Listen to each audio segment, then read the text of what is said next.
Tantor Audio, a division of Recorded Books, presents A Devious Lot by Ellery Adams and Parker Riggs.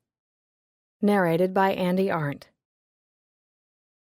The Great Exhibition in 1851 was the first international exhibition of manufactured products and was enormously influential on the development of many aspects of society, including art and design education, international trade and relations, and even tourism.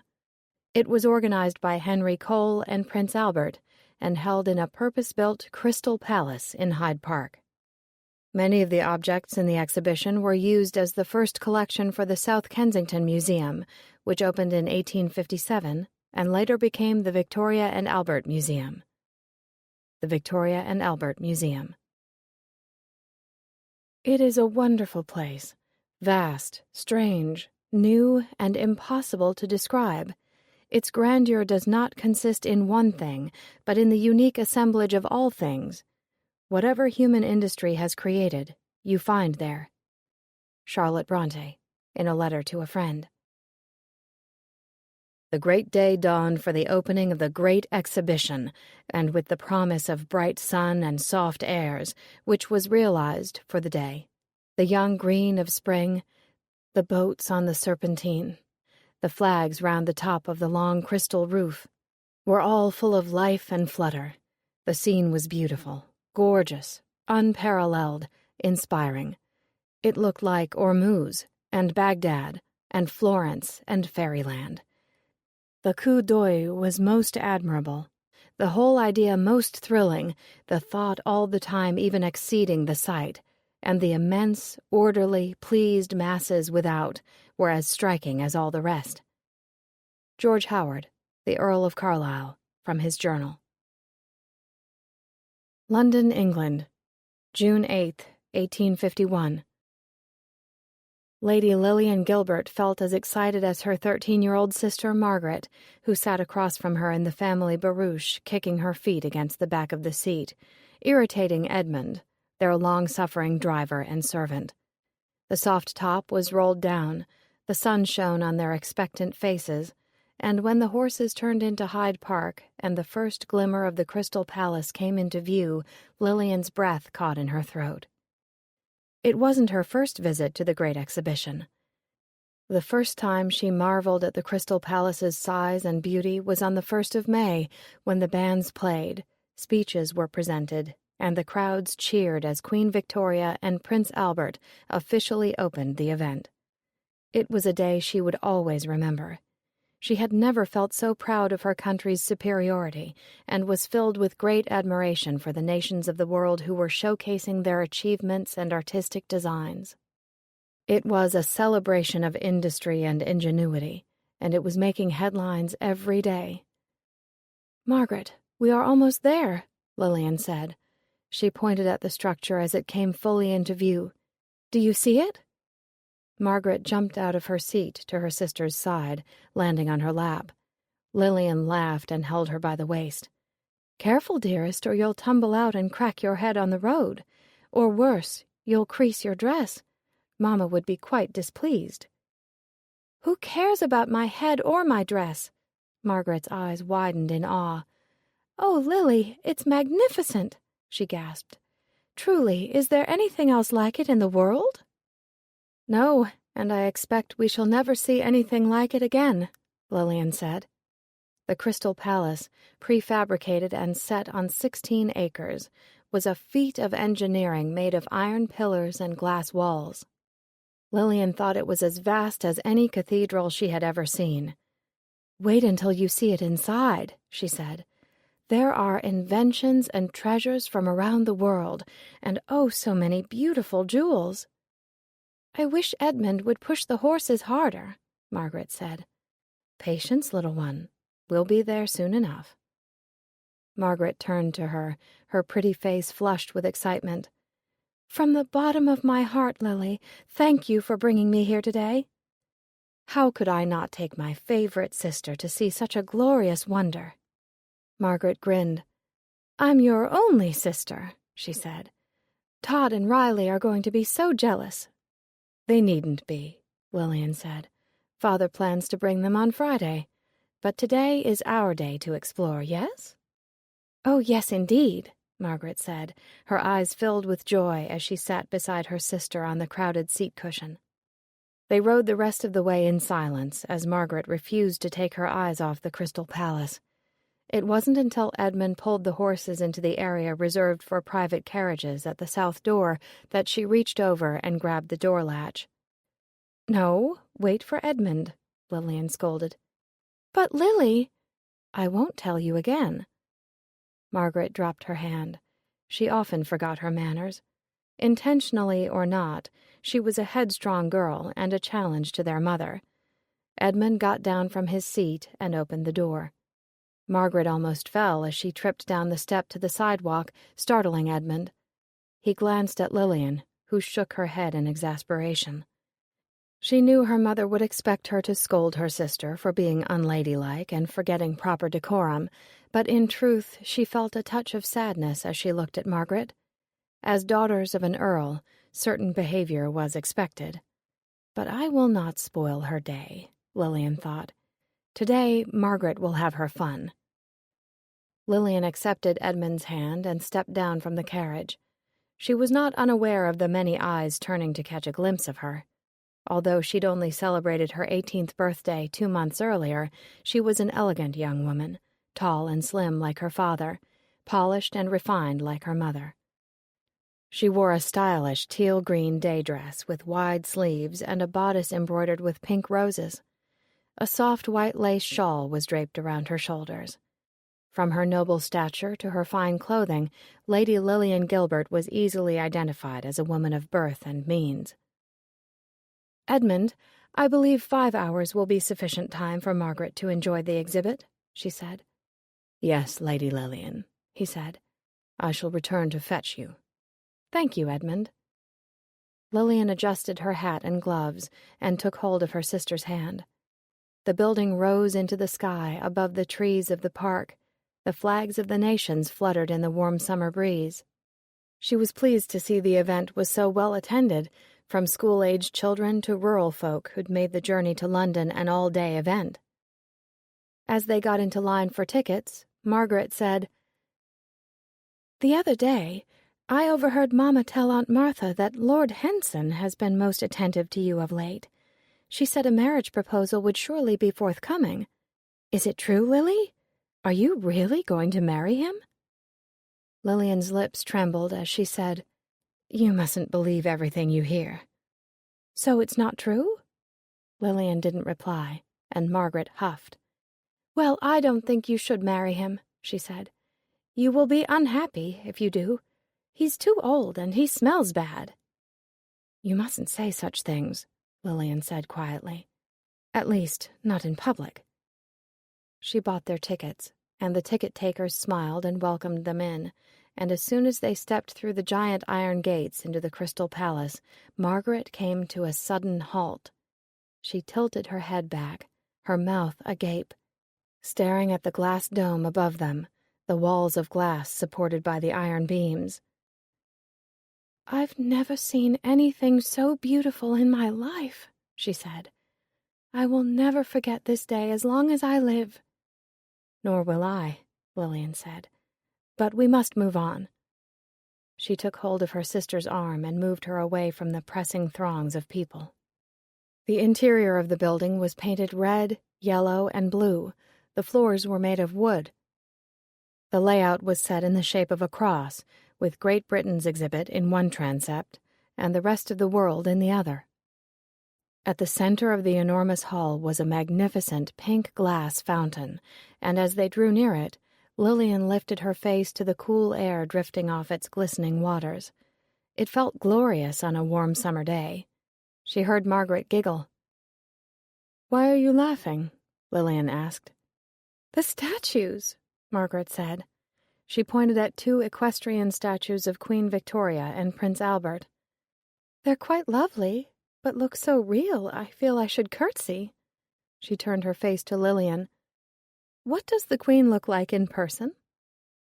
"Very regal," Lillian said. "Let us move on, there's much to see." Traversing the Crystal Palace was a journey. 10 miles long, a cornucopia of 100,000 modern-day inventions and artistic treasures.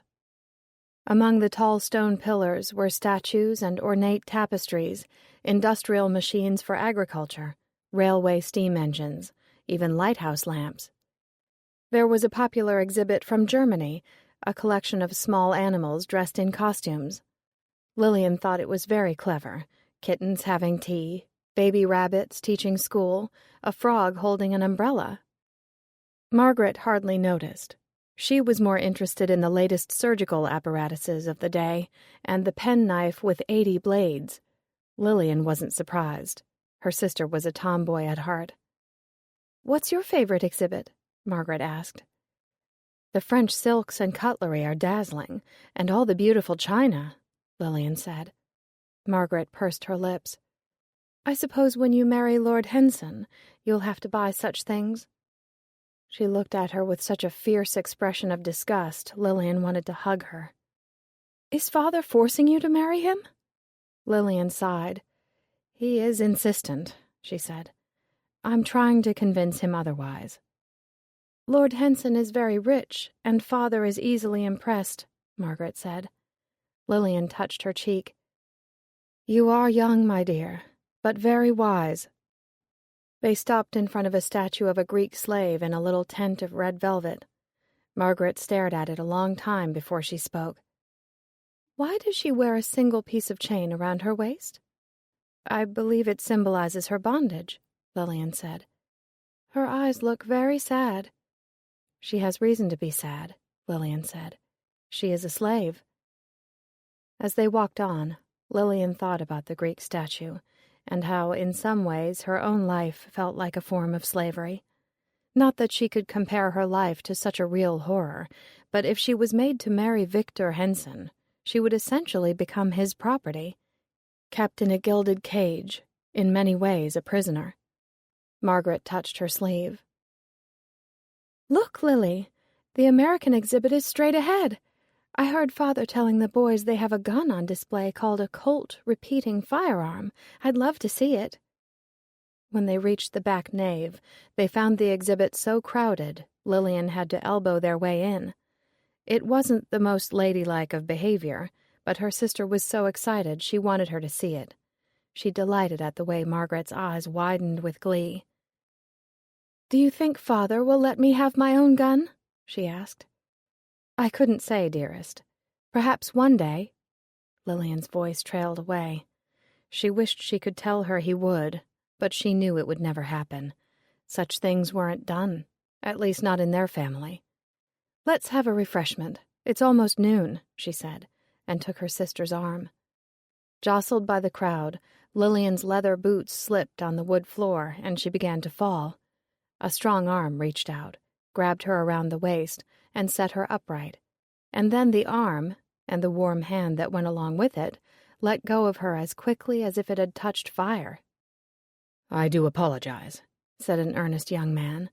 He was a little older than her, with thick dark hair, a rugged face, and the most beautiful blue eyes she'd ever seen.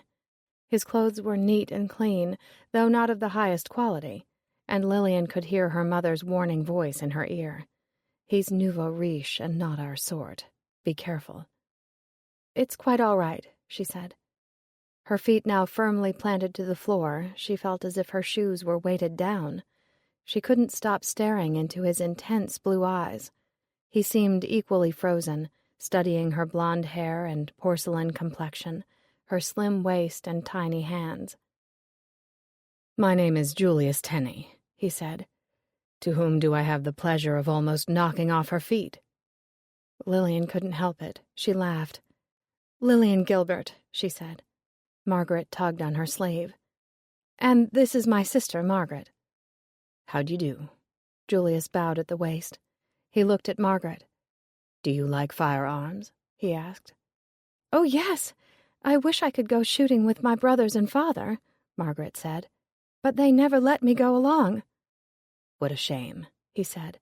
"I'm very sorry to hear it." "Do you shoot?" Margaret asked. "Why, yes. I was shooting guinea fowl only last weekend," he said. Lillian touched Margaret's arm to warn her not to talk too much. His observant eyes noticed, and a small smile touched the corners of his mouth.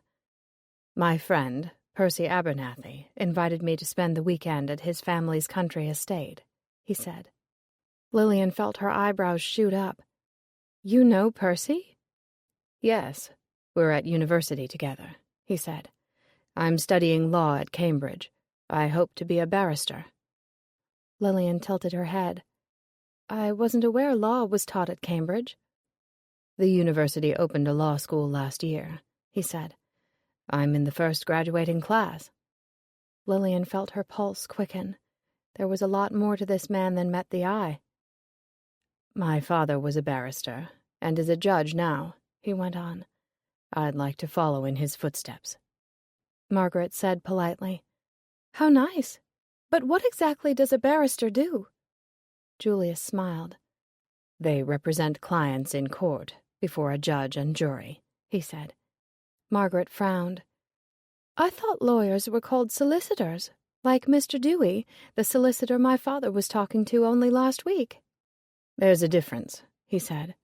"Solicitors work on contracts of law, wills, that sort of thing. They also help barristers prepare for trials." Lillian was trying hard not to show her enthusiasm for this handsome young man. He wasn't from the aristocracy, but he was a student at Cambridge, and obviously from the upper class. She knew barristers were well paid, and his desire to be a judge was an honorable ambition. But her heart sank as she thought about introducing him to her father. Julius Tenney would never be good enough for him, not when Lord Victor Henson was aggressively pursuing her. She would have to move on and leave Julius behind. "Well, we wish you much future success," Lillian said kindly. "It was very nice meeting you." She put her hand on Margaret's shoulder. "We must be going now. We're in need of a refreshment." "Please, don't leave," Julius said. She could see the pleading in his eyes, and it made her stop. "I know who you are, Lady Gilbert. Percy told me all about you." "Did he? I've known Percy and his sister, Harriet, my whole life," she said. "Why is it I've never heard them speak your name?" "I only met Percy last year, but we've become good friends," Julius said. "At Cambridge, he has the nickname the Collector, because he likes to collect people around him, no matter who they are. Percy's motto is, 'Always more is always merrier.'" Lillian smiled. "That does sound like Percy," she said. "Forgive me for being so bold, but is it true? Are you to marry Lord Henson?" Lillian straightened her shoulders as her mother's voice roared in her head. How dare this impertinent man talk to you in such a way? Before she could think of a reply, Margaret said, "I hope she doesn't. He's old and ugly, and he smells terrible." "Margaret, hush," Lillian said. Julius's face grew serious as he held Lillian's gaze. "I've never met the man, but Percy doesn't like him, so neither shall I. And now that I've met you, he doesn't sound right for you at all." "I agree," Margaret said. Lillian shot daggers at her sister. Then she turned to Julius. "Did Percy tell you I was engaged? Because if he has, he's quite mistaken."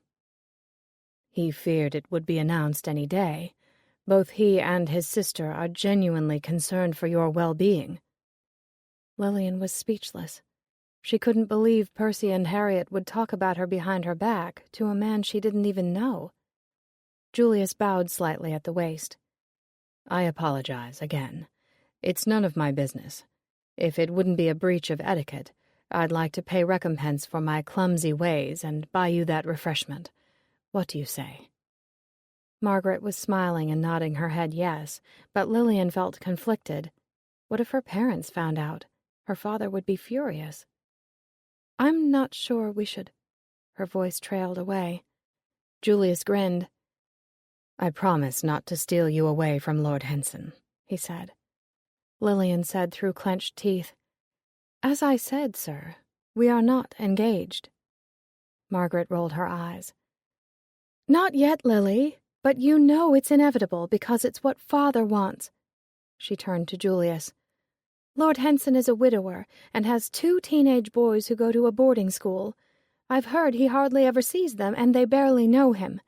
Did you know his wife died several months ago, and since then he's been pursuing my sister?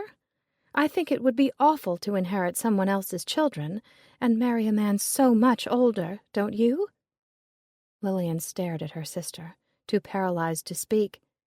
Julius said quietly, "I believe our fate isn't sealed, unless we want it to be." Lillian's lower lip trembled, and she feared she was going to burst into tears. He had no idea what she was up against. He said kindly, "You really do look in desperate need of a hot cup of tea." Lillian straightened her shawl. "I suppose we may as well let you buy it for us." Julius smiled and made a way through the crowd for them. Lillian felt both thrilled and a little sick to her stomach. She had never disobeyed her parents or given them any reason to worry. Following Julius, taking note of his strong shoulders, his purposeful gait, she knew they should be very worried indeed. Chapter 1. Molly Appleby opened her eyes to the sound of her husband snoring. She was in a strange bed, and it took her a moment to remember they weren't at the Cavendish in London anymore, but at her great-aunt's country cottage in the Cotswolds. Propping herself up on her elbow, she looked down at Matt and resisted the urge to run her hand through his sandy blonde hair. It felt cold in the room, and getting out of bed, she fixed the quilt to cover him. Shivering in her flimsy cotton nightgown, she tiptoed across the wide-planked wood floor to her suitcase and quickly dressed in gray flannel sweatpants and a red sweatshirt with Fletcher Allen Hospital stenciled in white across the front. Taking a moment to brush her hair, Molly studied her reflection in the mirror. For some reason, since she'd said "I do" 10 days ago, she felt different. Nothing had changed on the outside, but in her heart and mind she felt more settled and content in a way she never had before. It was an odd sensation, and she wondered if it would last. As a woman who valued her independence, she worried she might lose herself too much to Matt, becoming his shadow rather than his partner. When she'd mentioned this to her mother on the eve of the wedding, Clara had reminded her of all the times Matt had stood by her and never left her out of the decision-making. He'd proven over and over again that he trusted her judgment and valued her opinion.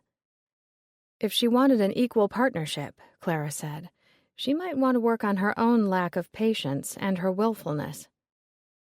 Molly could have been offended, but she knew her mother was right. She had a tendency to be pushy and was headstrong, and Matt was a saint for putting up with her bossiness. Clara had ended by saying, "Commitment to a relationship is a two-way street, and sometimes you have to be willing to let go and let the other person do the driving. Just remember, if you get lost, don't be afraid to ask for directions." Molly smiled as she slipped her bare feet into her favorite fuzzy slippers. She was going to take her mother's advice and work hard to make her marriage a success, even if she had to compromise once in a while. Going out to the hallway, she closed the door softly behind her. She loved Foxcote Cottage, but it was over 100 years old and had low, sloping ceilings. Feeling like Quasimodo, the hunchback of Notre Dame, she bent her neck and shoulders to keep from smacking her head on the rafters. The stairs were even more precarious. Narrowly built for people who were much smaller, they had to be taken slowly and one at a time. To do otherwise was to risk a serious fall. Molly breathed a sigh of relief when she got to the bottom. She was in the main hall, which separated 2 front rooms, a small sitting room with overstuffed sofas, antique tables and oriental rugs, and a 30-inch flat-screen TV, and the former dining room, now her aunt's bedroom. At the end of the hallway was the kitchen, the biggest and most modern room in the house. She found Tessa there, standing in front of her massive 3-oven Aga cooker, a spatula in one hand, an unopened package of sausage in the other. "Good morning," Molly said. Tessa turned and smiled widely. "Good morning, Molly." Her great-aunt was a sprightly 82 years old, with silver hair she wore short and spiky, and the same slate-gray eyes as Molly. It was the only family resemblance. Like all Appleby women, with the exception of Molly, Tessa had inherited the style gene. Although the sun was barely up, she was dressed in cream-colored slacks, a white sweater set, and a colorful scarf tied jauntily around her neck. Molly felt like a slob just looking at her. "Did you sleep well?" Tessa asked. "Like a baby," Molly said. She hugged her aunt, careful not to squeeze her too hard. Molly was 5'8", full-figured and big-boned. Tessa was 5 inches shorter and thin as a twig. "How's your hip this morning?" "A little achy, but feeling better than it was when you arrived last night," Tessa said. "I have to be more diligent about doing my exercises." She was an avid golfer, and during a summer game of golf, a friend she was playing with had run into her with their golf cart, knocking her to the ground and breaking her hip. "Are you still friends with the woman who ran you over?" Molly asked. "Of course. Brenda didn't do it on purpose," Tessa said. "Although I must admit, I was bloody angry with her at the time." Her eyes twinkled. "I was playing such a good game of golf." Molly laughed. "I'm glad she didn't hurt your sense of humor." "No chance of that," Tessa said. "Living in the UK so long, I've developed a dry sense of humor." Tessa had married Jack Paulson, her late husband, when she was 25 years old. They'd met at a teacher's retreat in Scotland, married 6 months later, and settled permanently in Marlow Crossing. "I'm more upset about missing your wedding," she said. "If I could have endured that long plane ride, I would have been there. You know that, right?" "Of course I do," Molly said. "You were missed." Tessa drizzled oil into a heavy cast-iron pan and opened the packet of sausages. "Your mother emailed some pictures to me that she took on her phone." She looked at Molly. "You looked beautiful and radiant. I'm amazed at how it all came together. The dress, the diamond tiara, and the people you met and the connections. Solving 2 murders. What an amazing story." "It was truly magical," Molly said. "Indeed it was. Just as it should be when you marry." "I'll send more photos and a copy of the video as soon as I get them from the photographer." "I look forward to getting them," Tessa said. "Why don't you have some coffee?" She laid the sausage in the pan, and the meat sizzled and spit. "I'm making sausages and scrambled eggs for breakfast." Molly went to the counter and stared at the coffee machine. "When did you get this?" "Do you like it? I thought I'd treat myself after my old one finally gave up the ghost a few months ago. It makes espresso and regular coffee." "Does it clean the dishes and sweep the floors, too?" Tessa laughed. "I wish it did," she said. "It looks like something my friend Jazzy has at her coffee shop." Tessa stirred the sausage with the spatula. "What an unusual name," she said. "Her real name is Joyce Chen, but everyone calls her Jazzy because she loves jazz music," Molly said. "How do I make coffee with this thing?" "Just put a cup under the spout and press the button," Tessa said. Molly put a mug under one of 2 spouts.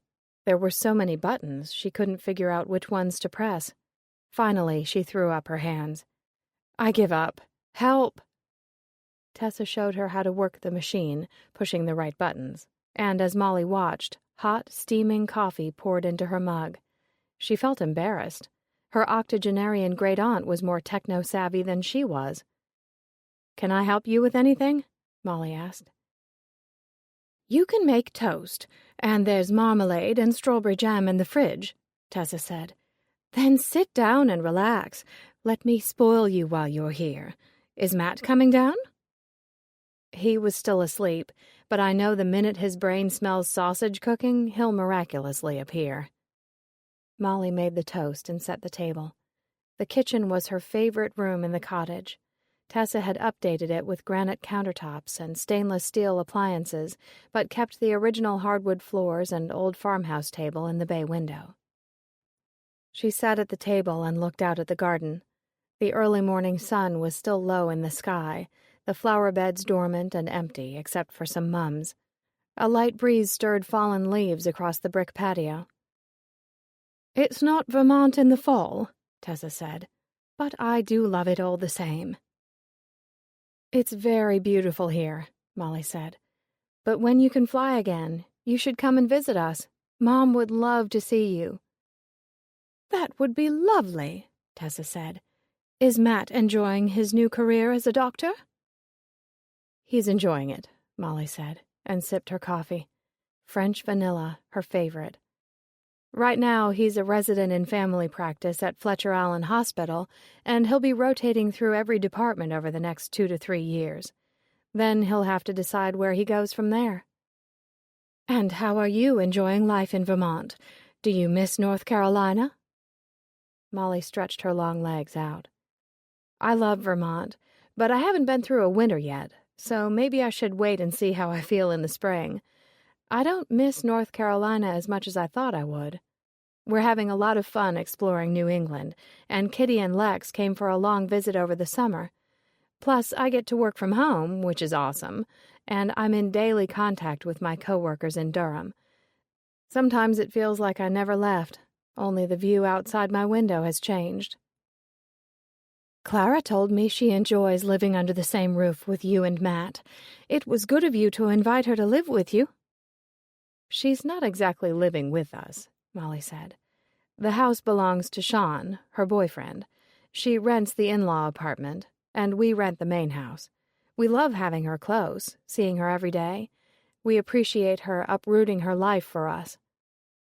"I'm very glad it's all worked out," Tessa said. "How did you like London?" "Loved it. Thank you so much for suggesting we stay at the Cavendish. It's modern and beautiful, and we could walk to the Underground and go to restaurants and shows with no trouble at all. I especially loved the breakfast buffet in the morning." "I knew you'd like it," Tessa said, looking pleased. "Jack and I always stayed there when we visited London." "I'm sorry I haven't been back to see you since the funeral," Molly said. "I miss talking to him on the phone, and the funny emails he used to send me." "I miss him too," Tessa said. Above their heads, they heard the floorboards squeak. "Matt's up," Molly said. Tessa stirred the sausages, which were browning nicely and smelled delicious. "Your mother told me Sean owns an antique store and worked in the oil industry before he moved to Vermont. He sounds different from the men she usually dates." "That's no joke," Molly said, and laughed. "Sean's a gentle giant. He wears flannel shirts, has a beard, and rides a Harley." Tessa's eyebrows shot up. "I'm not sure which astounds me more, facial hair, flannel shirts, or the Harley." "Mom loves the bike." Tessa looked at her suspiciously. "Are you teasing me?" "No, it's true. I've got pictures on my phone to prove it. I'll show you later. Mom even bought a new outfit to go riding with him. A black leather jacket with matching pants and boots, and a black helmet with pink stars." "Now I believe you," Tessa laughed. She pushed the sausages around some more. "Is the relationship serious?" "Honestly, I wouldn't be surprised if the next wedding invitation you get is from her." "I'm happy to hear it," Tessa said. "Your mother's been alone far too long." She glanced out the window. "Molly, be a dear, would you, and let the cat in?" "Sure," Molly said, getting up. "When did you get a cat?" "She's not mine. Gingersnap belongs to my neighbor, Tiffany." Molly opened the door, and a petite red cat with a white patch on her chest and enormous green eyes sauntered into the kitchen. "Well, hello there," Molly said. She bent down and scratched behind her ears and was rewarded with a low, rumbling purr. "What a cutie pie." "Gingersnap's very sweet. She visits every day." Tessa spooned the sausages onto a plate lined with paper towels. "Tiffany rents White Dove Cottage. It's the little one down the street with the bright white door."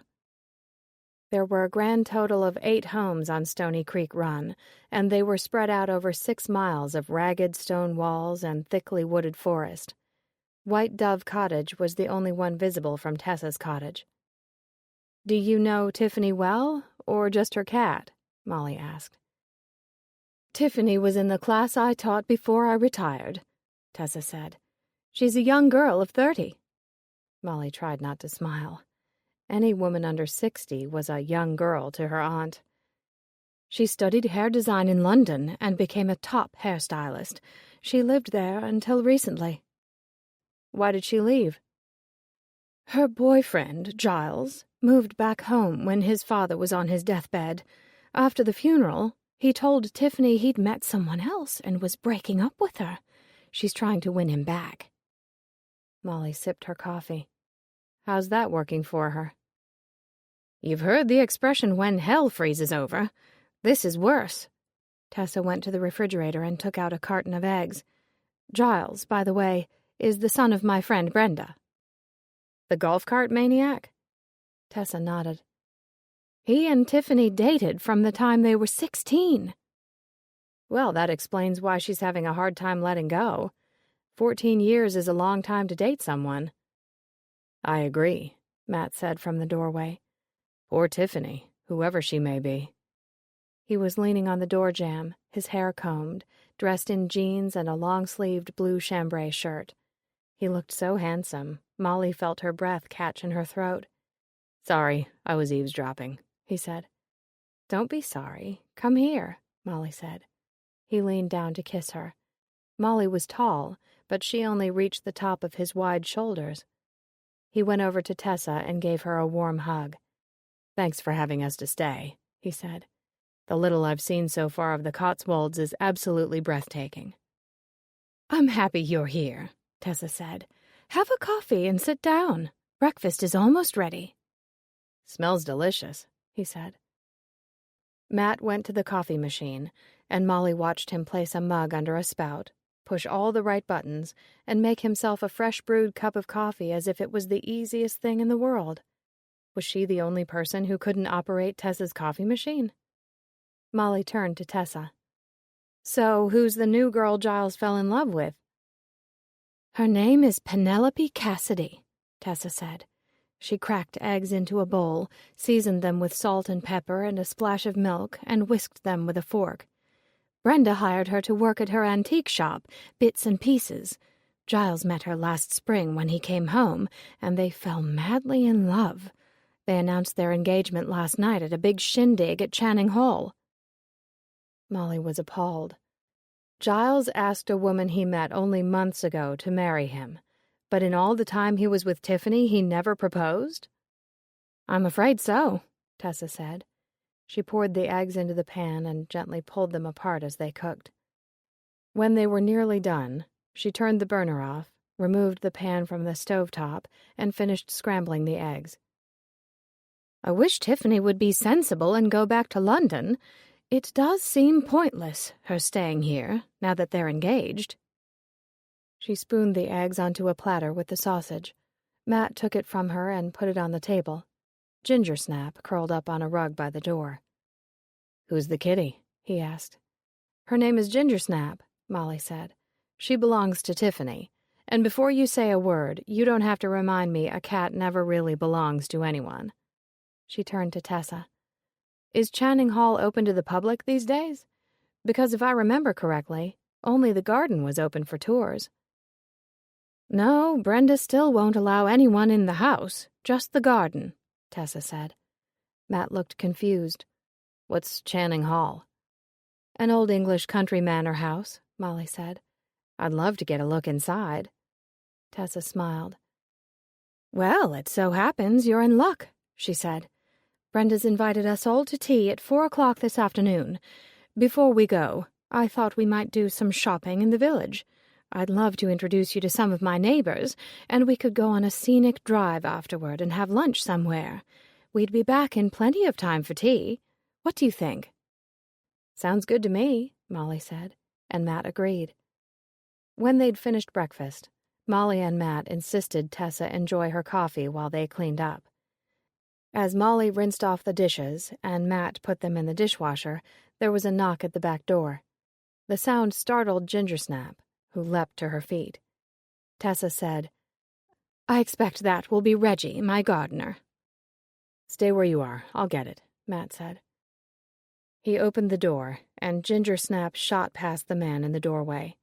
He jumped back, and Molly heard him mutter under his breath, "Darn cat." "Good morning, Reggie," Tessa said. Reggie was in his mid-50s with a stocky build and a hard, ruddy face. His faded brown anorak looked well-worn, and his jeans were stuffed into muddy boots. "Good morning, ma'am," he said. Tessa made the introductions, and Matt offered his hand. Molly remained at the sink, but gave him a little wave with a soapy hand. "Nice to meet you," she said. Reggie nodded silently and turned back to Tessa. "I need to borrow some tools from the shed," he said. "Brenda wants me to plant some flowers she got from Mrs. Reedy. You know how she is. Her Royal Highness wants it done today."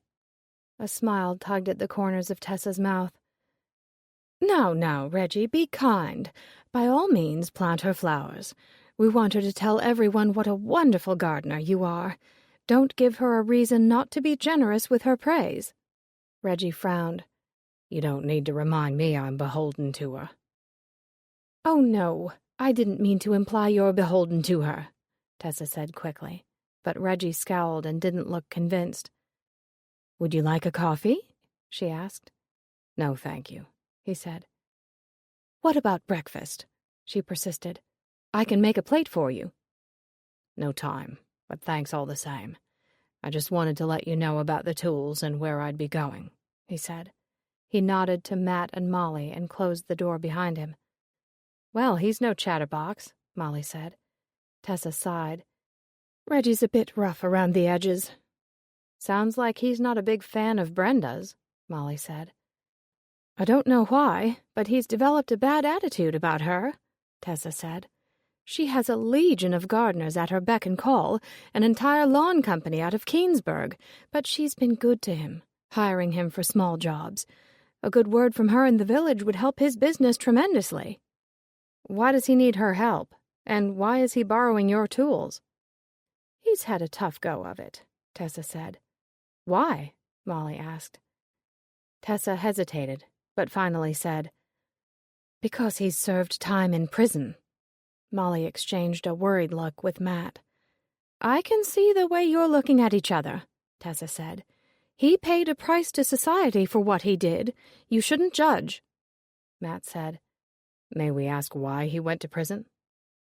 "It was an accident," Tessa said. "He murdered a man." Molly felt her jaw drop. Matt looked shocked. "It was a pub brawl," she went on. "Reggie didn't even know the man. There was a soccer match on the TV, and a fight broke out over the outcome of the game. The other man pulled a knife, and Reggie fought back. Somehow during the struggle, he managed to get hold of his knife and accidentally stabbed him." "How long was he in prison?" Matt asked. 15 years, Tessa said. Molly whistled low. "Whoever sentenced him obviously didn't think it was an accident," she said. "Did you know him before the murder?" Tessa shook her head.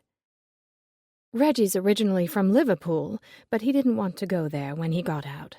He started his own business at the urging of our vicar, Reverend Jenkins. I decided to give him a second chance. The truth is, I needed the help. After Jack died, I tried to do the gardening myself, but it's no good. I haven't the knack for it. Jack used to say I could kill a cactus." Molly said, "Despite the fact that your garden is beautiful, I'm not wild about an ex-convict working for you." "I understand your concern, but it's unwarranted," Tessa said. "I wouldn't have hired Reggie if I didn't believe he was truly reformed." Molly glanced at Matt. He was frowning, and she could see it in his eyes. He didn't trust Reggie. Neither did she. Chapter 2. The road to Channing Hall was once a carriage road, surrounded for centuries by tall oaks on either side. The house was situated on 10 acres, with meadows and rolling hills and a forest at the edge of the property. Molly glimpsed it through trees, and as Matt turned the rental car onto the long circular drive, she felt her excitement grow. Channing Hall loomed in front of them, a magnificent and perfectly proportioned mansion of weathered brick with a high slate roof, 4 chimneys, and dozens of gleaming windows. Matt parked the car behind a shiny new silver Jaguar. No one got out, but for a long moment stared at the house. Finally, he said, I have to admit, Channing Hall is impressive. He turned around in his seat to face Tessa in the back. What do you know about its history? Tessa said, I know it was built by the first Earl of Rangeley in 1761, and that he was a gentleman farmer. Over the years, the estate employed many villagers, and remained in the family until the last Earl of Rangeley had to give it up 25 years ago. The taxes and maintenance became too much to handle, and his children weren't interested in taking it on. It was a shame. They were nice people. How did Donnie and Brenda manage to afford it? Donnie made his fortune with a string of car dealerships across the UK, Tessa said. I'm afraid I don't know much more about the history of the estate. I believe it's been a peaceful house, with little intrigue or drama. Shall we go in? Matt helped Tessa from the car, hovering over her as she made her way with her cane to the 10-foot-high front door. Before Molly could press the bell, it was opened by a plump, dour woman wearing a crisp black skirt and a frilly white blouse. Tessa smiled and said, Good afternoon, Mrs. Jackson. How are you today? Mrs. Jackson said stiffly, Very well, thank you, madam. Please come in. Feeling like a child about to open her Christmas presents, Molly stepped into the foyer. The interior immediately lived up to all of her expectations. The ceilings were low in the entryway, giving the house a cozy, intimate feel despite its enormity. The walls, floors, and ceiling were made of maple and rosewood, and as they followed Mrs. Jackson down a long hallway, Molly noted the elaborate scroll work on the grand staircase and the ornately carved crown moldings. Even the window frames and massive doors were decorative. Channing Hall was a creative work of art. Mrs. Jackson escorted them to the drawing room, and in contrast to the dark hallway, it was bright and cheery. A middle-aged woman with sharp cheekbones and a long, straight nose strode toward them.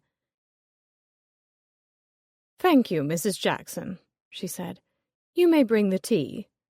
Mrs. Jackson nodded and left. The woman turned to Tessa. So good of you to come. Tessa introduced Molly and Matt to Brenda Adair. She appeared to be an elegant woman in a blue silk dress with her hair draped in a loop at her neck, but as she shook Molly's hand with a surprisingly strong handshake, her eyes were distant and cold. She quickly scanned Molly from head to toe, which made Molly feel extremely uncomfortable. Tessa's told me so much about you, Brenda said. From the sour look on her face, Molly thought she either didn't like her outfit or wasn't at all pleased to meet her. It's nice to meet you, Molly said, ever polite. Her mother had raised her right. Thank you for having us to tea. You're very welcome to Channing Hall, Brenda said flatly. She looked past her and finally smiled. Here is my son, Giles. A young man came into the room behind them. He had white blonde hair and the same chiseled features as his mother. His clothes were casual but looked expensive. He was much shorter than Molly, and he didn't seem happy about having to look up at her. Or maybe, Molly thought, he's as grumpy as his mother. Introductions were made, and Tessa said, Congratulations are in order, young man. How does it feel to be engaged? Quite nice, actually, Giles said. Is Penelope here? She's been delayed, but should be along shortly, he said.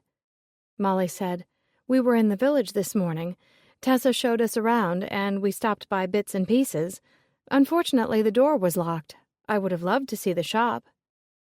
Giles glanced at his mother. You must be mistaken, he said. Penelope's been there all day. I'm pretty sure the door was locked, Molly said. Brenda waved a bejeweled hand. The door sticks. Honestly, Giles, it must be repaired.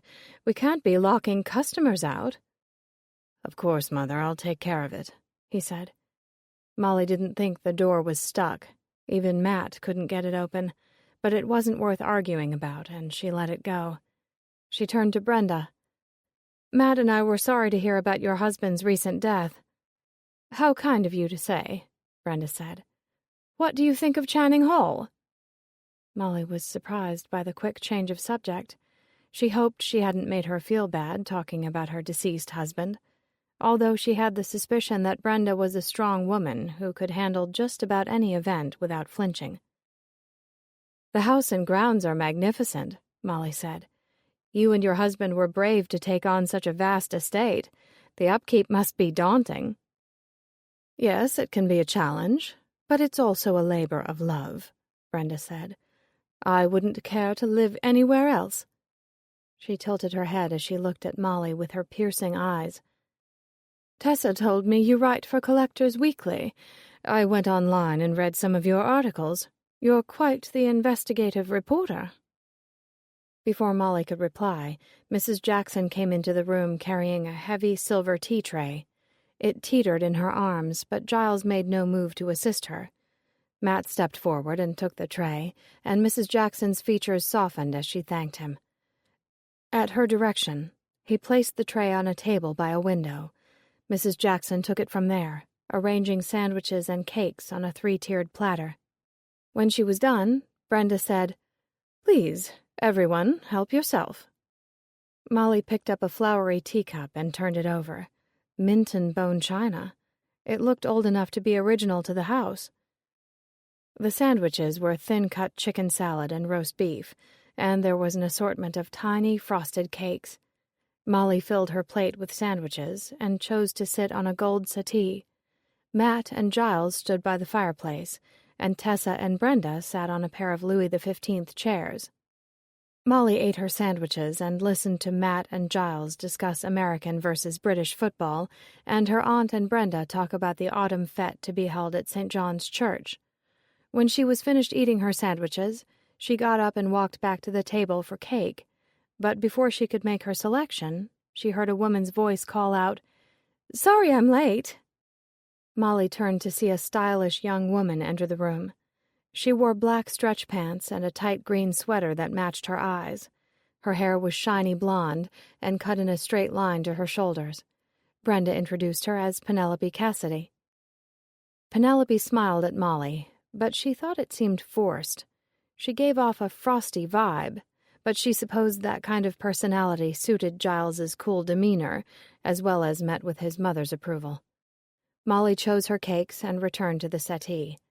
Penelope poured herself a cup of tea and sat beside her. Brenda said, "Penelope, dear, Molly told us she couldn't open the door of the shop earlier this morning. It must have been stuck again. Giles will have it repaired." Penelope held very still, her teacup lifted in the air. Then she turned to Molly. "I'm dreadfully sorry," she said.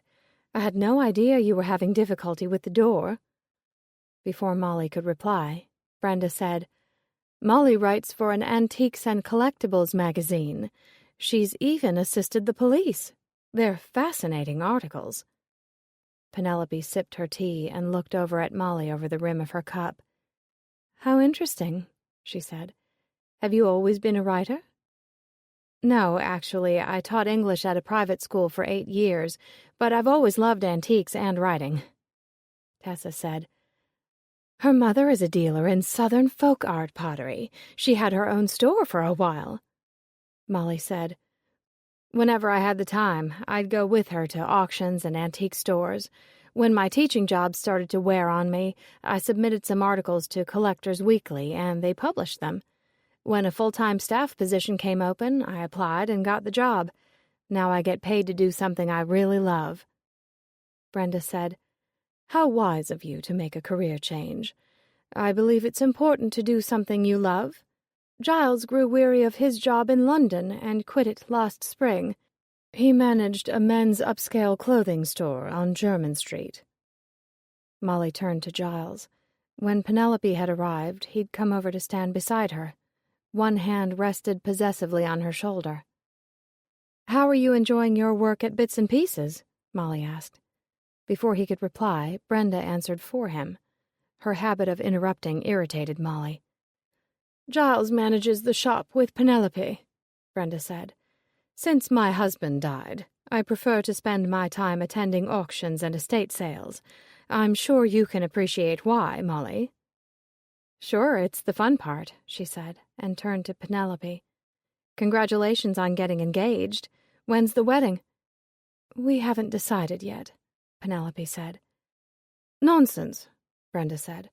You'll be married in the spring. Molly saw Penelope's jaw tighten. She was probably tired of Brenda speaking for her and Giles. Giles seemed to sense her unease and squeezed her shoulders. Suddenly there was a commotion in the hall, and Molly heard Mrs. Jackson shouting, "Stop right there! I'll call the police if you don't leave immediately!" A moment later, she was in the doorway waving her hands frantically. "I'm sorry, Mrs. Adair. I couldn't stop her," she said. A woman pushed her way past her. "Well, well, well," she said. "What have we got here? Are you having a party and didn't invite me?" Brenda stood slowly and said in a calm voice, "It's fine, Mrs. Jackson. You may go." Mrs. Jackson scowled at the woman, who smirked at her as she went out. She had long, wavy red hair and porcelain skin spattered with freckles. Her jeans were skin-tight, and her blouse was unbuttoned low enough to show off an ample bosom. Giles's face flushed pink. "What do you want, Tiffany?" he asked. Molly felt her eyebrows shoot up. This was Tiffany? The jilted girlfriend? Tiffany made a pouty face. "Giles, honeybun, you really do need to lighten up." She laughed lightly, and then for the first time seemed to notice Tessa. "What are you doing here?" Tessa pursed her lips. Molly could tell she wasn't pleased by the interruption. "I told you the other day Brenda had invited us to tea," she said. "Why are you here?" Tiffany ignored the question. "I'd quite forgotten about your niece," she said. She reached out her hand to Molly. "It's Molly, right? And this must be your husband, Matt. I do apologize. I'm Tiffany Hadley. I've heard so much about you."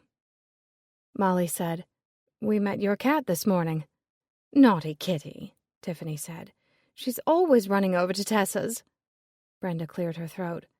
"What do you want, Tiffany?" "Typical Brenda, always getting to the point," Tiffany said. She had a Gucci bag slung over her shoulder and rummaged through it, taking out a small wooden jewelry box. "I've been thinking about what to do with my lover's eye," she said. "What do you think, Giles? Shall I sell it?" Giles's face went from pink to fire-engine red. "How dare you barge in here?" he said angrily. "This is a private matter between us and has nothing to do with anyone else." Silence descended on the room, and it soon became awkward. Molly tried breaking the ice. "I've heard about lovers' eyes," she said, "but I've never seen one in person. May I?" Tiffany handed her the box. It was old, like the Minton china, and in equally excellent condition. Inside she found a small ivory brooch, an inch long and a half-inch wide, resting on a purple velvet cushion.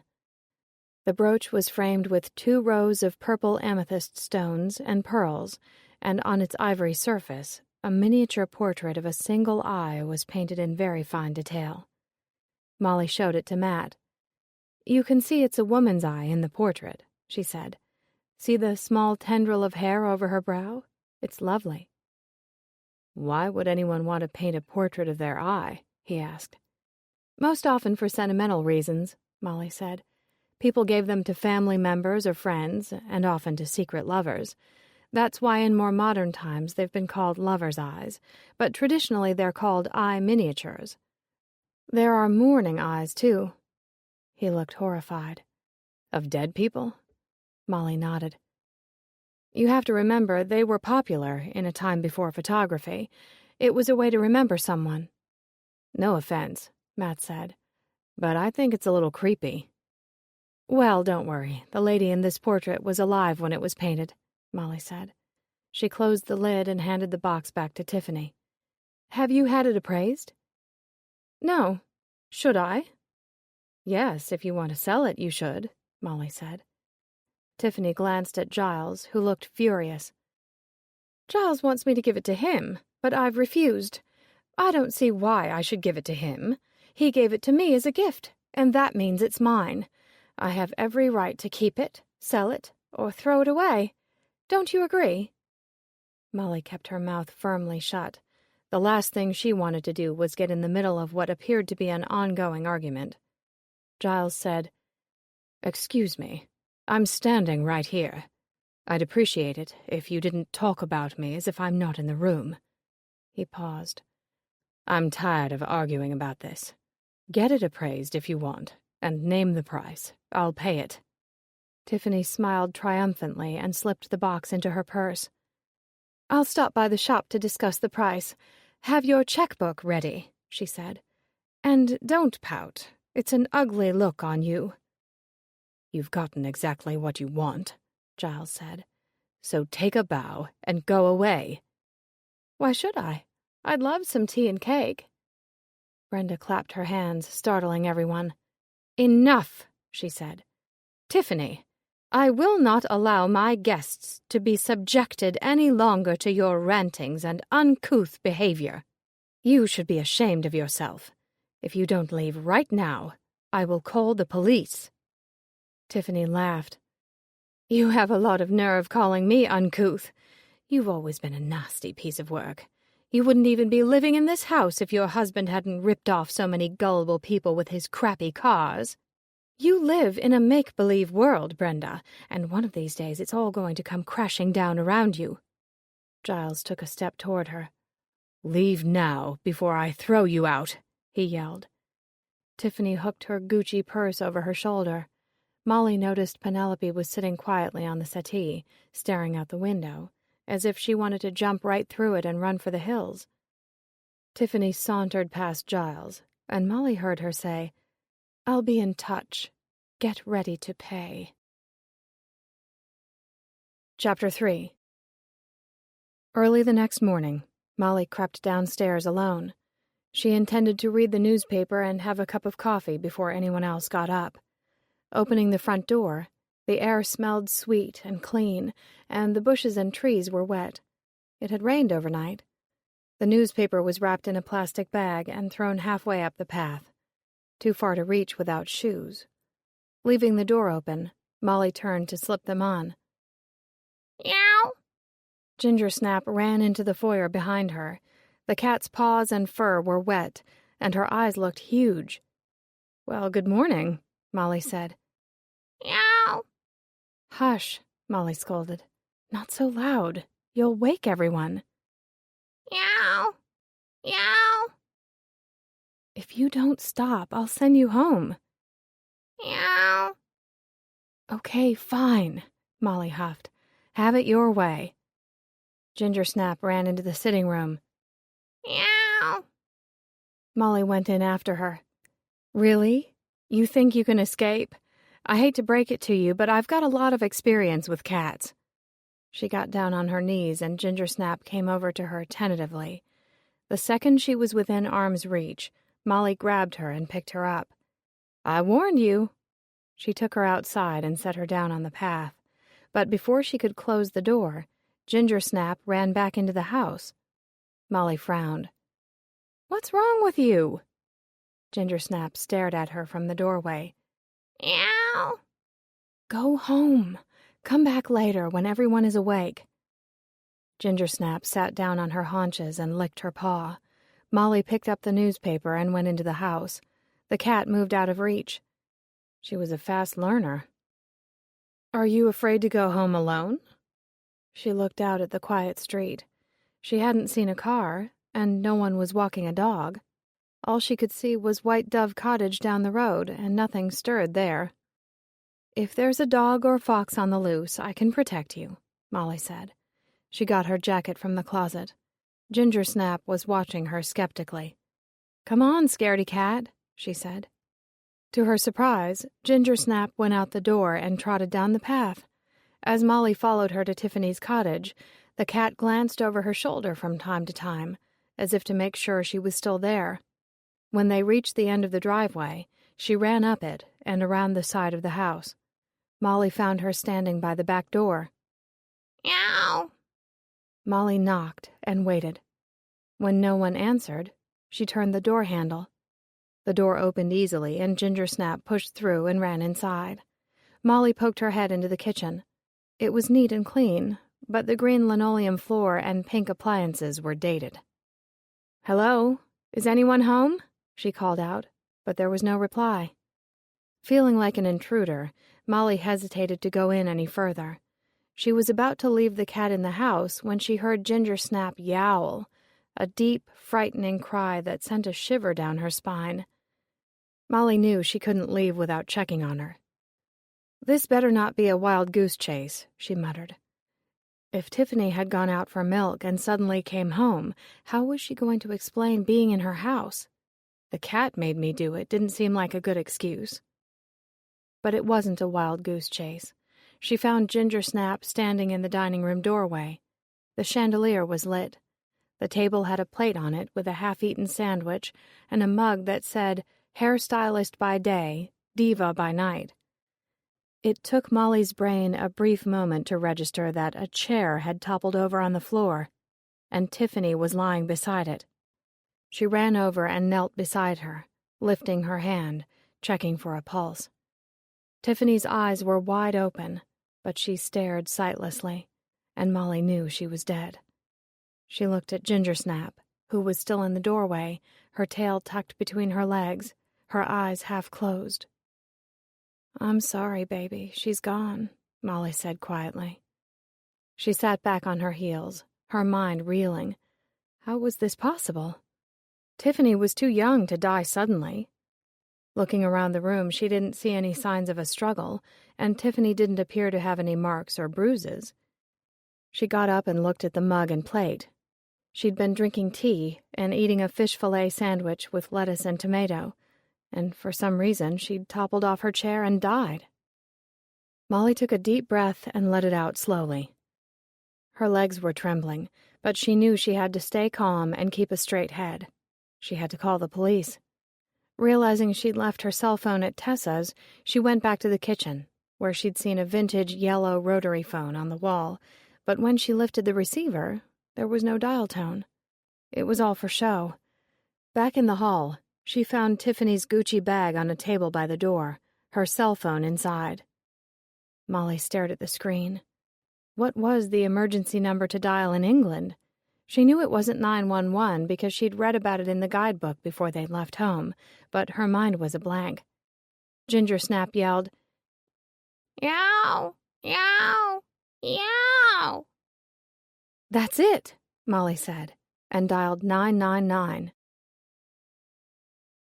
Chapter 4. As soon as Molly opened the door to let in the two emergency responders, Ginger Snap shot past her like a bullet, running across the lawn before Molly could even call her name. She felt helpless as she watched the cat disappear into the woods. A few minutes after the ambulance crew arrived, a police car pulled up the driveway, and a uniformed officer introduced himself as Constable Markison. Molly told him where he could find the ambulance crew. She had no intention of going inside the house to watch what they were doing. There was a little raggedy garden with an iron bench near the front door. The seat was still damp from the rain, but Molly had a wad of tissues in her pocket and dried it off. When Constable Markison reappeared, he said bluntly, "The young lady is dead. If you don't mind, I need to get some information." "Of course," Molly said. She answered all of his questions, from her name to how she'd ended up at the cottage and found Tiffany. Constable Markison wrote everything down in his notebook, and when she'd finished, he said, "Do you need medical attention?" "No, I'll be all right," Molly said. In truth, she felt chilled and shaky, but she wasn't sure if it was from shock or because her jacket was too thin for the cold morning air. She realized she was still clutching Tiffany's cell phone in her hand.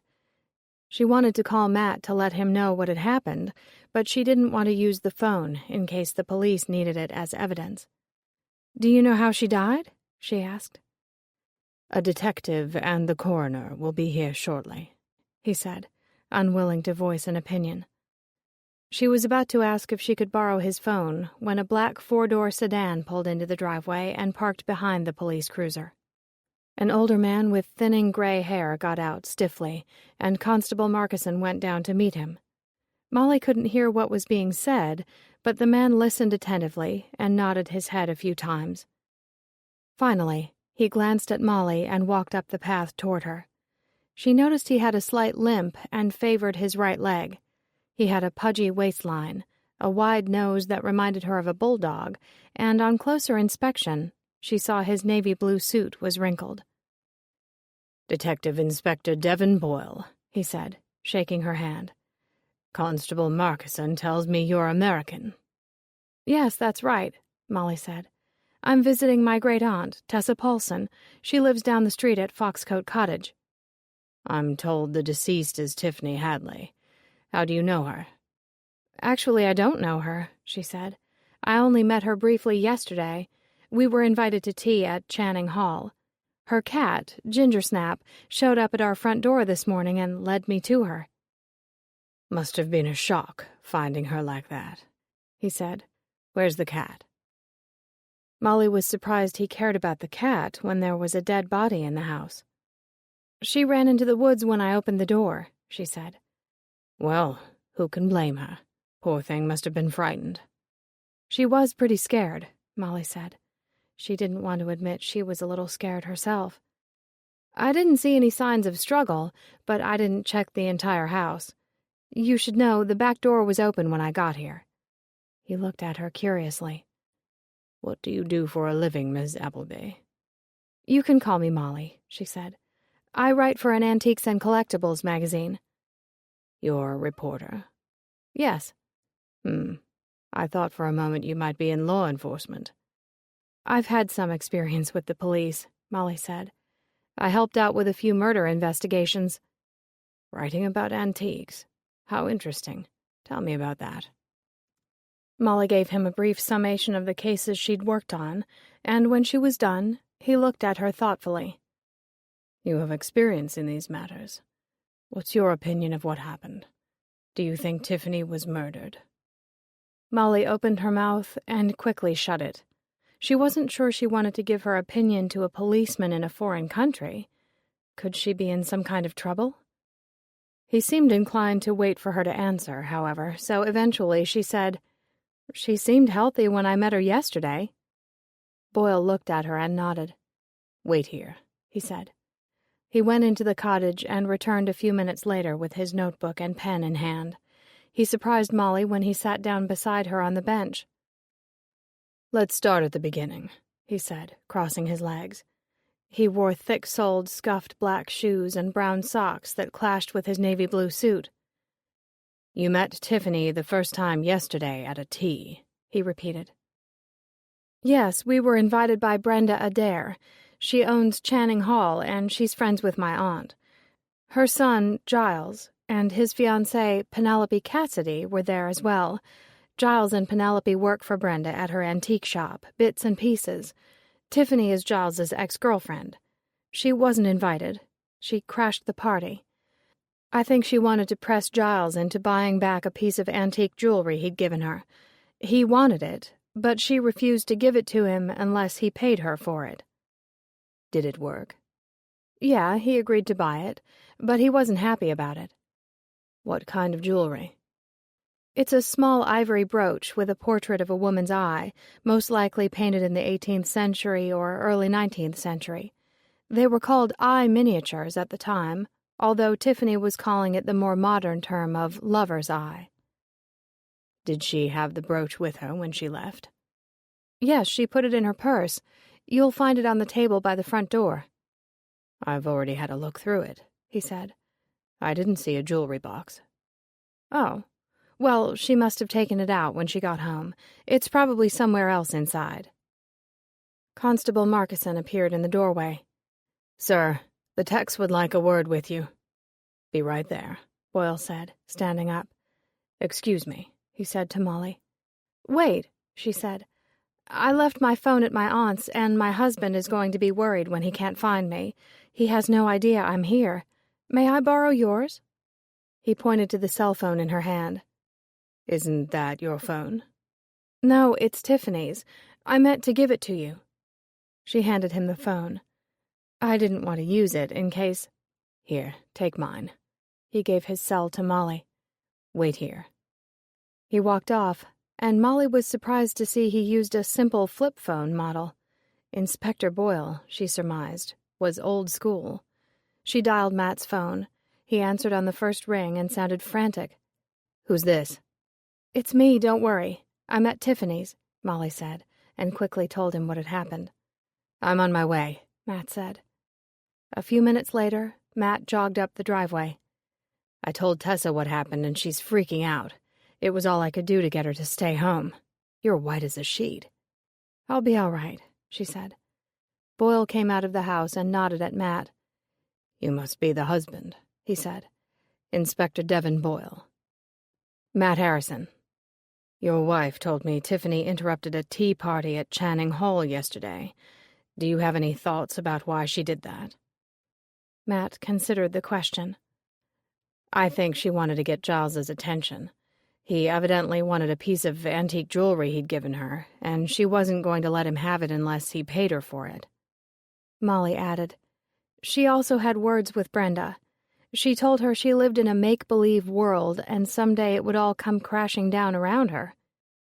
Boyle wrote in his book and looked up when a white van pulled into the driveway. "That will be the coroner," he said. "Would you both mind waiting here? I need to talk to her." "Sure, no problem," Molly said. Boyle went down to meet the coroner. Matt rubbed Molly's neck. "What did you see when you got here?" he asked. "Not much," she said. The back door was open. Gingersnap knew right where to find her. Tiffany was eating a fish sandwich when she died. Do you think she could have choked on a fishbone? "It's possible. Or she could have had a pre-existing medical condition we don't know about. The coroner will be able to determine the cause of death." Molly shivered, and Matt put his arm around her. They sat on the bench together, keeping each other warm, and she thought about Tiffany. She was so full of life the day before, it was hard to believe she was dead. Was she murdered? Was it an accident? Or could it be a natural death? Selfishly, Molly hoped she wasn't murdered. She wasn't in the mood to be anywhere near another murder investigation. She was still on her honeymoon. Boyle escorted an official-looking middle-aged woman into the cottage and eventually rejoined them. "Sorry to keep you waiting," he said. "The coroner is doing a preliminary examination, and I've asked her to make this case a high priority." "Will you be searching the house?" Molly asked. "Of course," he said. "There's a forensic team on the way."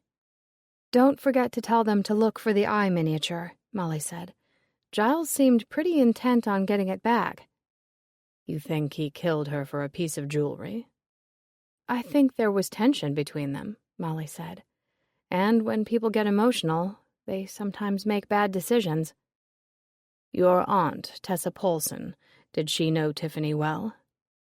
"I know they got together occasionally for coffee or tea, but you'd really have to ask her how well she knew her."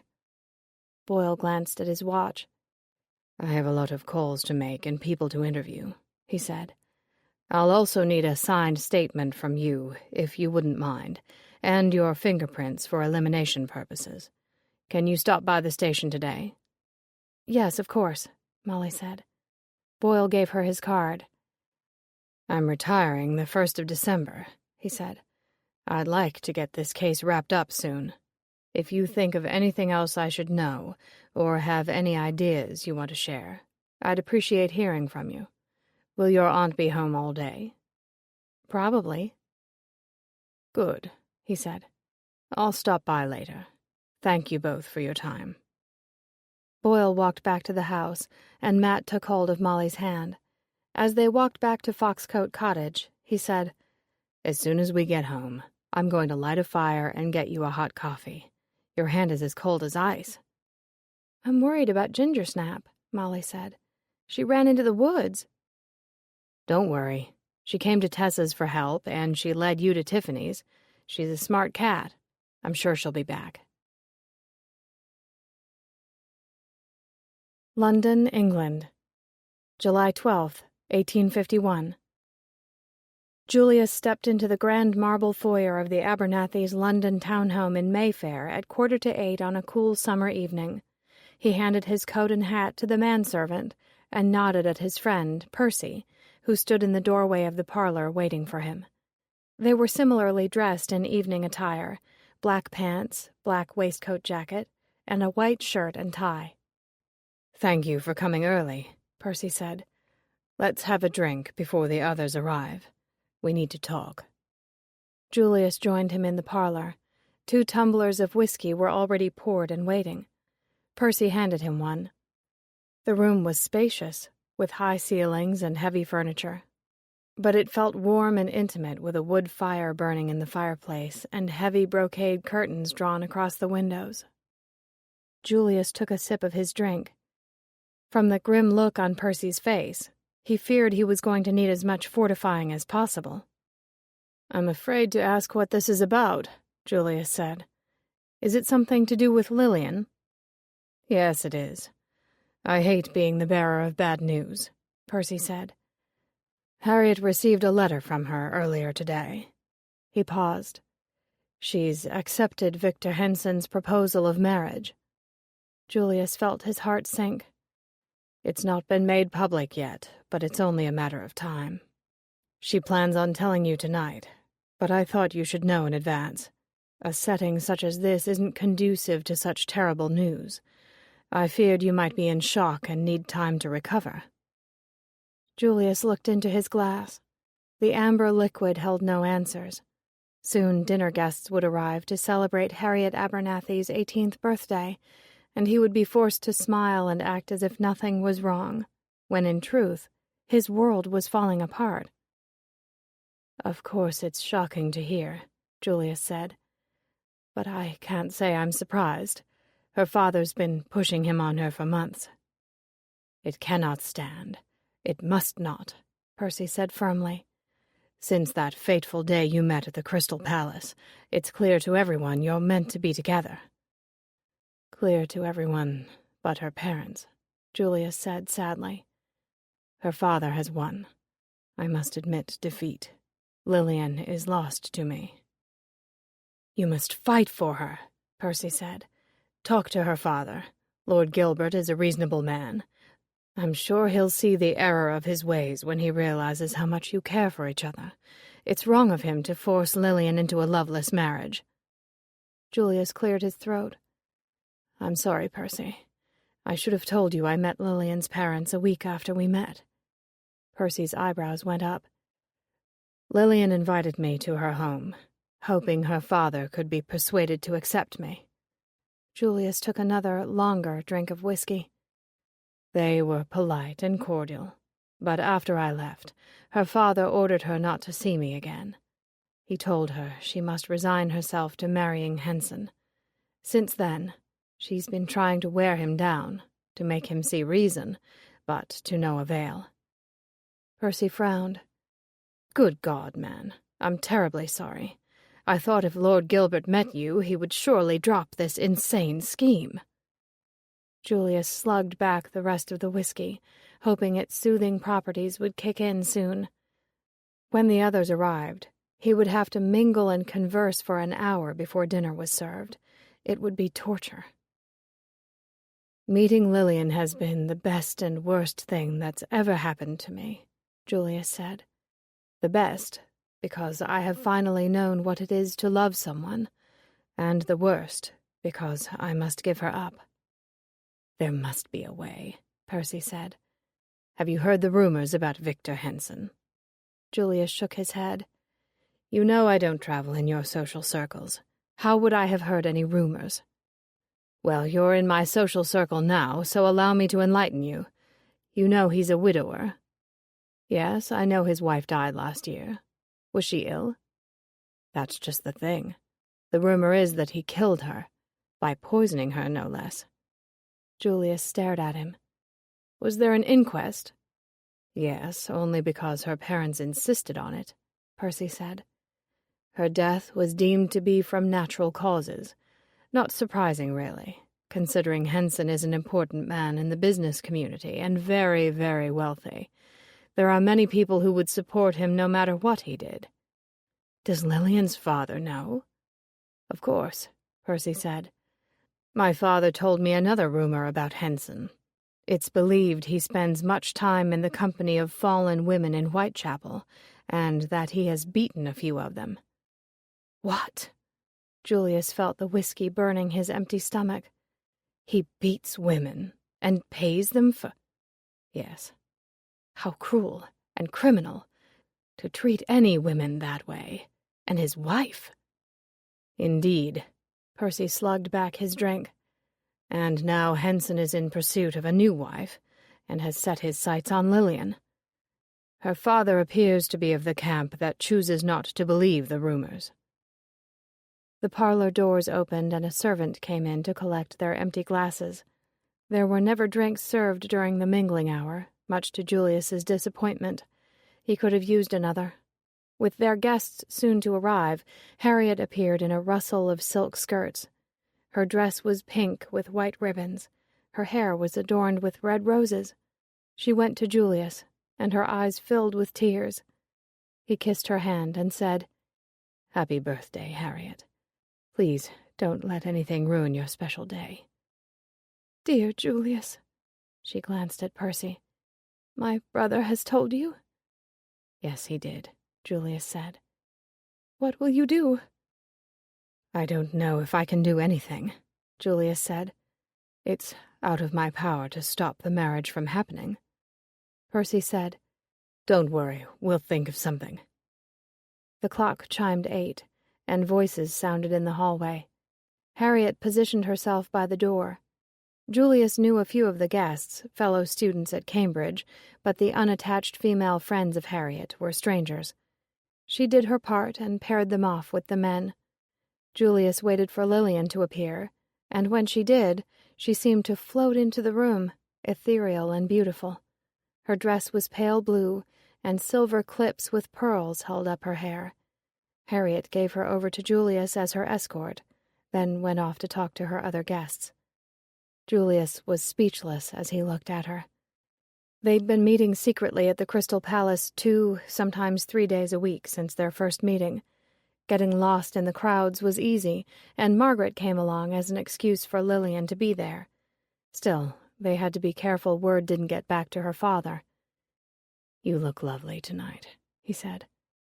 In their time together at the Great Exhibition, he'd never seen her in such an elegant gown. She was so beautiful. He felt his eyes fill with tears as he realized this would probably be the last time he ever saw her. She said quietly, "You know, don't you? I can see it on your face. Harriet told you my terrible news." "Actually, it was Percy who did the telling. He didn't want me to be shocked in front of the others. Please forgive me if I don't congratulate you on your engagement." Her lower lip trembled. "You must hate me," she whispered. "On the contrary," he whispered back. "I love you, Lillian. I want to marry you and be with you the rest of my life." It was all he could do not to take her in his arms and comfort her, and himself. "We belong together." Lillian blinked and straightened her shoulders, and in that moment, he knew she had a spine of steel, even if she didn't know it herself. "I'll try talking to your father again," he said.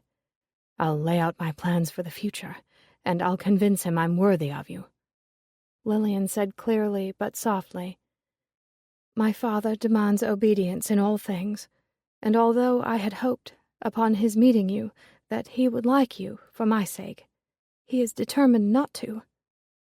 "If I set out a specific plan—" "It's no use," Lillian interrupted. "Every day I have begged and cried and pleaded, but he will not listen." Her hands were shaking, and she clenched her silk purse to steady them. With his confidence already wavering, Julius knew if he didn't have her support to go forward with another meeting, there was no point. "What about your mother?" he asked. "Is she on our side? Can she help us?"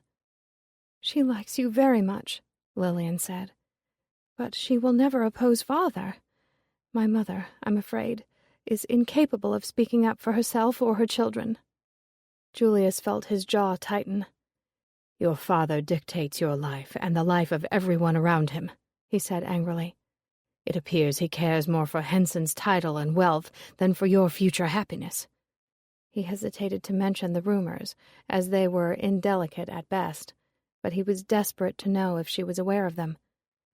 "Have you heard the rumors about Henson?" "That he poisoned his wife? Yes, of course, I know. But what can I do?" Julius realized she didn't know about Henson's trips to Whitechapel, and he couldn't bring himself to tell her. Father has known Victor many years, she said. They're members of the same club. He refuses to believe anything negative about him. What do you believe? Lillian's face paled. I'm afraid of him, she said. Julius suddenly realized other guests in the room were watching them. He smiled widely. We must not look so depressed, he said quietly. Others will take note. Lillian nodded and smiled, but it was hard for her to keep it in place, and it quickly faded. I can't let you marry him, he said. Even if I wasn't in love with you, I couldn't let you do it. He could be dangerous. I need time to think and plan. Meet me at the Crystal Palace in a week. I'll know what to do. I don't know if I can, she said. I'll be leaving for our country house in Surrey the next day, and it may be impossible for me to get away. Please don't leave London without giving me a fighting chance, he said. I'm not sure how I will live without you. He knew it was unfair to say such a thing, that he was burdening her. She had no choice but to respect and obey her father's wishes. I don't want to leave you, she said, but my parents plan to announce the engagement in Surrey. Everyone will be there, friends from London, locals from the village, all of them wishing us well. Her lips trembled. All the while, I'll be dying inside. Trust me, Lillian. I will fix this, he said. Promise you will meet me. Lillian looked at him, her eyes wide and frightened. I promise I will try, she said. At precisely 9, dinner was announced. Percy led the way to the dining room with Harriet on his arm, and each man took the lady they were assigned to escort. Before Julius could offer his arm to Lillian, she opened her purse and took out a small wooden box. This is for you, a present. She pressed the box into his hand. Don't open it now. Later, when you're alone. All right. He slipped the box into his jacket. Shall we go in to dinner? Yes, please, Lillian said. She took his arm. As they walked to the dining room, he grew more and more miserable. Whatever was in that box, it wasn't intended to be a present. He knew it was meant to be a farewell gift. Chapter 5. After a simple breakfast of toast and marmalade and a strong cup of coffee, Matt drove Molly to the police station in Keansburg. Molly checked in, and a few minutes later a female constable took her through a key-coded locked door to a small room, where she had her fingerprints taken. When that task was done, she introduced her to a young woman detective named Samantha Anderson. Thanks for doing this, Samantha said. If you'll follow me, we'll go to a room where you can write down the events of this morning. All right? Sure, Molly said. What choice did she have? The room was windowless, and Molly sat at a table and wrote the account of what had happened that morning. When she was done, she handed the pad and pen back to Samantha. Thank you, she said. Now, if I might impose one more time, would you mind reading your account into a microphone? Inspector Boyle's worried you'll go home to America and not be able to return for a trial. He'd like to record your statement. I have no problem with that, Molly said. Samantha set her up with a microphone, and Molly read her statement. When she was finished, she turned to Samantha. Have you worked with Inspector Boyle a long time? A few years, Samantha said. He told me he's retiring soon. Yeah, he'll be missed. He's that good. Is he from Marlow Crossing? No, like most of us on the force. He lives in Keansburg. The village falls under our department's jurisdiction. Samantha gathered up her things. We're stretched thin by budget cuts. I'm helping him on this investigation, but there's only so much I can do when I've got a load of other cases to sort through. Anyway, it's not your worry. I'll take you back to your husband. Thanks again for coming by. Molly rejoined Matt and glanced at her watch. The entire process had taken less than 90 minutes. Walking back to the parking lot, Matt said, I was reading up on Keansburg. There are some antique shops you might want to explore, and a park with walking trails. Would you like to do that before we head back? No, I think we should go home. Tessa looked worn out, and I'm worried about her, Molly said. She doesn't need this kind of stress at her age. Do you know if she had anything planned for lunch? I'm not sure. Let's stop by Tasty Tidbits and pick up something. As they drove back to Marlowe Crossing, Matt switched on the radio to a jazz station. Molly thought about her friend Jazzy, and Java Jitters, and Burlington. The view outside the window was similar to Vermont, but it wasn't the same. It wasn't home. Her mind turned to Lombardi. I wonder if I should have called Lombardi, Molly said. Why? He's a detective. I should have asked him if I was doing the right thing, giving my fingerprints to the British police, reading my statement. I can't see what choice you had not to cooperate, Matt said. It's not like you're in any trouble. I hope you're right, Molly said. They arrived in Marlowe Crossing 20 minutes later, and Matt drove past St. John's Church. But instead of turning onto Stony Creek Run, he took a right onto the High Street. The village center was in the form of an oval, with shops and restaurants framing a pretty park where tourists and locals could relax on benches or have picnics on the grass. The park was always busy in the summer, but at the end of October, the only people Molly saw were two women walking a blonde Labrador and a small black and tan dachshund. Tasty Tidbits was a popular cafe on the oval. Even out of season, they had to wait 10 minutes in the takeout deli line. Molly ordered 2 pounds of chicken salad with walnuts and cranberries, a loaf of 12-grain bread, and a large case of sparkling water. Back in the car, Matt steered them onto Stony Creek Run. They drove downhill past the church and its manicured grounds, the ancient cemetery, and over the small bridge that spanned Stony Creek. Matt slowed the car as they rounded the bend in the road, and White Dove Cottage came into view. A gray van was parked in the driveway. I bet that's the crime scene investigators, Molly said. Boyle's car is gone, Matt said. He's probably talking to Giles, Brenda, and Penelope. I wish I was a fly on the wall. I'd love to know how they react when they hear Tiffany is dead. Do you think we got Giles in trouble? For having a disagreement about the eye miniature? She shook her head. But he better hope the techs don't find his fingerprints or any trace of him being in the cottage. I'm sure he's already a person of interest, since he's Tiffany's ex. Matt parked the car behind Tessa's, and they went into the cottage with their groceries. Molly saw her through the kitchen window, sitting at the patio table. I'll let her know we brought lunch home, she said. She went out, and Tessa smiled weakly. She was bundled in a thick Irish white wool sweater and held a mug of tea in her hands. We picked up chicken salad and bread at Tasty Tidbits, Molly said. Thank you, dear, Tessa said. I haven't even thought about lunch.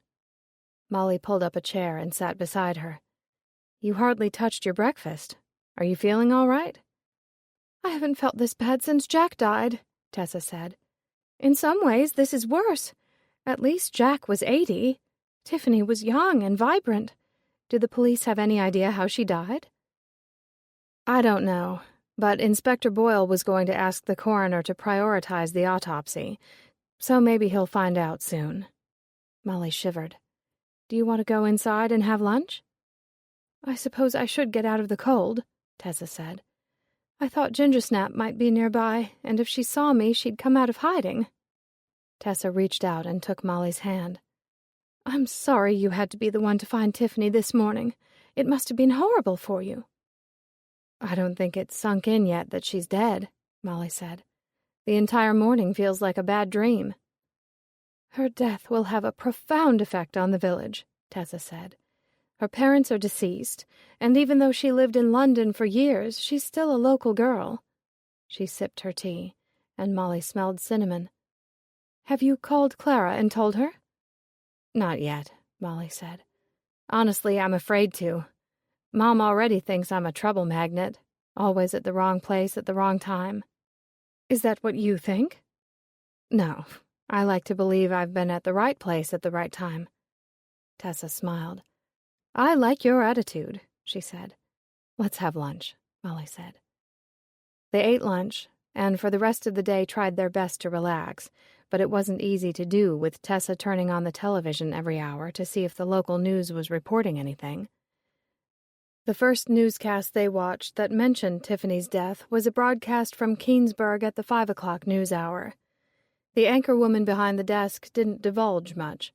She read out Tiffany's name and age and where her death occurred, and a prepared statement from the Keensburg police stating they were in the early stages of an investigation and would inform the public as soon as they knew more.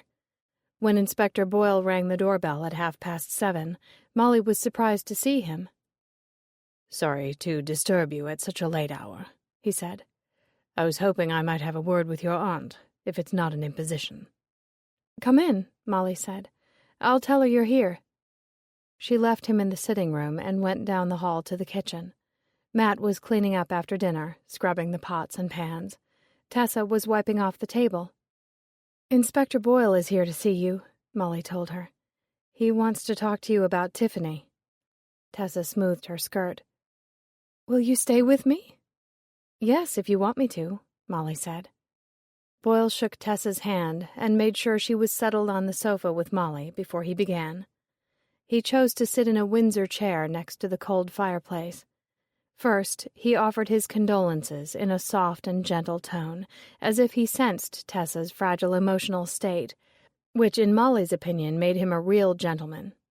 He asked her simple questions, starting with her name, how many years she'd worked as a school teacher, and how she'd transitioned to retirement.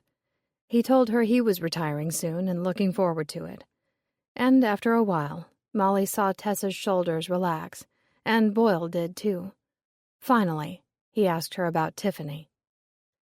"How long was she in Marlow Crossing when you first met up with her?" he asked. "Only a few weeks," Tessa said. "It was Gingersnap's doing. Tiffany had adopted her from the shelter, but the cat kept coming round to see me. One day, Tiffany came with her. She gave me a loaf of raisin bread and offered her apologies. I invited her in for coffee. From that point on, she'd show up at the door every so often with the cat, and we'd chat and have a coffee or a cup of tea." "Did you teach Tiffany at school?" "Oh, yes, I taught her, and Giles. They were in the last year of school I taught," Tessa said. "I assume Giles was a good student," he said. "He went to Oxford." "Yes, he did," Tessa said slowly. "But I rather think his parents had something to do with his being accepted." "Why is that?" "Well, I don't like to speak badly of him, but if you must know, he wasn't the brightest pupil. Honestly, Tiffany was far more studious." Boyle made a note in his book. "When you got together with Tiffany, did she seem to have a preference for coffee or tea?" "She drank both." "Did she talk to you about Giles?" "Every time she was here, she went on and on about him," Tessa said. "She couldn't understand why he'd left her for Penelope. I tried to explain to her it's not uncommon, people falling out of love. Sometimes there isn't anything we can do about it." Boyle said, "When I told Giles about her death, he didn't shed a tear or show any emotion at all. I thought it was odd, but you know him, yes? Would you say that was a normal reaction for him to have?" "He does have a tendency to come across as being rather unemotional, but I honestly don't know him well enough to say," Tessa said. "Perhaps he's in shock. I'm sure he must feel something. They were together such a long time." "He told me he wouldn't be surprised if Tiffany killed herself," Boyle said. "I'm astounded," Tessa said. "That's the most ridiculous thing I've ever heard. I'll grant you Tiffany was always a little high-strung, but surely she wasn't suicidal. Do you know how she died?" "I'd rather not discuss that right now," Boyle said. "Giles told me something else of interest. He said Tiffany was stalking him and Penelope. Did she tell you anything about that?" "What? No, I had no idea. Was he sure?" "He said she appeared in restaurants and shops when they were out together, and sometimes they'd find her walking behind them on the sidewalk or following them in her car." Molly chimed in. "Did Giles file a police report?" "No," Boyle said. "He thought Tiffany would eventually give up and go back to London, so he didn't do anything." Tessa sighed. "Tiffany was a beautiful young woman. She had a full life with a successful career. She never should have given it up for Giles. He wasn't worth it. How can he say such things about her? "Let's talk about the tea at Channing Hall," Boyle said. "What did you make of Tiffany's arguing with Giles about buying the eye miniature?" "She came in laughing, but there was hurt in her eyes," Tessa said. "Giles had been very unkind to her. I believe she might have thought this was a way of making him pay for what he'd done to her." Molly asked, "Did you find the eye miniature, Inspector?" "No," Boyle said. "It appears to be missing." "Maybe she dropped it off someplace to get appraised," Molly said. "Do you know if she made any stops on her way home?" "We've requested her credit card receipts and cell phone records, so I should know something soon." He turned back to Tessa. "Mrs. Paulson, can you tell me anything about Tiffany's friends, old or new?" "The only friend I know of in London is her former employer, Cara Malone," Tessa said. "Her salon is called Mia Cara. As for friends in the village, she spoke a few times of Troy Stanton. They were at school together and lived next door to each other growing up. He owns the Lion's Head pub. Tiffany ate most of her meals there." "We found a to-go container in her garbage can for the fish sandwich she was eating. It was from the pub. What about Tiffany's brother, William Hadley? Do you know him?" "I never taught Will, but my husband Jack did. He thought very highly of him. I believe he's much older than Tiffany. She told me he's a professor at Queensland University of Technology in Brisbane." "I spoke to him on the phone to let him know of his sister's death," Boyle said. "He told me the last time they talked was in the spring when she was still living in London. She didn't tell him she'd moved." "How odd," Tessa said. Molly said, "She might not have bothered telling him if she didn't plan on staying here long." "Will also told me Tiffany had issues," Boyle said. "He said she had a tendency to put her own needs above others and could be very stubborn. He told me she liked playing the martyr so others would feel sorry for her. Does that sound like the Tiffany you knew?" Tessa nodded slowly. "I suppose so, now that I think about it," she said. "She certainly garnered my sympathy, and no doubt there are others who took her side against Giles. But it wasn't without merit, Inspector. Giles treated her badly. Did you know he broke up with her on the telephone? He didn't even have the courtesy to do it to her face." "Oh, I didn't realize," he said. "Tiffany had gone back to London after his father's funeral," Tessa said. "Giles was to follow shortly.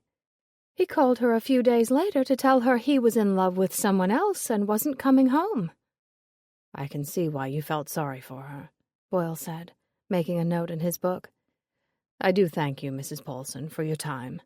That's all the questions I have for you now. I apologize again for the lateness of the hour." "Please, Inspector, do keep us informed," Tessa said. "Certainly," he said. Molly and Tessa both stood, but Boyle remained seated. "Molly, I'd like a word with you, if you could stay a moment." "Sure," Molly said, sitting back down. Tessa left the room, and Boyle waited until her footsteps had receded before he spoke. "The coroner did complete the post-mortem, and I know the cause of death," he said. "I couldn't tell your aunt. I could see she'd had a rough day of it, and didn't want to upset her any more than necessary. Perhaps you could tell her in the morning." "I'll do that," Molly said, but she knew she'd tell her before they went to bed that night. She wouldn't risk Tessa waking up early and hearing it on the news, and from the look on Boyle's face, she knew it wasn't going to be good. "How did she die?" she asked. "Tiffany was poisoned with hemlock." Molly stared at him. "Hemlock? As in the plant?" "Indeed," he said. "The lab results showed traces of it in her tea. There was a tin on her kitchen counter which she used to store her Darjeeling. It looks as if hemlock leaves were crushed into a fine powder and mixed into the loose tea leaves." Molly was astounded. "This is incredible," she said. "Who would do such a thing?" He had no answer, and Molly rubbed her forehead. It had been a long day, and it was catching up with her. "Please tell me she didn't suffer," she said. "Tell me it was a quick death." The medical examiner informed me that the plant's leaves are full of something called conium, and it's lethal when ingested. 100 milligrams, or about 8 leaves, would be fatal. Symptoms occur within 20 minutes of ingestion. She also told me that given the fact Tiffany had enough conium in her body to kill her 3 times over, it's possible it happened quickly. "I hate to ask, but what are the symptoms?" Boyle's face turned even more grim. First, she would have experienced paralysis. Then her respiratory system would have begun to fail, and all the while, her mind would be functioning. Molly cringed. That's why she fell off her chair. She was paralyzed and helpless. Poor Tiffany. She couldn't even call for help. She also had a contusion to her head, he said. The medical examiner is confident it occurred as a result of the fall, and she believes the blow could have knocked her out. Let's hope she never knew what hit her. Does hemlock even grow in England? Yes, it's fairly common. I found a Daily Mail article from 2011 that reported hemlock plants sprouting to record size. Warnings were issued to towns and cities all across England. Did your forensic team find any signs of a break-in? No, but the locks are old on the house. The back door can be easily opened with a credit card. That's not good, Molly said. I'll have Matt check Tessa's locks. And their own, as soon as they got home to Vermont, she thought. I've just remembered something, she said. Yesterday morning, Tessa took us into the village to meet her friends and do some shopping. We wanted to go to Bits and Pieces, but the door was locked. When I told Brenda, she insisted the shop was open and said the door sticks. The point is, Penelope was working at the shop by herself yesterday. You should also ask her where she was around 10:30. She certainly had enough reasons to hate Tiffany, especially if that stalking story is true. Maybe she broke into Tiffany's cottage and poisoned her tea. I would love to ask her, he said. But it seems Penelope is missing. Molly was stunned. Missing? Since when? Shortly after the party. She drove off, he said. Giles told me she was upset with him for giving in to Tiffany about buying the brooch. She's not answering her phone, and he has no idea where she's gone. Her cell phone carrier can't ping her location, so she's either destroyed the phone or turned it off. I've alerted law enforcement to be on the lookout for her and her vehicle, and we're monitoring her credit cards and bank accounts. But so far, nothing. It's like she dropped off the face of the earth. Does Giles realize how bad this looks for her? I suppose he does. It could explain why he's pushing a suicide angle. If Tiffany killed herself, Penelope couldn't have done it. Suicide makes no sense, Molly said. Why would she bother buying the sandwich at the pub and eating it if all she had to do was drink poisoned tea? I agree. It makes little sense, Boyle said. He leaned back in his chair. I did a little checking up on you. I went to your magazine's website and read your articles about the homicide investigations you were involved in. It's apparent you have a talent for talking to people. Not everyone does, you know. In my line of business, it's an essential tool. People are often uncomfortable around the police. Sometimes it's easier for them to open up to an outsider. He paused. I wonder if you'd consider assisting me by keeping your eyes and ears open and perhaps talking to a few people. Like who? Giles, for one, he said. He became evasive when I tried to talk to him about his relationship with Tiffany. You might have better luck getting him to open up. He glanced at his watch. Oh my, look at the time. I'll be late getting home, and I do want to stop by the Lion's Head pub and talk to Troy Stanton. He got up and buttoned his jacket. I'll text you later and let you know how it goes with Troy. He could be another person I'd like you to follow up with. Molly was slightly amused. She hadn't agreed to do anything, and Inspector Boyle was already acting like she was on board. I'm not sure I can help you, she said. Matt and I are flying home in a few days. It shouldn't take much time, probably only a day or two. He was persuasive, but Molly hesitated. If she said yes, she'd be getting involved in another murder investigation. She thought about asking Matt his opinion, but knew what he would say. He wouldn't be thrilled, but he'd leave the decision up to her. "Okay, I'll do it," she said.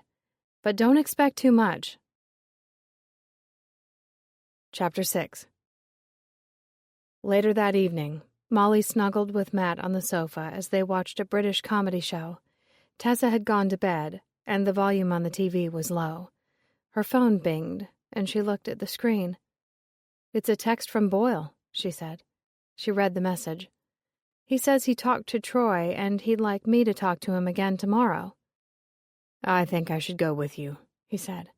"I don't like the idea of you going alone." "I'll only talk to them in a public place," she said. "Giles at Bits and Pieces and Troy at the Lion's Head pub. You don't have to worry." "You know what I'm really worried about? Leaving Tessa in a few days. I hate leaving her here with a killer on the loose." "What can we do? Get her an alarm system?" "Actually, now that you ask, I've got an idea. Or I should say, it's more like a proposal." Molly grinned. "You proposed already, remember?" She fluttered her wedding ring at him. "Or did you forget we got married?" "I haven't forgotten." He pulled her closer, and she rested her head on his wide shoulder. "I've never been happier in my life," he said. "Me too," Molly said. "So what's your proposal?" "My proposal is that if Boyle doesn't solve his case in a day or two, you stay here with Tessa and help him figure out who killed Tiffany." "What?" Molly sprang up. "You'd fly home without me?" "I would stay if I could, but I have to get back to work," he said. "You agree we shouldn't leave Tessa alone. If you tell Swanson what's going on, I'm sure he'll give you time to write about a murder in the Cotswolds." Molly stared at him. "Are you crazy?" Carl Swanson was her boss in North Carolina. He was a moody chain smoker, and the staff lived in fear of him. "I'm lucky he gave me time off to get married and go on my honeymoon." "Okay, then I'll talk to him. He likes me." "Huh, that's what you think," Molly said. "He doesn't like anybody. Why don't we ask Tessa to come to Vermont with us?" "She didn't fly to our wedding because of her hip, and that was less than 2 weeks ago." "Right, I forgot," Molly said. "Then let's buy the alarm system, or we could pay for her to stay at the Cavendish. She loves that hotel." "The alarm isn't a bad idea, but she'd still be on her own, and a hotel would be way too expensive. We could ask your mother to fly over to be with you. She'd enjoy spending time with Tessa, and she's always been a great sounding board for you when you're on a case." Molly sighed. "But it could take weeks or months to solve, and by then Swanson might want to fire me." "Swanson's obsessed with circulation, and he knows you're the biggest draw. Offer to write some articles about antiquing in England while you're snooping around for Boyle. Give it a few weeks, and if there's no progress, maybe Tessa's hip will feel well enough that she can fly home with you and your mom." Molly thought about it. "The airfare for Mom will be off the charts expensive at this late stage," she said. "She won't want to spend that kind of money, and don't forget there will be a penalty if I change my ticket." "We'll pay for her ticket, and don't worry about the penalty on yours." "Are you sure?" "Yes, I'm sure. I'll return the rental car at the airport, and that will save some money. Tessa won't mind you driving her car." "Do you really think this is necessary?" "I do," he said. "Tessa needs you. Evidently, so does Boyle. And I know you, Molly. If you leave before Tiffany's murder is solved, you'll be sulking around the house when we get home, regretting that you left. You found her body this morning. You're already invested in the case. I'm not wild about us being apart, but I know how smart you are and what good instincts you have. You've caught other killers, so why not give it a shot and see if you can find the person who killed Tiffany?" Molly laughed. "What's funny?" he asked. "You know how Kitty and Lex are always calling each other?" Her best friend Kitty and her husband Lex worked together at their auction company in North Carolina. They spent every waking moment together, but if they were apart for more than an hour, they had to place a phone call to touch base. It drove Molly crazy. "For the first time in my life," she said, "the thought of not being near you is giving me heart palpitations. I'm turning into Kitty the Lovebird." "Then I guess I'm turning into Lex," he said and laughed. "We have cell phones, and the international call plan is already set up. We'll extend the dates and talk every day." He pushed her hair back from her face. "I love you, Molly. Being apart for a little while won't change that." Molly kissed him. "Okay. If Swanson gives me a green light, and if my mother agrees to fly over, I'll stay with Tessa." "Good. I'll look up flights so you can tell your mother when you call her in the morning." "What? Hold on, Buster." Molly shook her head. "I'm not calling her. You are." "Why me?" "Because she adores you, Matt. If you ask her, she'll say yes. If I ask her, she'll lecture me about getting involved in another murder investigation. I'll never hear the end of it." She smiled sweetly. "And my demands don't stop there. When I call Swanson, you have to stand by my side, in case I need to hand the phone over to you. Promise?" He crossed his heart with his index finger. "Promise," he said. Chapter 7. "Tiffany's murder is front-page news this morning," Tessa said. She was sitting at the kitchen table with the newspaper when Molly came downstairs and lifted it up to show her the headline. "Local woman found murdered at White Dove Cottage." "There's no mention of the kind of poison used." "Boyle must be keeping it from the press for now," Molly said. "We probably shouldn't say anything about it to anyone." She went to the coffee machine, and after a minute of getting her bearings, pressed the right buttons and made an espresso. "Matt and I were talking last night," she said. "If I can get permission from my boss, and Mom is willing, I'm going to stay here with you while Matt goes home, and Mom will take his place." "What?" Tessa put the newspaper down on the table. "I can't ask you to do that. You should go home and be with your husband. I'll be fine." Molly sat down next to her. "Please let us do this for you. If the police haven't found Tiffany's killer in a few weeks, we'll reevaluate. You might be feeling well enough to travel by then, and we could celebrate Christmas in Vermont." Tessa squeezed her hand. "You're a lovely girl, Molly. Thank you." Molly smiled. "Now all we have to do is convince my boss and my mother.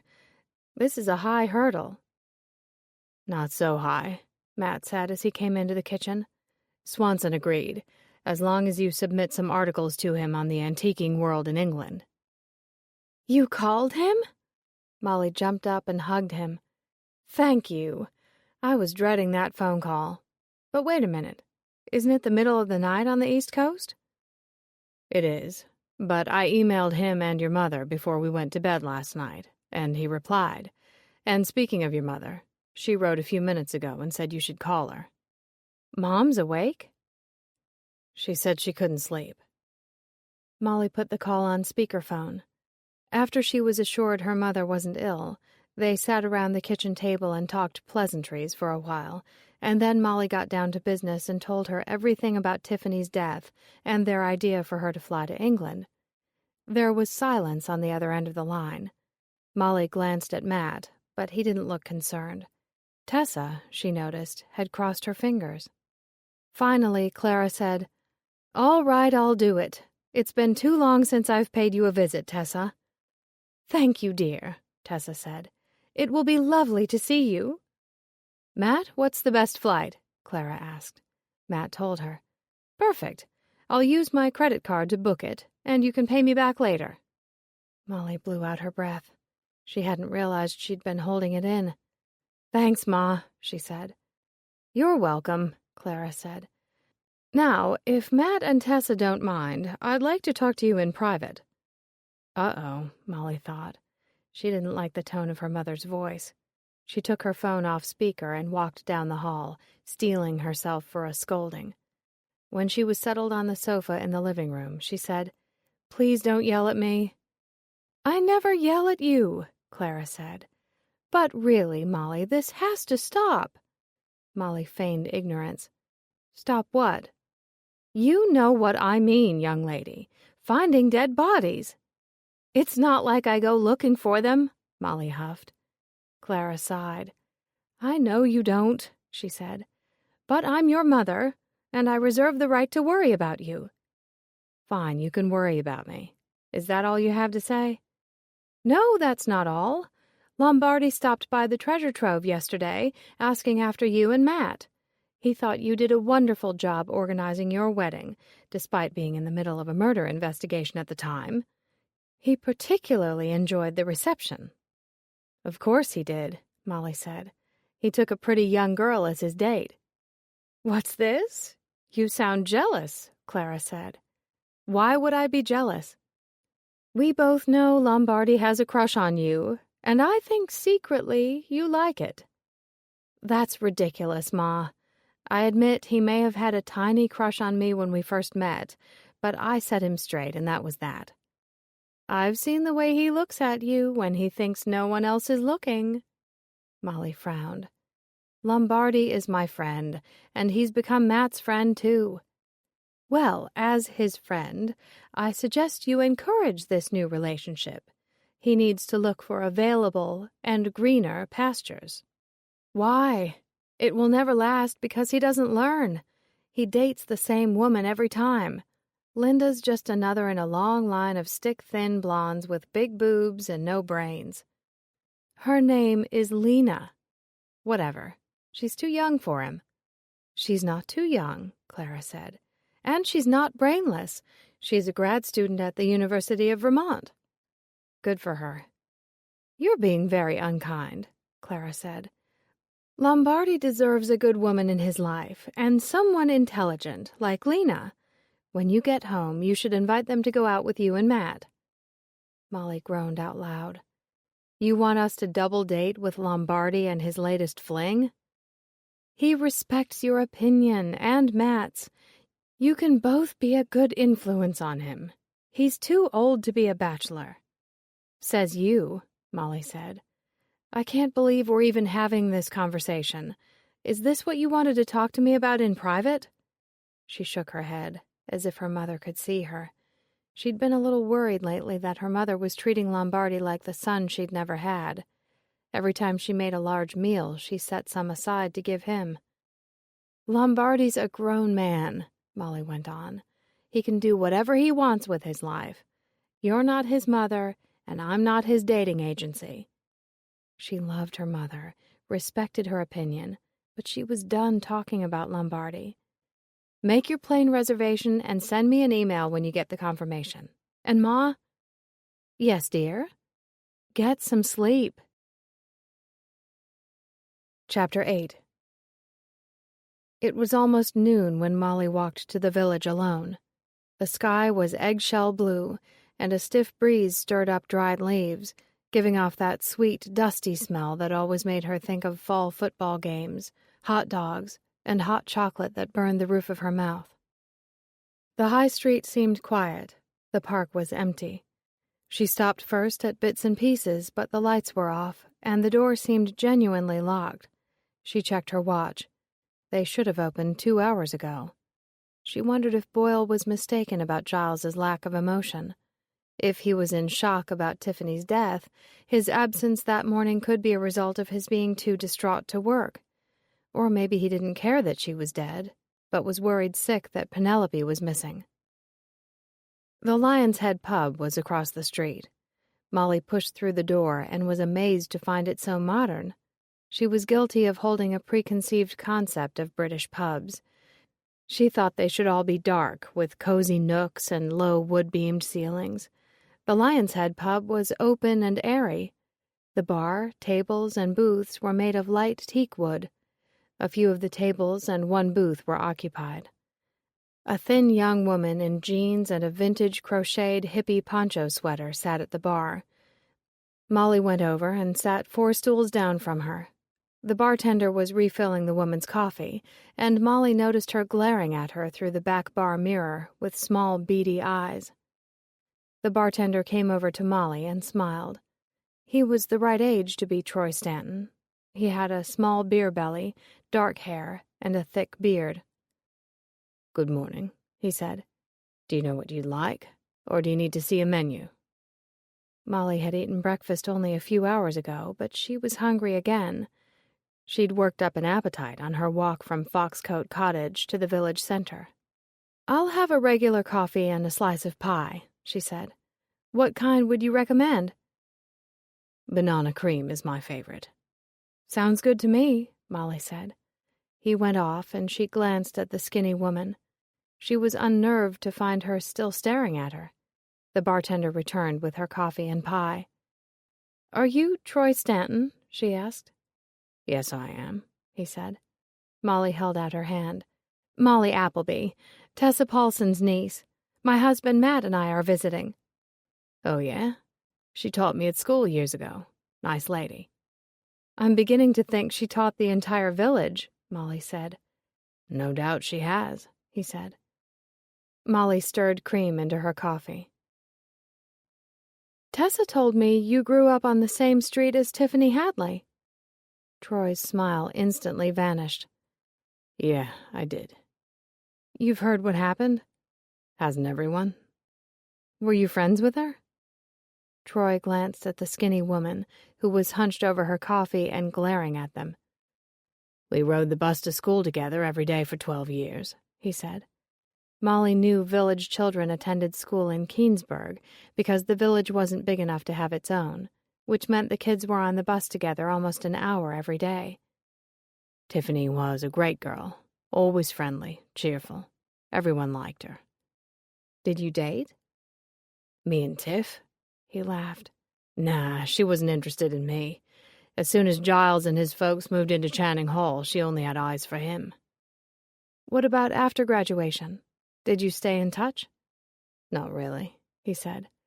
"It wasn't until she moved back a few months ago that I started getting to know her again. She came in to eat her meals. She was a terrible cook." "Tessa told me she gave her a raisin bread." "She probably bought it at Tasty Tidbits." "Did she talk to you about the breakup with Giles?" Troy placed his hands on the bar. "Why all the questions?" "I'm curious, that's all," she said. "Tessa's been talking about her so much. I didn't mean to be rude." Troy sighed. "I suppose it doesn't matter now what we talked about. I already told a cop who showed up here last night. She talked about Giles a lot when she first got here, but lately she started talking about going back to London. I wish she had. Maybe she'd still be alive." "That's interesting," she said. "When did she tell you this?" "A few weeks ago," he said. Molly took a bite of the pie. This is delicious." "Glad you like it," he said. "It's my grandmother's recipe. I bought this place from my dad 6 years ago. Changed it from a smelly old pub to something hip and modern.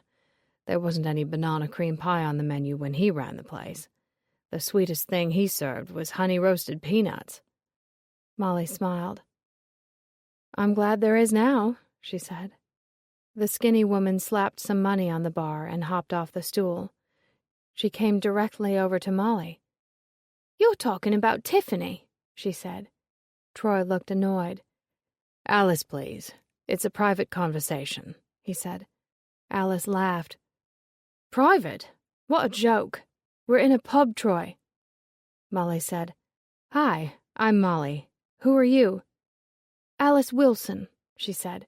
"I was good friends with Tiffany." Troy shook his head. "No, you weren't."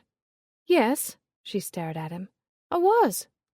"Alice, it's time for you to go," he said. "You can't kick me out. I haven't done anything wrong." She turned back to Molly. "She was my best friend until Giles moved here with his snooty parents, always looking down their noses at everyone. It figures he and Tiff got together. She became such a snob when she met him. Didn't have time for me anymore. Told me to bugger off and find a new friend." She plucked at the yarn on her poncho, and her eyes narrowed angrily. "She wouldn't talk to me after she moved back. I saw her on the street and waved. I wanted to talk to her, but you know what she did. She crossed to the other side. She was avoiding me. She used to be nice when we were kids." Troy pointed to the door. "Alice, you need to go. You'll be late for work." Alice stuck her tongue out at Troy, surprising Molly. She had to be 30 years old, but was acting like a juvenile. I'll leave, Alice said. But be honest, Troy. You were always jealous of Giles because you wanted to go to prom with Tiffany, but she said no. Alice didn't give Troy time to reply. She turned and marched out the door. Troy shook his head. Sorry about that, he said. Alice is delusional. Is it true, what she said about you wanting to go to prom with Tiffany? Yeah, it is, he said. I only asked her because I thought she and Giles were on the outs. It was the last year of school, and they were fighting about their future together. Actually, they fought about that a lot. But at that time, it was about how they were going to stay in touch, with her going to London to study hair design and Giles going to Oxford to study God knows what. I was amazed he even got into Oxford. He leaned toward her and lowered his voice. Giles isn't the brightest bulb in the box, if you know what I mean. People around here think his father paid someone in admissions off. Anyway, they got back together, and that was the end of it. I asked Paula Johnston to the prom and had a great time. She's a good dancer. Are you married? Me? No, not yet. I'm dating a great gal, though. Plan to ask her real soon. Molly ate more pie and sipped her coffee. He didn't seem inclined to move, and she was happy to keep talking to him. What other things did they fight about? She asked. Back in those days. Stupid stuff I don't even remember, he said. I always knew when they fought, though, because they wouldn't sit together on the bus. What about the years since school? Did they come home for visits? Yeah, sure. They'd stop in here from time to time for a drink or a meal, he said. Tiffany always said she hated village life. But I think what she really hated was seeing Brenda Adair. I remember one time she told me she broke into hives every time they stayed with her at Channing Hall. I thought it was funny, her being allergic to Brenda. They didn't get along? Never. Blame it on the snob factor, he said. Giles's dad was stinking rich. His mom is an aristocrat wannabe. And Tiffany was never good enough for their precious son. Giles was a spoiled little boy who grew up to be a spoiled man. God knows why Tiff stayed with him all these years. At some point, you'd think the attraction would have worn thin. What about Alice? Was she really best friends with Tiffany? Look, the sad truth is, the only person who thought they were friends was Alice. Tiffany was friendly to everyone. Alice got a little obsessed with her. This was before Giles moved into the village. Then she got obsessed with him. She had a crush on him? Yeah, but he totally ignored her. I think she really got mad at Tiffany when she started dating him. Where does Alice work? She's a waitress at the Bluebird Tea Room, he said. She's lucky to have a job. She runs her big mouth too much and gets nasty with customers. She's prone to breaking things, too. The only reason she got a job there is because her cousin owns the place and feels sorry for her. A man and woman came through the door and sat at the bar. Troy moved away to serve them, and Molly finished her pie and coffee. She thought about Alice, her obsession with Tiffany and Giles, and the fact that she worked in a tea room that might sell loose-leaf tea. Chapter 9. Look who showed up while you were gone, Tessa said. Ginger Snap was in her arms and purring up a storm. She was yowling at the door. Molly set her purse on the kitchen table. She stroked Ginger Snap's fur, and the cat closed her eyes. I'm sure glad to see you, she said. I wonder where she's been all this time. Probably hiding in the woods, Tessa said. She had a lot of dirt on her fur and paws. I cleaned her up as best I could. Matt said she'd come back. Speaking of Matt, where is he? Upstairs on the computer. He said he had some work emails he had to answer. Did you talk to Giles and Troy? Bits and Pieces was closed, but I talked to Troy. I also met Alice Wilson. Do you know her? Oh, dear, dear. Everyone in the village knows Alice, Tessa said. She's such an odd girl. I was at the Bluebird one time with my very good friend Mrs. Anderson when she went into a rage because a customer complained about their tea. Can you buy loose-leaf tea at the Bluebird? Tessa stared at her. Yes, you can, she said. "Do you think Alice had something to do with poisoning Tiffany's tea?" "I'm not accusing her of anything," Molly said. "But Troy told me she was obsessed with Tiffany and Giles when they were growing up, and Alice herself told me she got mad at Tiffany not too long ago when she wouldn't talk to her. I'll let Boyle know. Also, Troy told me Tiffany was thinking about going back to London. Did she ever mention that to you?" "No." Tessa looked surprised. "I wonder if that's why she went to London a few weeks ago. She asked me to feed Gingersnap." "Meow." Molly winced. "I think somebody's hungry," she said. "I don't have any food for her here," Tessa said. "Would you mind running over to White Dove Cottage and getting it? It's in the kitchen pantry. I have a key." Tessa opened a drawer and took out a keychain with a red furry pom-pom on the end. "I forgot to return it to Tiffany." "Sure," Molly said. "I'll be right back." She went to the hall and put her jacket back on. When she put the key in the front door lock at White Dove Cottage, she felt a little like a cat burglar, if stealing cat food could be considered a crime. The police hadn't taped any crime scene tape across the door, but inside there was tape crossed over the dining room entrance, and fingerprint dust was everywhere. Molly wished she knew what items they had taken away, and hoped the food pantry wasn't sealed off. In the kitchen, there was no crime scene tape holding her back. Cupboards and drawers had been opened and rifled through, but Gingersnap's bag of dry cat food and a box of treats were on a shelf in the pantry. She also found a recyclable bag she could use to haul her goodies home. Water and food dishes were on the floor, and as Molly packed them into the bag, she noticed a canister on the counter. It was a tin with a retro starburst design reminiscent of the 1960s. She remembered Boyle had told her Tiffany stored her tea in a tin container and wondered if it was part of a set. She took the lid off and looked inside, not really expecting to find anything. She was surprised to see it was stuffed full of cat toys. Knowing Gingersnap would be happy to get her treasures back, she tipped the tin upside down over the bag and shook it. The last item to pop out wasn't a toy mouse stuffed with catnip, but a small wooden jewelry box. The eye miniature was inside, safe and sound. Molly was amazed to find it there. She tucked the box in her jacket pocket and carried the bag of cat toys, food, and bowls to the door.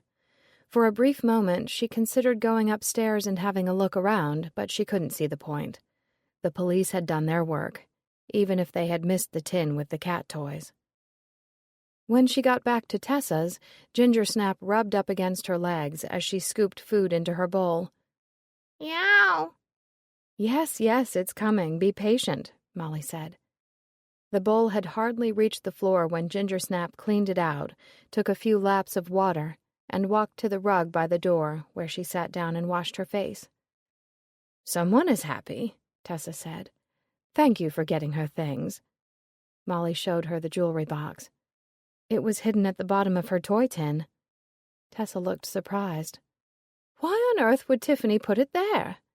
"She had to be hiding it," Molly said. "From Giles?"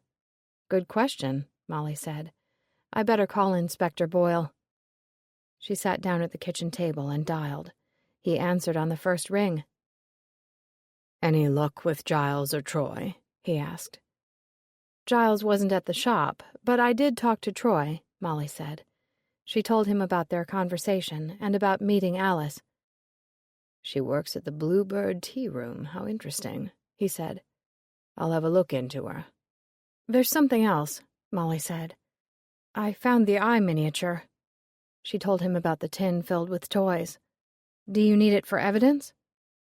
He was silent a moment before he replied. "I'd rather Giles didn't know it's been found," he said. "If I log it into evidence, it won't be missing anymore. Why don't you hold on to it for a while? Can you do that for me?" "Sure, if that's what you want," Molly said. "Did I find out anything you didn't already know?" "I didn't know Troy had asked Tiffany to the prom. That shows he was interested in her." "Yeah, a long time ago," she said. "Did he tell you she was thinking about going back to London?" "Yes, he did. I called Tiffany's former employer this morning. Unfortunately, Giles had already gotten to her. She couldn't stop crying about Tiffany, and I barely got a thing out of her. I know it's a bit of an imposition, but would you mind going to see her in person? You want me to go to London? I'd cover your expenses. Why not call her back after she's had some time to calm down? Molly suggested. It would be cheaper. They worked together 8 years, and Giles and your aunt told me they were friends. I'd rather have it be a personal interview. I think she might feel more comfortable talking to you about Tiffany and her relationship with Giles than she would talking to me. What about Detective Anderson, the female cop I gave my statement to? She said she was working with you. She isn't available right now, but I apologize. Perhaps you don't have time. When are you leaving for America? Actually, I'm not leaving. I've decided to stay a while longer to be with Tessa. Splendid, he said, sounding pleased. Shall I email you the address of the salon? Molly stared at her phone. Boyle looked so unassuming with his wrinkled clothes, thinning hair, and limping gait, but the man was as stubborn as a mule. All right, send me the phone number, too, Molly said. I'll make an appointment to get my bangs trimmed. Stylists are used to talking to people who are sitting in their chair. The familiar setting might keep her from freaking out when I mentioned Tiffany. Brilliant, he said. I'll try to get an appointment and go on Friday, Molly said. That was 2 days away. Matt would be going home the next day, and although she knew she could have gone with him to Heathrow and taken the train into the city, she was afraid of her own emotional state. She didn't want to talk to Karam alone on a day when her own heart was breaking. Very good, Boyle said. I look forward to hearing what you find out. Chapter 10. At 5 o'clock that evening, Molly drove to the village on her own. Tessa had talked to Brenda on the phone and learned that Giles was going to be manning the shop until 8 o'clock. Molly didn't want to miss an opportunity to talk to him. She walked into Bits and Pieces, looking forward to seeing the antique store, but she was quickly disappointed. The shop was overloaded with furniture, beautifully detailed hutches, antique buffets, cupboards and chairs, and display tables laden down with collectibles. Every square inch of floor and wall space was taken. Walking carefully so as not to bump into a table and knock something off it, Molly made her way around the store looking for Giles. She found him in a corner at the back, his neck bent over his cell phone, eyes glued to the screen. He didn't seem aware she was there until she cleared her throat and his head snapped back. "Hello, Giles." His eyes took a moment to focus on her face. There was no welcoming smile. She was met by a frown, and the way his mouth dipped down made him look as unpleasant as his mother. I thought you were going home to America, he said. I decided to stay on with Tessa a little while longer, she said. Matt's going home tomorrow. Oh, sounds like there's trouble in paradise, he said in a nasty tone. Molly had wanted to give him the benefit of the doubt.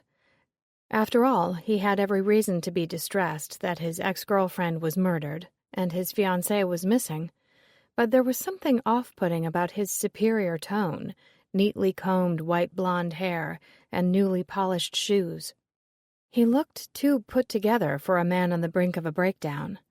In that moment, with his eyes devoid of emotion, she decided she didn't like Giles. She knew there were people in the world who were beautiful on the outside but ugly inside, and she suspected if he was cut, he'd bleed ugly.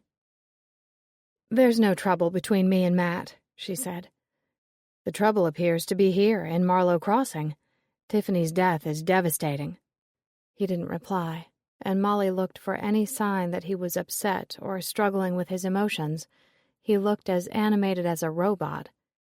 "I heard Penelope's gone, too," she said. "Any word from her?" Giles sighed. "The gossip mill in this village never ceases to amaze," he said. "Did your aunt tell you that?" "No, I heard it being talked about in the village," Molly lied. She wasn't about to tell him her gossip mill was Inspector Boyle. "Did her leaving have anything to do with Tiffany showing up at Channing Hall?" "Penelope has every reason to be upset with Tiffany. Actually, we both do. She's been harassing us for months. Penelope wasn't pleased, because I didn't try to stop her. I thought she'd give up if we ignored her. Paying her for the brooch was the last straw for Penelope, but I'm sure she'll be back. She just needs a little time to cool off. Does she know Tiffany's dead? He put his phone in his pocket. She turned off her phone. I haven't been able to reach her. So what was the big deal about the eye miniature? Tiffany was keeping it to spite me, he said. She wanted you to pay her for it. Did it ever occur to you that maybe she needed the money? She did give up a high-paying job in London to come here. It wasn't about money, he said. It was about getting back at me for breaking up with her. He ran a hand through his blonde hair, and it hardly moved. It looked like he used hairspray. I shouldn't have given it to her in the first place. It was a stupid thing to do. She hated anything old. Really? Then why did you give her an antique?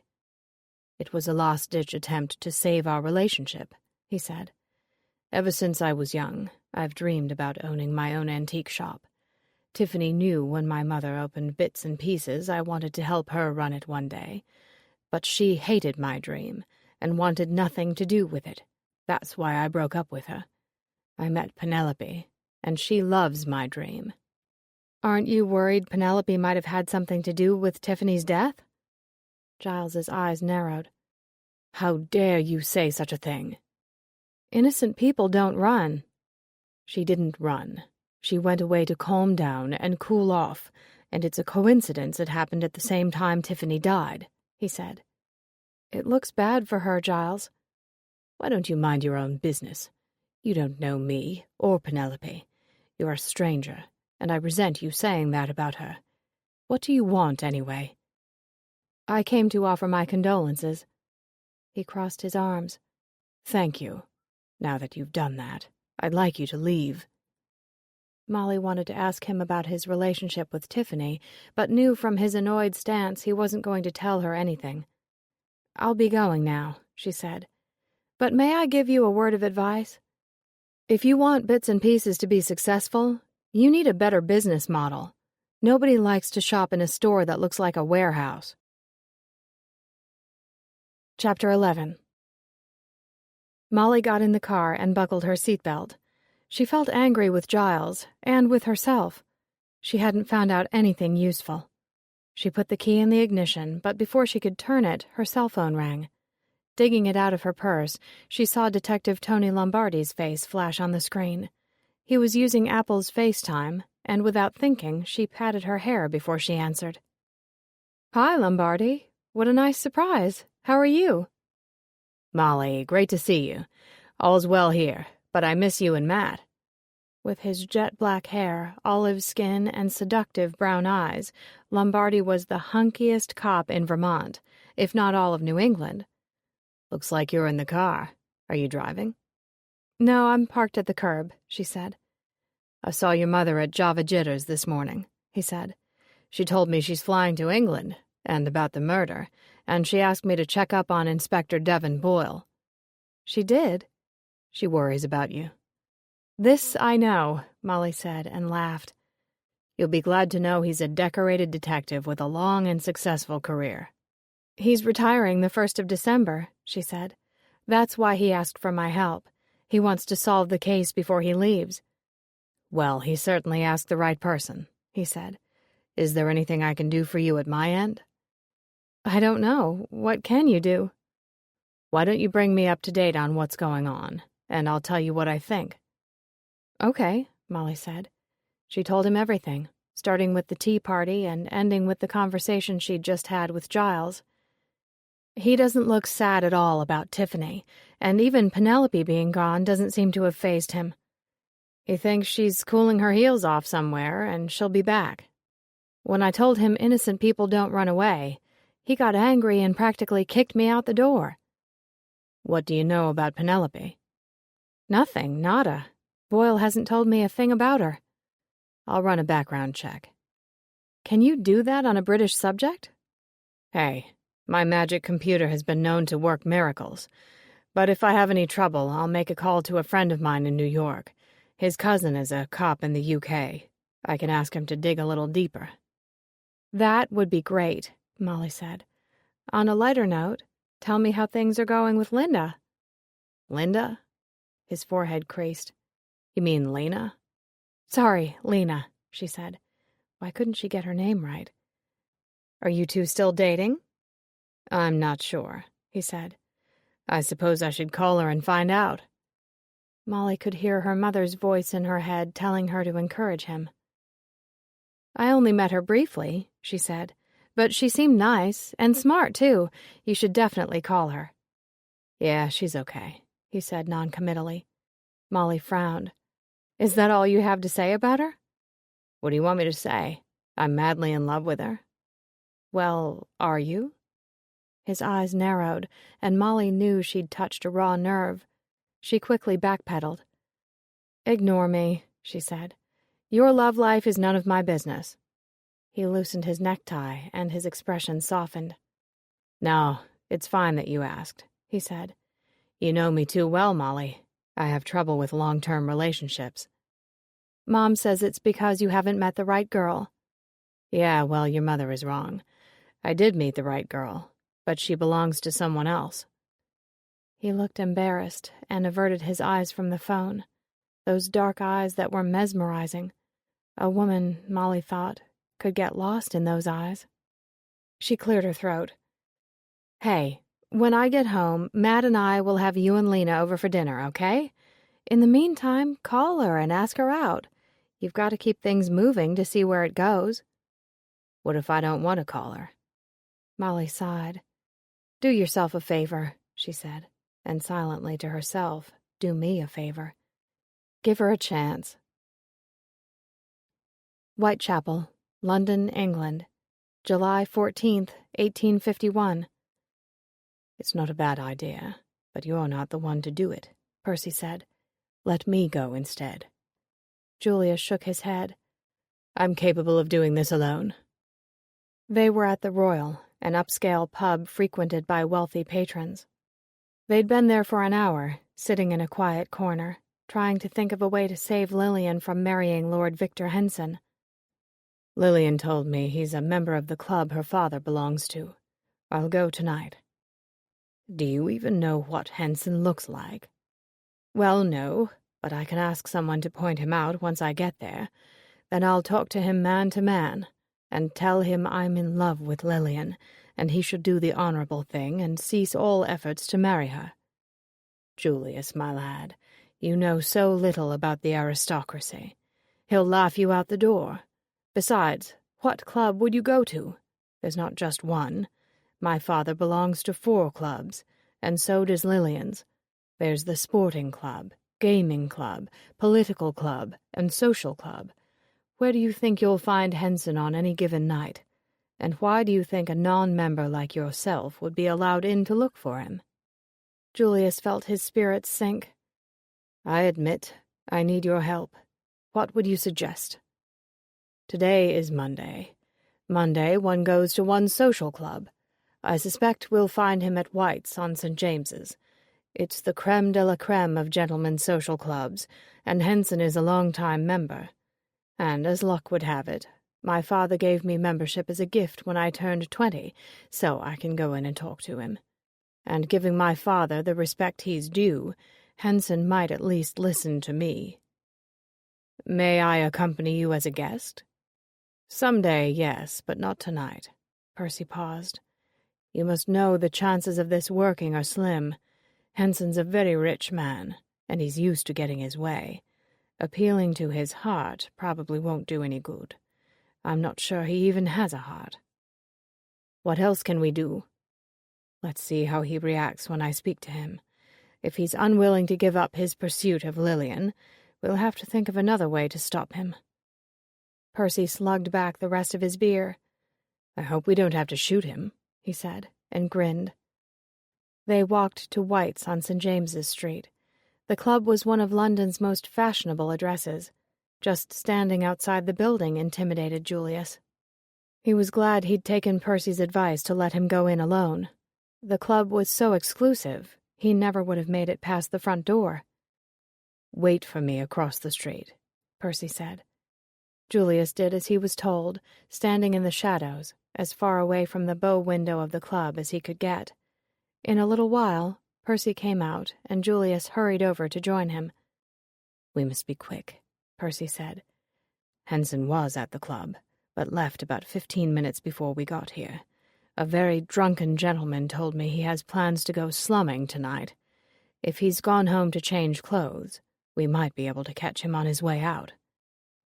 Julius knew about slumming, but had never known anyone who'd actually done it. His father had warned him it was a hedonistic pursuit of sinful pleasure, popular with some in the aristocracy. These were wealthy men, and even women, who would dress down to visit the slums, sometimes staying for a day or two, blending in, living out their fantasies. The very thought of Lillian marrying a man who lowered himself to such debauchery made Julius feel ill. They walked 4 blocks to Henson's townhome, and when they arrived at the address, Julius realized what he was up against.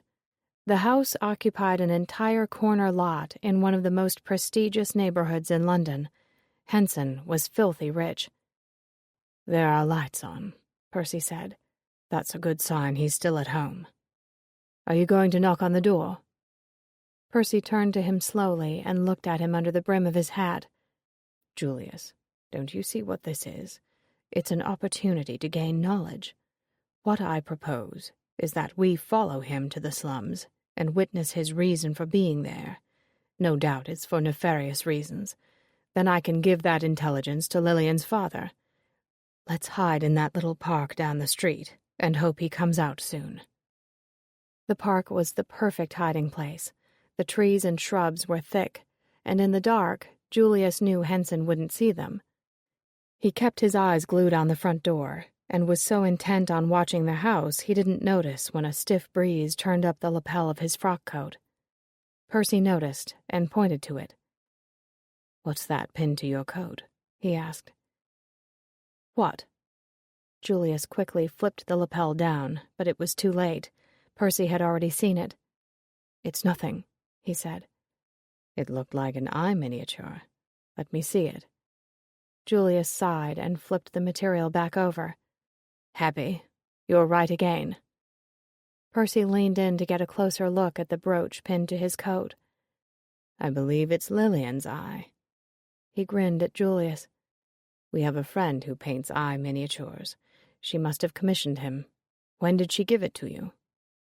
At Harriet's birthday party, Julius said. She gave it to me with a note that said she feared we would never see each other again, and she wanted me to have a portrait of her eye so I would never forget her. Sweet Lillian. Percy glanced back at Henson's house, and his eyes narrowed. We must do what we can to protect her from him. They said nothing more about the eye miniature, but waited in stony silence. After a while, Julius began to think Henson had already gone and they'd missed him, but the front door suddenly opened, and a short, pudgy man in a working man's bowler and jacket came down the steps. That's him, Percy said. I'd recognize that pear shape anywhere. They waited for Henson to round the corner before they came out of their hiding place. Away from the residential street, the roads bustled with Londoners on their way home from work. Henson strode among them with purpose, until he eventually stopped at a taxi stand and got into a horse-drawn cab. We better hurry, or we'll lose him, Percy said. They climbed into the next carriage in line, and Percy told the driver, We need you to go after the cab that's just left. Julius was anxious and ready to go, but the carriage didn't move. The driver looked down at them through a trapdoor in the roof.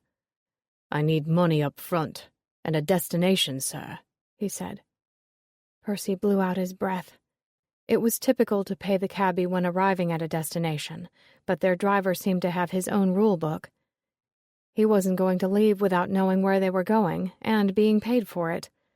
Percy took a handful of coins from his pocket and handed them to the driver through the opening. We kindly request you follow that cab, and do so immediately. I'll pay you more if it's needed when we reach our destination, all right? Right-o, sir. Thank you very much, the driver said, tipping his hat and pocketing the coins. He flicked the reins and the carriage jerked to a start. As soon as the horses increased their pace, the door popped open. This was a common occurrence, and one that always annoyed Julius.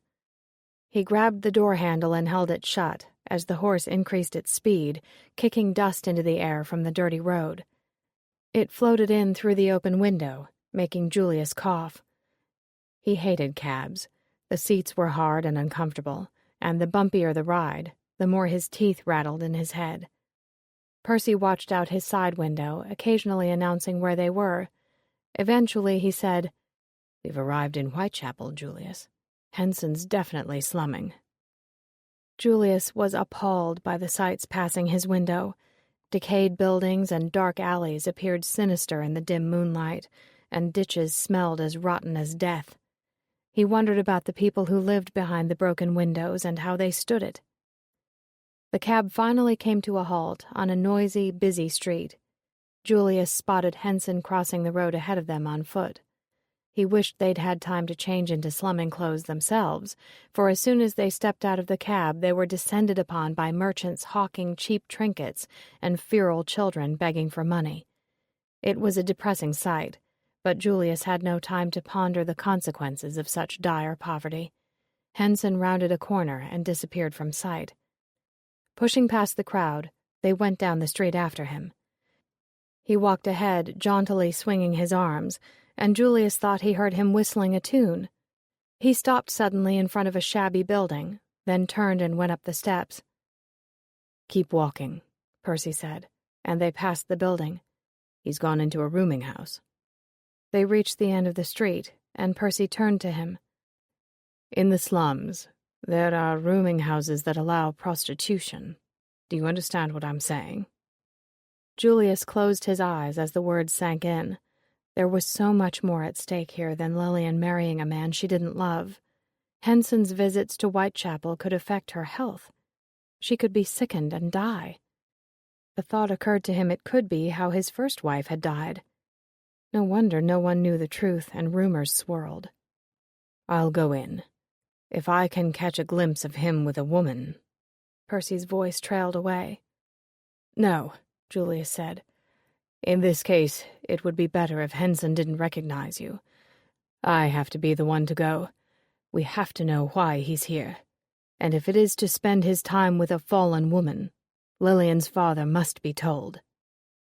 They walked back to the rooming house, and Julius went up the steps and entered a cramped foyer with a staircase that led to the upper floors. A hallway straight ahead of him went to the rear of the house. Above, he heard floorboards creak and a woman's laughter. Down the darkened hallway, a door opened, spilling light onto the floor. A woman came toward him. From a distance in the dim light, she appeared young and pretty, but as she got close enough to see properly, he realized she was a lot older than him, and her face was pockmarked and rough. "Looking for company?" she asked, her voice slurred with drink. "No, thank you," he said. "A man came in a few minutes ago. I believe I might know him. Can you tell me his name?" She stood close to Julius and trailed a long, ragged fingernail down the front of his jacket. He tried to smile, but couldn't fake it.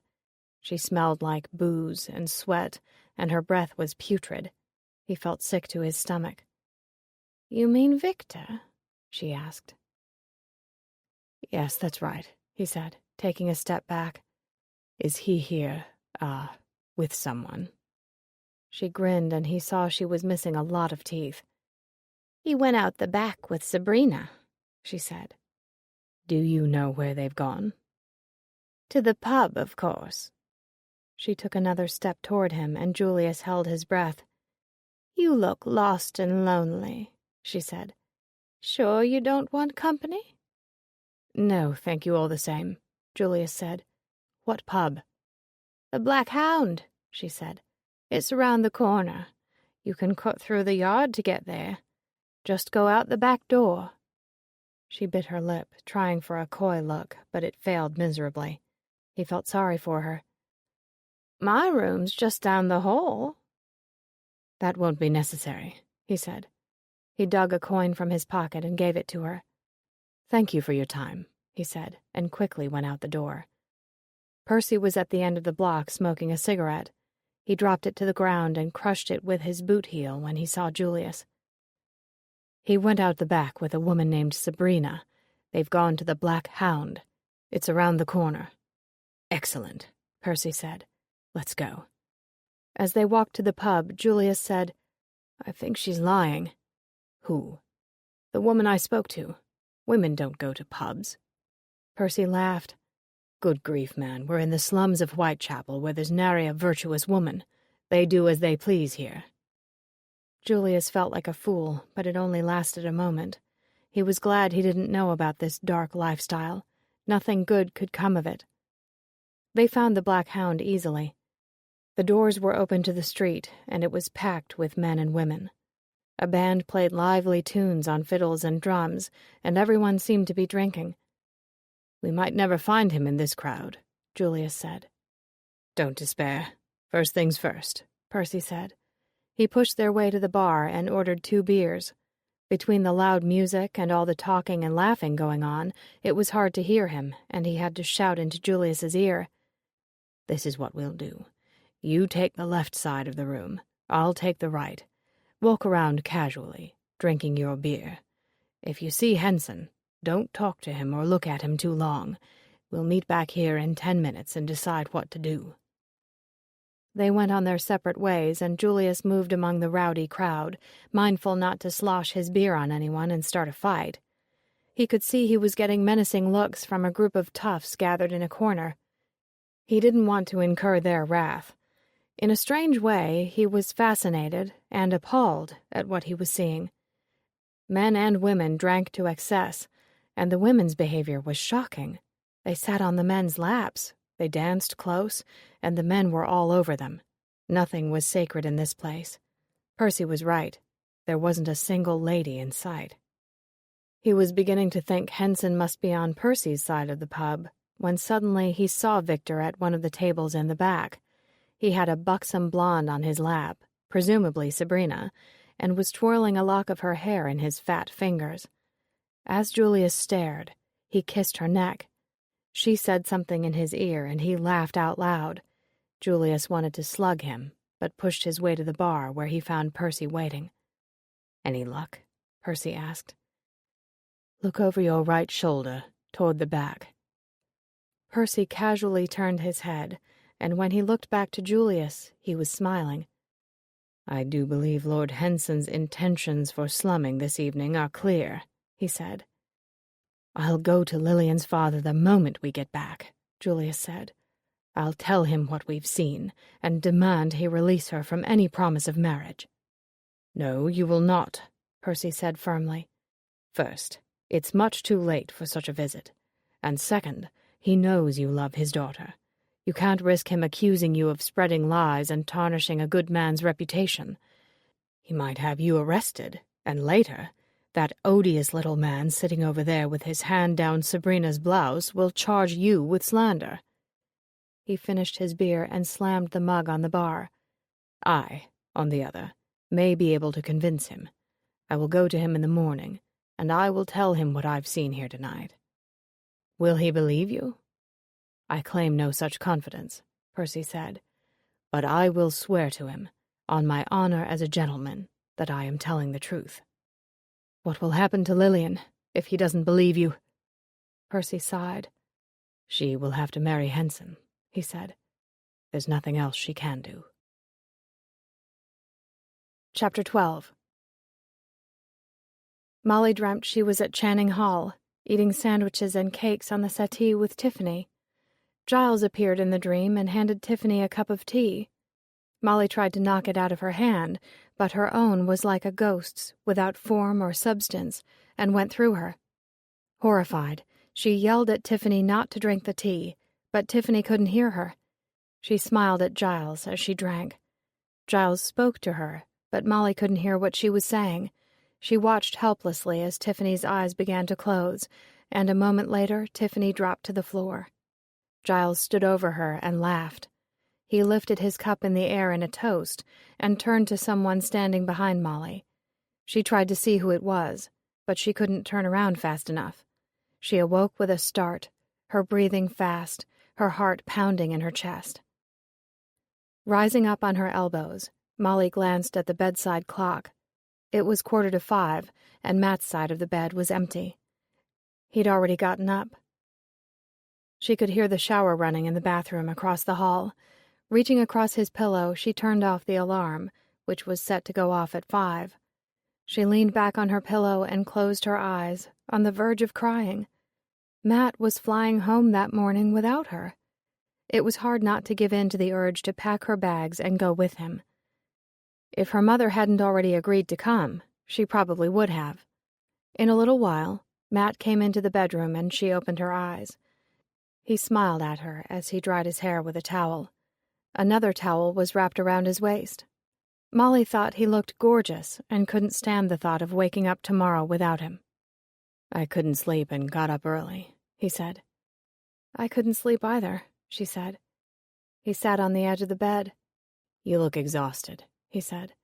"You should go back to bed when I leave. Try to get some sleep." She wanted to say she couldn't sleep because he was leaving, and she didn't want him to go, but she had agreed to this crazy plan, and it wouldn't be fair to make him feel bad about it. Matt touched her cheek and smiled that sweet smile that always made her heart melt. "What are your plans for today?" he asked. "I'm going to the grocery store to stock the refrigerator, and I'll clean the house and make sure the other guest room is ready for Mom's arrival. Then tomorrow, I'll take the train into the city for my 10 o'clock hair appointment with Cara Malone." She'd been lucky to get the appointment. When she'd called the salon, the receptionist told her Cara was booked 6 months out. But lucky for her, she'd had a cancellation. "I hope she'll tell me the truth about Tiffany and Giles and doesn't hold back. Boyle wants to know what their relationship was like, and Giles isn't talking." "Do you think he killed her?" "I think he's not sorry she's dead." "What about your mother? Did she get back to you about the limo?" "Yes, she decided to come here directly instead of going to London with me," Molly said. "She's afraid she'll be too tired. I ordered a car to pick her up at the airport." "Good idea," he said. Molly batted her long eyelashes at him. "You know what else is a good idea?" "No. What?" Molly pulled the quilt aside and patted the mattress. Later in the kitchen, Molly brooded as she watched Matt consume a soft-boiled egg, 2 blueberry muffins, and a big cup of coffee. She still felt conflicted about his leaving without her, and if that wasn't bad enough, she'd completely lost her appetite. Matt glanced at his watch. "I should get on the road," he said. She knew he wanted to give himself plenty of time to drive to Heathrow, return the rental car, and get to the boarding gate for the flight to Boston. But knowing all of this didn't make it easier for her to let him go. He said his goodbyes to Tessa, and Molly followed him outside to the driveway. As he pulled his suitcase to the car, she looked to the east, where the sun was rising in a blaze of orange and yellow on the horizon. It was going to be a lovely fall day, but it was chilly, and she hugged her sweater around her. She'd have to get used to not having Matt around to keep her warm at night. Holding her chin up in the British tradition, she tried to keep a stiff upper lip, but it was a lot harder than it looked. Matt put his suitcase in the trunk of the car. Then he turned to her and wrapped his arms around her waist. Molly breathed in his fresh laundry scent, his spicy aftershave, and thought she was going to burst into tears when his mouth tickled her ear as he whispered, "I love you, and I'll miss you like crazy." "I love you too," she said, and hugged him tighter. "I'll call you every day. Do you have your passport?"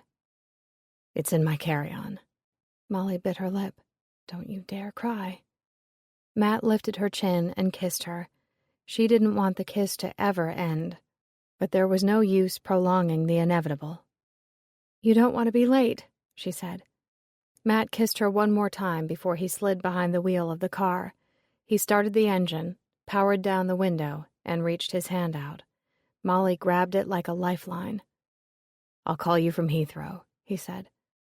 "I should be going with you," she said. "This is stupid." "No, it's not," he said. "You're going to help the police find the person who killed Tiffany, and you're going to give your elderly great-aunt some peace of mind." "But we should be going home together," she said, hating the whiny sound of her voice. "We're on our honeymoon." Matt winked at her and smiled. Sweetheart, as far as I'm concerned, we'll always be on our honeymoon. He kissed her hand. You're the best thing that's ever happened to me, Molly Appleby.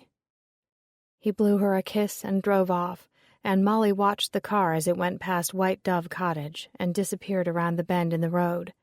Behind her, she heard the front door open, and a moment later Tessa stood beside her. She patted her arm gently. There. You'll be together soon, Tessa said. Of course we will, Molly said, and lifted her chin a little higher. Chapter 13. I'm going to make you something special to cheer you up, Tessa said. I'm not really hungry, Molly said. Nonsense, you have to eat breakfast. Molly knew there was no arguing with Tessa, and maybe she could eat something after all. Can I at least help you? She asked. No, I want you to have some coffee. Sit down and relax. Molly went to the coffee machine and brewed a cup of coffee, feeling proud of herself for finally mastering the contraption. Gingersnap sauntered into the kitchen and stared at her empty food dish. She didn't say goodbye to Matt, Molly said. Meow, Gingersnap said. Molly fed the cat and sat at the table with her coffee. She watched Tessa line up a jug of milk, a bag of flour, and a carton of eggs on the counter. When she took a package of chocolate chips from the pantry, Molly's eyes lit up. Are you making waffles with chocolate chips? How did you know? I remember you made them for me when I was a little girl. I wanted to surprise you, Tessa said. The chocolate gave it away, didn't it? But I'm pleased you remember. How could I forget? Those waffles were decadent. Although, as I recall, Mom wasn't pleased you were making them for me every day. Molly was 10 years old the first time she'd traveled to England with her mother, old enough to appreciate a foreign country, and old enough to become acquainted with her great-aunt Tessa and her great-uncle Jack. They'd stayed with them a month, and Tessa had spoiled her rotten. Her waffles with chocolate chips were a big hit with Molly. Your mother insisted the chocolate chips made the waffles too sweet, Tessa said, but she managed to eat a stack of them every morning. They both laughed at the memory, and Molly felt her spirits lift a little. Gingersnap brushed up against Molly's legs. She picked her up and let the cat put her front paws on the table to look out the window. Molly was surprised to see an elderly man pushing a wheelbarrow across the lawn. Tessa, who's that man in your garden? Tessa looked out the window over the sink. That's Billy Farnham. I didn't expect to see him here so early. I thought Reggie was your gardener. Tessa sighed. Unfortunately, Reggie was a no-show yesterday. The lawn is so covered with leaves, I rang up Billy and asked if he could do the raking. Where's Reggie? I suspect he's at home, sleeping off the drink, Tessa said. It wouldn't be the first time he's gotten drunk and not shown up for work. I've told him it has to stop. No one will ever hire him if he keeps it up. Is he nuts? You'd think after killing a man in a pub, he'd never take another drink in his life, Molly said. She watched Billy take a rake out of the wheelbarrow and thought about Tessa's coffee and tea chats with Tiffany in her kitchen, or, in the nice weather, probably outside on the patio. Did Reggie ever meet Tiffany when she was visiting you? She asked. Tessa stirred the batter. I believe there were a few times she was here when they exchanged a hello or goodbye, but I never heard them engage in a lengthy conversation. What about Penelope? Does he know her? Tessa set the bowl aside. I rather doubt it, but I suppose it's possible. She opened the bag of chocolate chips. I hope you aren't thinking he's involved in any way in Tiffany's death, because you couldn't be more mistaken. I'm not saying he did it, Molly said. But don't you think it's a little strange he didn't show up for work and Penelope's gone missing too? Reggie isn't missing, Tessa said, mixing the chocolate chips into the batter. As I said, he's probably at home sleeping it off. Maybe I should go by his house later and check up on him. That's a wonderful idea, Tessa said. He has a flat above the Woolly Beast.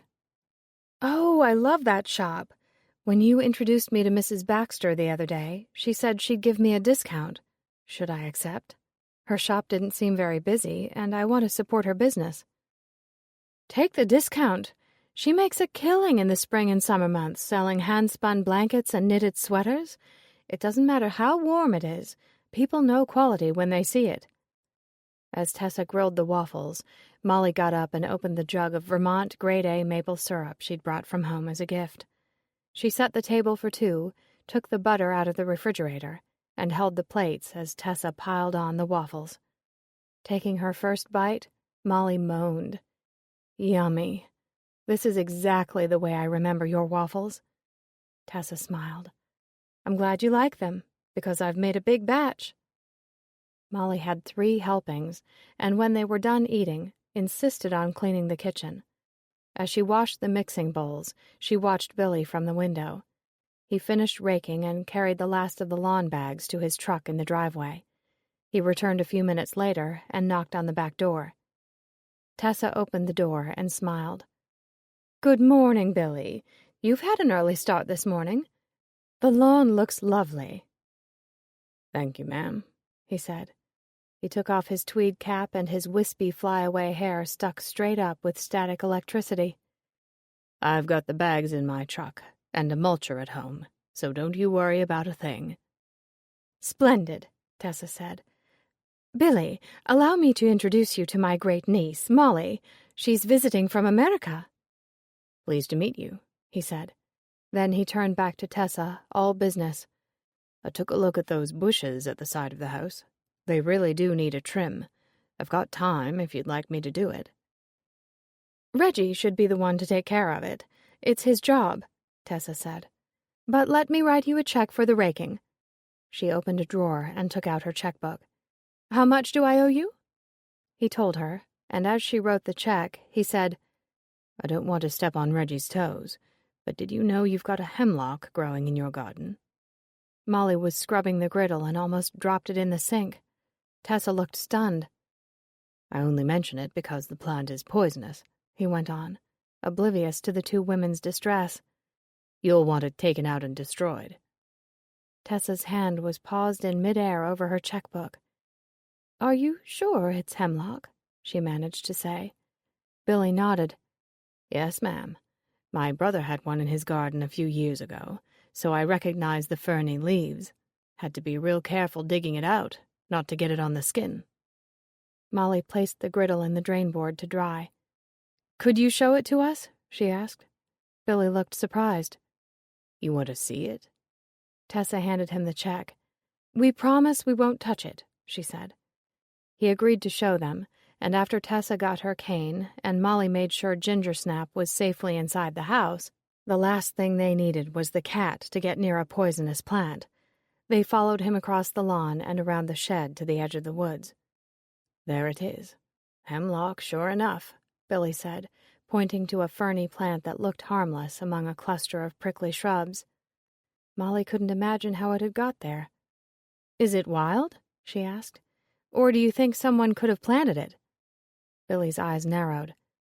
Now, why would anyone want to do that? He gave her a hard stare, at which point Molly knew she'd put her foot in her mouth. I heard about that girl being poisoned, the one who lived down the road. You think this hemlock's got something to do with it? What? No, of course not, Molly said, but she knew it was too late. Billy looked highly suspicious. Tessa stared at the plant in horror, as if an alien from outer space had invaded her garden. She said, The police are investigating, Billy. I'm sure they'll get to the bottom of things. I'll let Reggie know about the plant and have him dig it up. I'm surprised he hasn't done it already, Billy said. I noticed it right away. Well, you do have an advantage, Tessa said. Your brother had a hemlock in his garden, and you recognized it, whereas Reggie's probably never seen one before. Billy nodded slowly. I suppose that's true enough, he said. If you don't want to wait for him, I can do it later today. That won't be necessary, Tessa said. Billy shrugged. Have it your way. Let Reggie know I'm around if he needs a hand. Thank you, I will, Tessa said. Good day to you both, Billy said. They watched his retreating back, and when he was safely around the side of the house and out of earshot, Tessa turned to Molly, her face troubled. "This is the worst thing that could happen," she said. "Reggie has enough trouble making a living in this village, and now Billy will tell everyone I have a hemlock in my garden, and they'll all assume he had something to do with Tiffany's death." "I'm sorry," Molly said.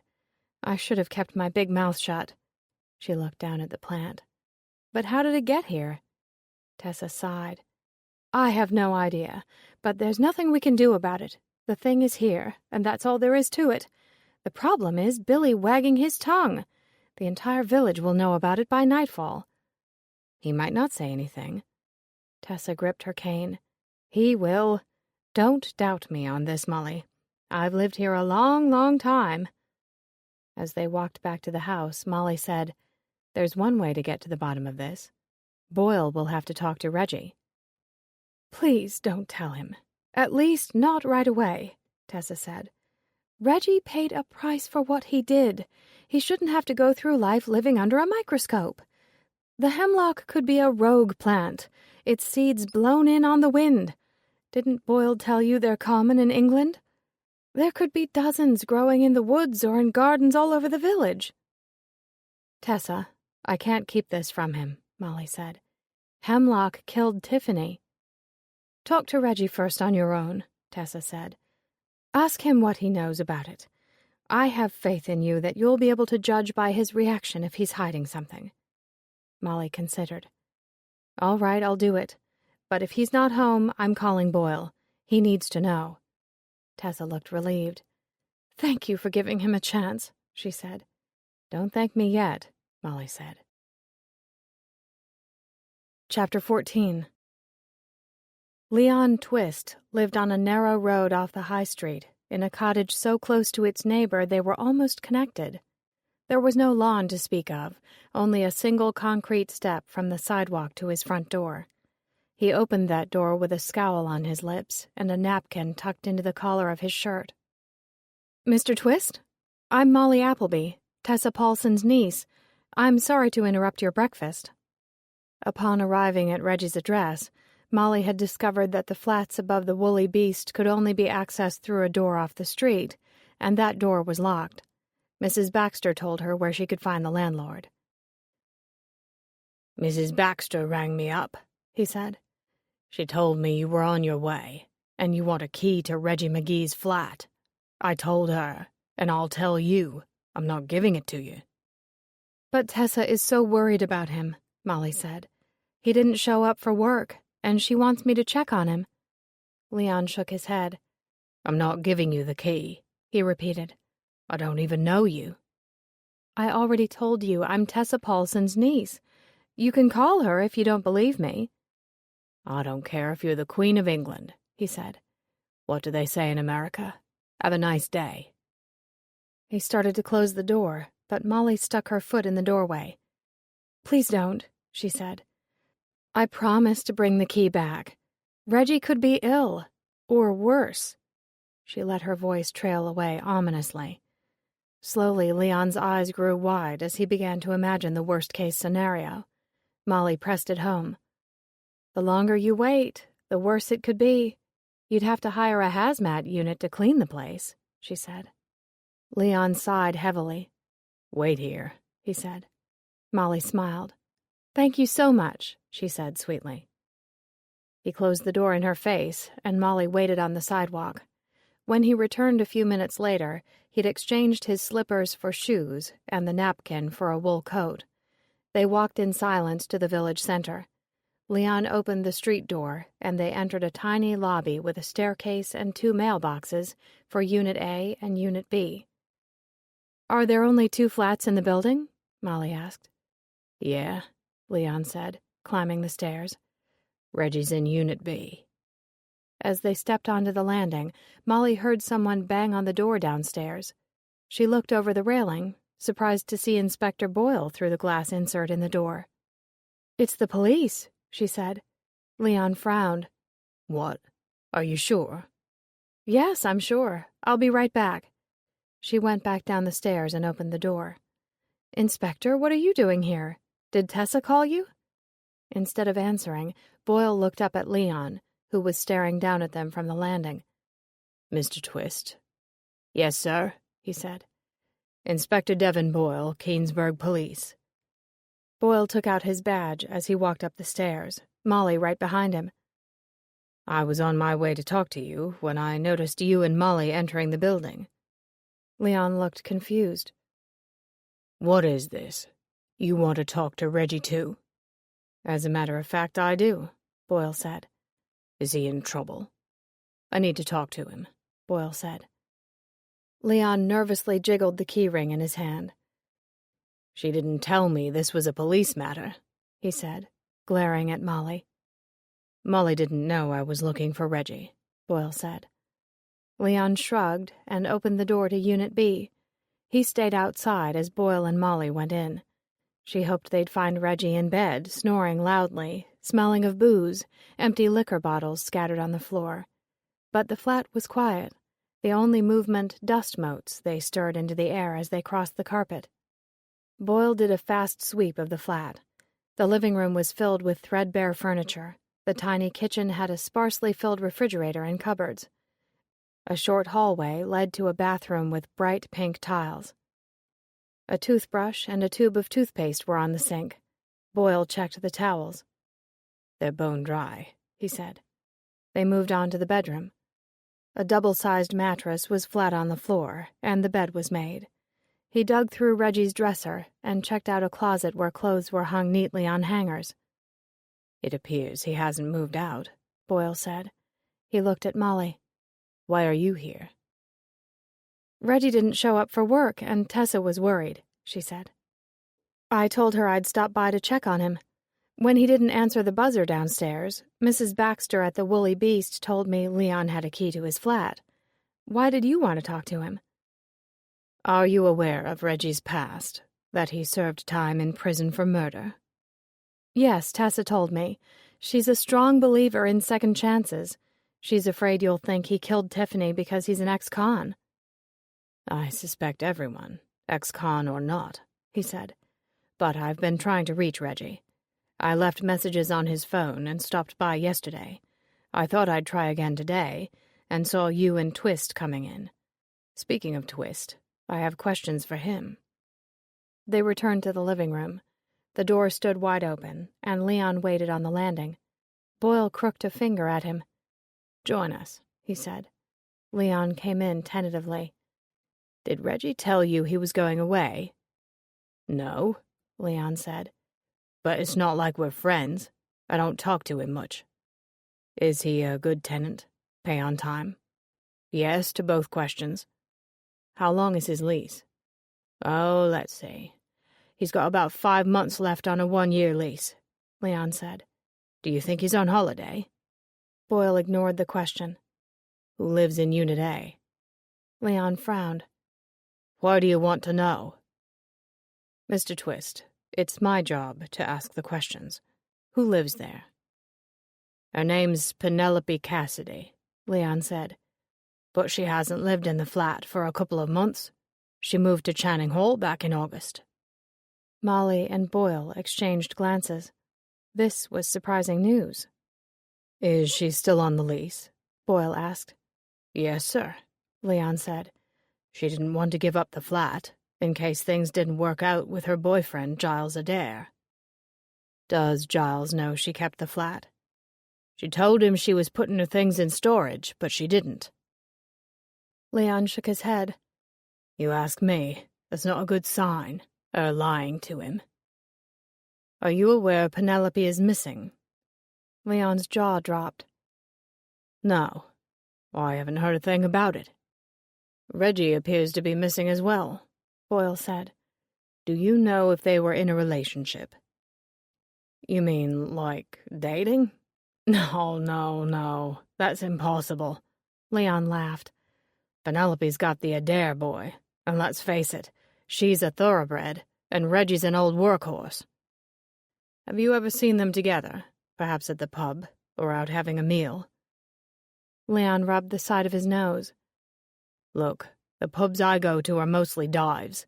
I see Reggie at them every so often, but he's always alone. I've never seen him around with Penelope, or any other woman for that matter. Boyle pointed to the door across the hall. Do you have the key for her flat? Yes, I do. I suppose you want to see inside. I do. They went to the door, and Leon opened it. Unlike Reggie's plain bachelor pad, Penelope's flat was full of sunlight and color. The walls were painted a cheery yellow, and the moldings bright white. Original framed artwork was hung on the walls, painted by one artist with a swirly signature Molly couldn't read. They were all colorful and modern, and while she didn't understand modern art, she thought they were beautiful. Overall, Penelope's decor was an eclectic mix of pricey antiques, contemporary furnishings, and modern paintings. A mishmash of styles, but somehow it all worked together. Boyle went off to check the bedroom, and Molly walked over to the window that overlooked the street. On the sidewalk, she saw a young mother pushing a baby stroller. She stopped and lifted a hand in greeting to a woman across the street. The other woman waved back and said something to her, but Molly couldn't hear. The woman with the baby laughed. Marlow Crossing appeared on its face to be an idyllic, friendly village, but Molly knew it was a mirage. Tiffany had been murdered, and whatever life had been like in the village before her death, everything had changed, whether people wanted to admit it or not. Boyle came out of the bedroom, shaking his head. Nothing there. Looks like she only left her furniture and paintings when she moved in with Giles. Everything else is gone. They went into the kitchen. The appliances were old but clean. Molly saw an expensive cappuccino machine on the counter, professional grade, similar to Tessa's. She opened the refrigerator while Boyle checked the cupboards. He found a box of crunchy oatmeal cereal. Molly found a bottle of ketchup. As she closed the refrigerator door, she noticed a magnet attached to the side of the fridge and peeled it off. "What is it?"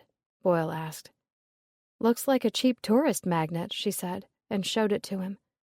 The magnet pictured a town with a stone bridge and rolling hills in the background. At the bottom, written in red in the middle of a strip of river, was the single word Rimstock. "Rimstock's a town in Yorkshire," Boyle said. "The magnet means something to her. Why else would she keep it?" "It could have been left here by a former tenant," Molly said, although she didn't really believe it. A woman with Penelope's tastes would probably have thrown it away. "Or it's the first clue I've got as to her whereabouts," he said. "I'll alert the Rimstock police to keep an eye out for her." They went out to the hall, where Leon was waiting. "Is it all right if I lock up now?" he asked. "I'd like the keys for both units," Boyle said. "I'll have a crew come over to do a more thorough search." Leon shrugged, locked the doors, and took the keys off the ring. "Take them," he said. "But do me a favor and give them back when you're done." Chapter 15. Molly walked Boyle to his car, which was parked at the curb. "What do you think of Penelope living across the hall from Reggie?" she asked. "I think it makes things a lot more complicated for both of them," he said. "They must have met at some point." He took his car keys out of his pocket. "Hopefully we'll have better luck tracking down Reggie than we've had with Penelope.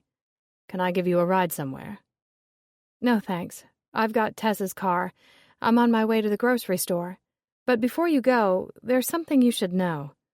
She hesitated as she silently apologized to Tessa. She didn't want to tell Boyle about the hemlock plant, but Reggie was missing, and she had no choice.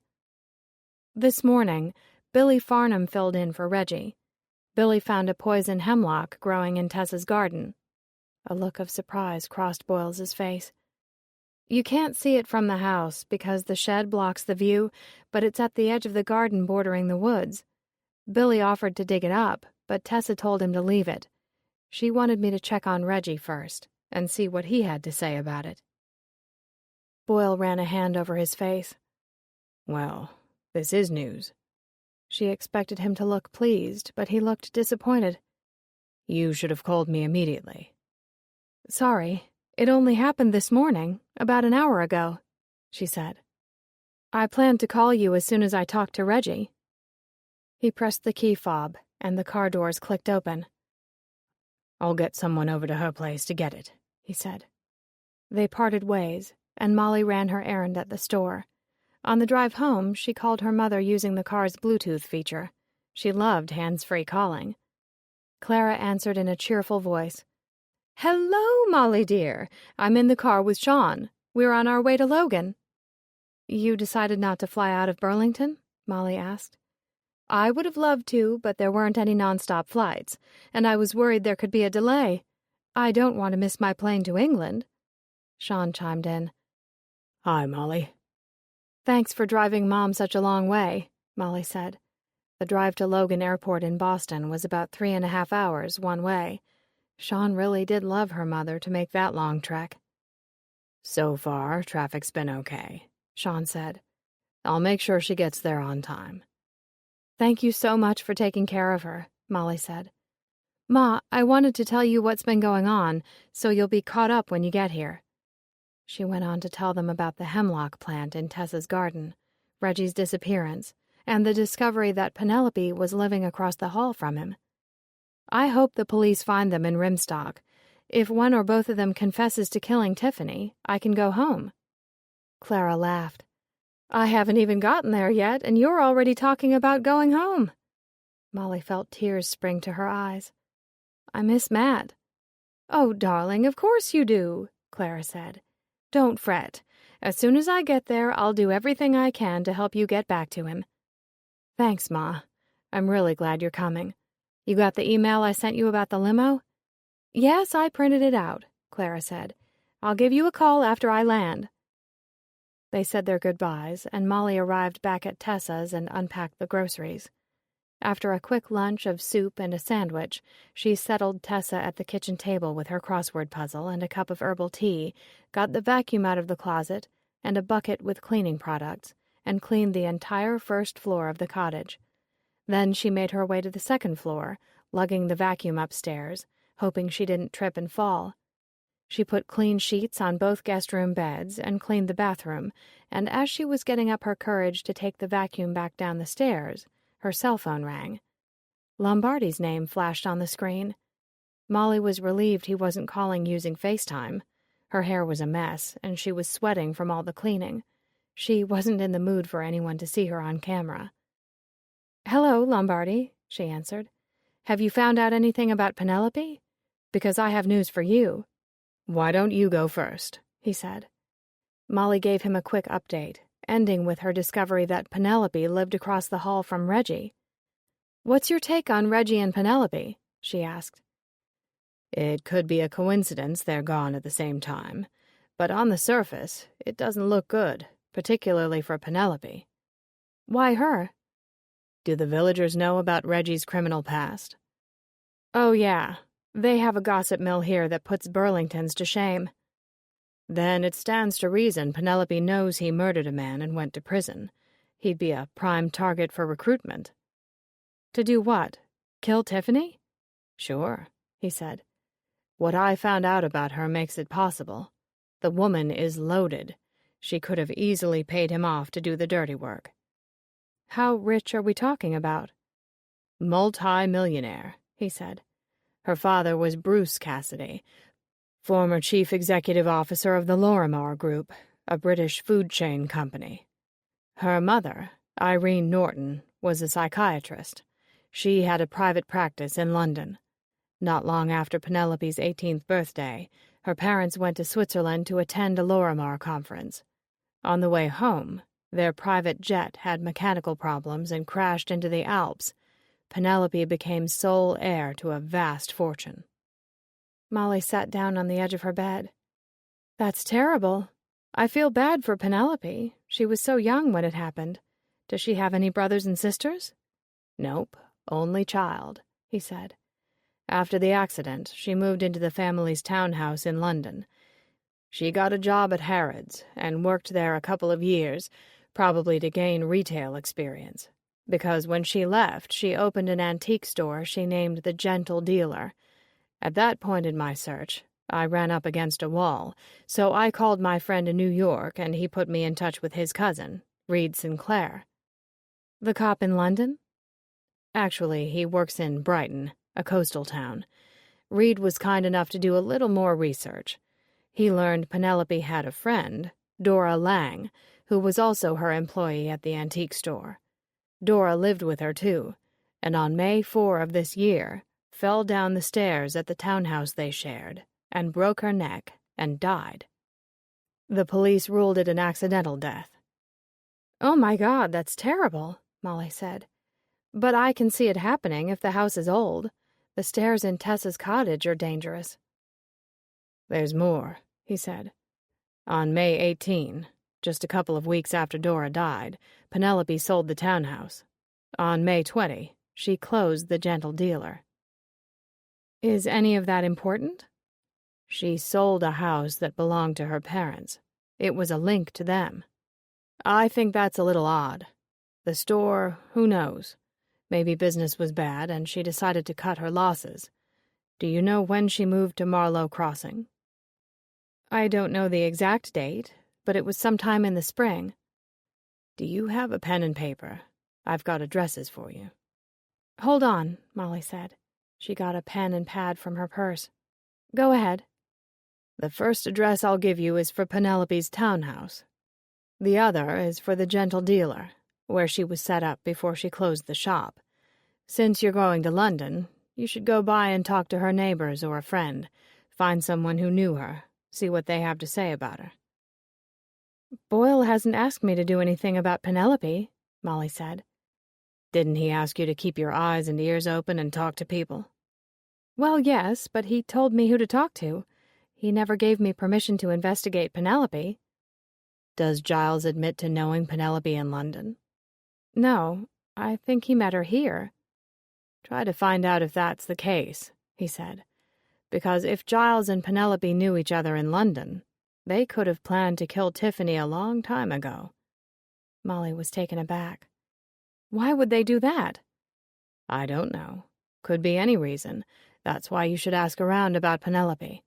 It might have something to do with that eye thingy." "It's called an eye miniature, or you can simply call it a brooch," Molly said. "Whatever. Giles wanted it back," he said. "He told you Penelope was unhappy, he agreed to buy it from Tiffany, and she took off. Is he telling the truth, or is he lying? The whole thing could be a ruse." "What do you mean?" "I mean, if they had a plan to kill Tiffany, her running away could be part of it. You have to start thinking outside the box, Molly. That's what a good investigator does. Thinks outside the box and follows up on leads. I've just given you 2 leads with those addresses." "Okay. I'll see Kara tomorrow and talk to her about Tiffany and Giles, and then I'll go by both addresses and see if I can find someone who knew Penelope." She hoped Boyle wouldn't be angry at her, but he didn't have to know unless she found something interesting. "Thanks, Lombardi," she said. "I'll be in touch." Chapter 16. Molly caught the early morning train from Keensburg to London. She bought a coffee and cheese Danish for breakfast in the dining car, settled into her seat, and watched the scenery change outside the window from wide-open spaces and green hills to gray buildings and tidy homes with satellite dishes and minuscule yards. As the train approached the city, its speed slowed, and Molly's phone rang. Her mother was calling. "Hello, madam," Clara said. Molly smiled. Her mother always called her madam when she was in a good mood. "You're here?" Molly asked. "Yes, I am. The flight was long but uneventful, which is the way I like it," Clara said. "I breezed through customs and found my driver, and now we're on our way from Heathrow to Marlowe Crossing." "I can't wait to see you," Molly said. "Tessa is excited too." "I hope I can keep my eyes open long enough to say hello. You know I can never sleep on airplanes. I'm in desperate need of sleep. Where are you?" "On the train, but we're outside the city and should be pulling into Paddington Station soon. I talked to Lombardi yesterday." She told her mother about Penelope's wealth and his advice that she visit her townhouse and former place of business. "I'm feeling conflicted because I haven't told Boyle what I plan to do." "I don't think it hurts to do a little asking around," Clara said. "If you learn something important he should know, give him a call. Lombardi wouldn't steer you wrong. On another matter, I've been thinking about that magnet you found on Penelope's refrigerator. If I wanted to hide somewhere, I wouldn't go to a small town. I'd go big and get lost in Paris." Molly laughed. Yeah, and you'd get caught in one day because you wouldn't be able to stay out of the shops. You know me too well, Clara said. But the point is, if Penelope wanted to get lost and stay hidden, why would she go to a small town? And now that we know she's wealthy, there's no reason she shouldn't hide out in style. She could be in London, Molly said. Wouldn't it be great if I ask a friend about her and they tell me she's staying with them, or I can find her at such and such hotel? You never know until you ask, Clara said. Any news on the Hemlock? Have the police dug it up? Not yet. Boyle's arranging for someone to come and get it. Don't be shocked if he shows up at the cottage. I look forward to meeting him, Clara said. What can I do to help? Molly thought about the eye miniature safely tucked in her purse. If you have some time today, you could do a little research. I should get the eye miniature appraised, and I'd like to find an expert who really knows something about them. I'll have a little nap first, and then I'll check, Clara said. Do you know when you'll be home? I'll try to be back in time for dinner, Molly said. They said goodbye as the train pulled into Paddington Station. Molly took her Oyster fare card out of her purse and got into the line forming by the door. She loved London's underground system. The subway, or tube, as it was called, was a fast and efficient way to get around the city, and since her Oyster card still had money on it, she wouldn't have to wait in line at the machines to add extra fare. After disembarking, Molly took the tube to the Green Park station in Mayfair. From the exit, it was a short walk to the Miyakara Salon. Molly was impressed the moment she stepped inside. The walls were painted a warm cream color, and crystal chandeliers were hung from the ceiling. All the furniture, from the lounge chairs in reception to the stylists at their stations, were of genuine soft black leather. Before Molly could open a magazine, a young woman came to escort her to the hair-washing station. As she washed her hair, she gave her scalp an aromatic massage that almost put her to sleep. In a blissful fog, Molly floated after her to Kara's workstation. Would you like coffee or tea while you wait? The girl asked. We also have juices, wine, or champagne. Wine and champagne? Molly was surprised. It's only 10 o'clock in the morning. The girl grinned. Some ladies drink wine all day, she said. Well, this lady doesn't drink before noon, Molly said. I'll have juice. Tomato, cranberry, apple? Molly held up her hand. Apple juice will be fine. The girl went off and returned a minute later with a crystal tumbler filled with sweet apple juice. Molly sank into the comfy black leather chair and took a sip. Through the mirror, she could see the hairstylists at work. They all appeared to be highly talented and in high demand. There wasn't a single empty chair in the place. A few minutes later, a tall, lean woman who looked like a model appeared in the mirror. She wore a short red leather skirt and a tight white lacy top with a plunging neckline. Chestnut brown hair curled to her shoulders, and her eyes were so blue, Molly wondered if she wore colored contact lenses to enhance the color. Good morning. You must be Molly. I'm Kara, she chirped. She put her hands on Molly's shoulders and smiled widely. How are you today? Molly was still looking at her through the mirror. I'm good, thanks. Kara's eyes swept over her face and hair. You're here for a bang trim, yes? But I wonder, would you like to try a new style? I have time to cut your hair. Molly laughed. Is that your suggestion after looking me over? I didn't mean to imply there was anything wrong with your hairstyle, Kara said quickly.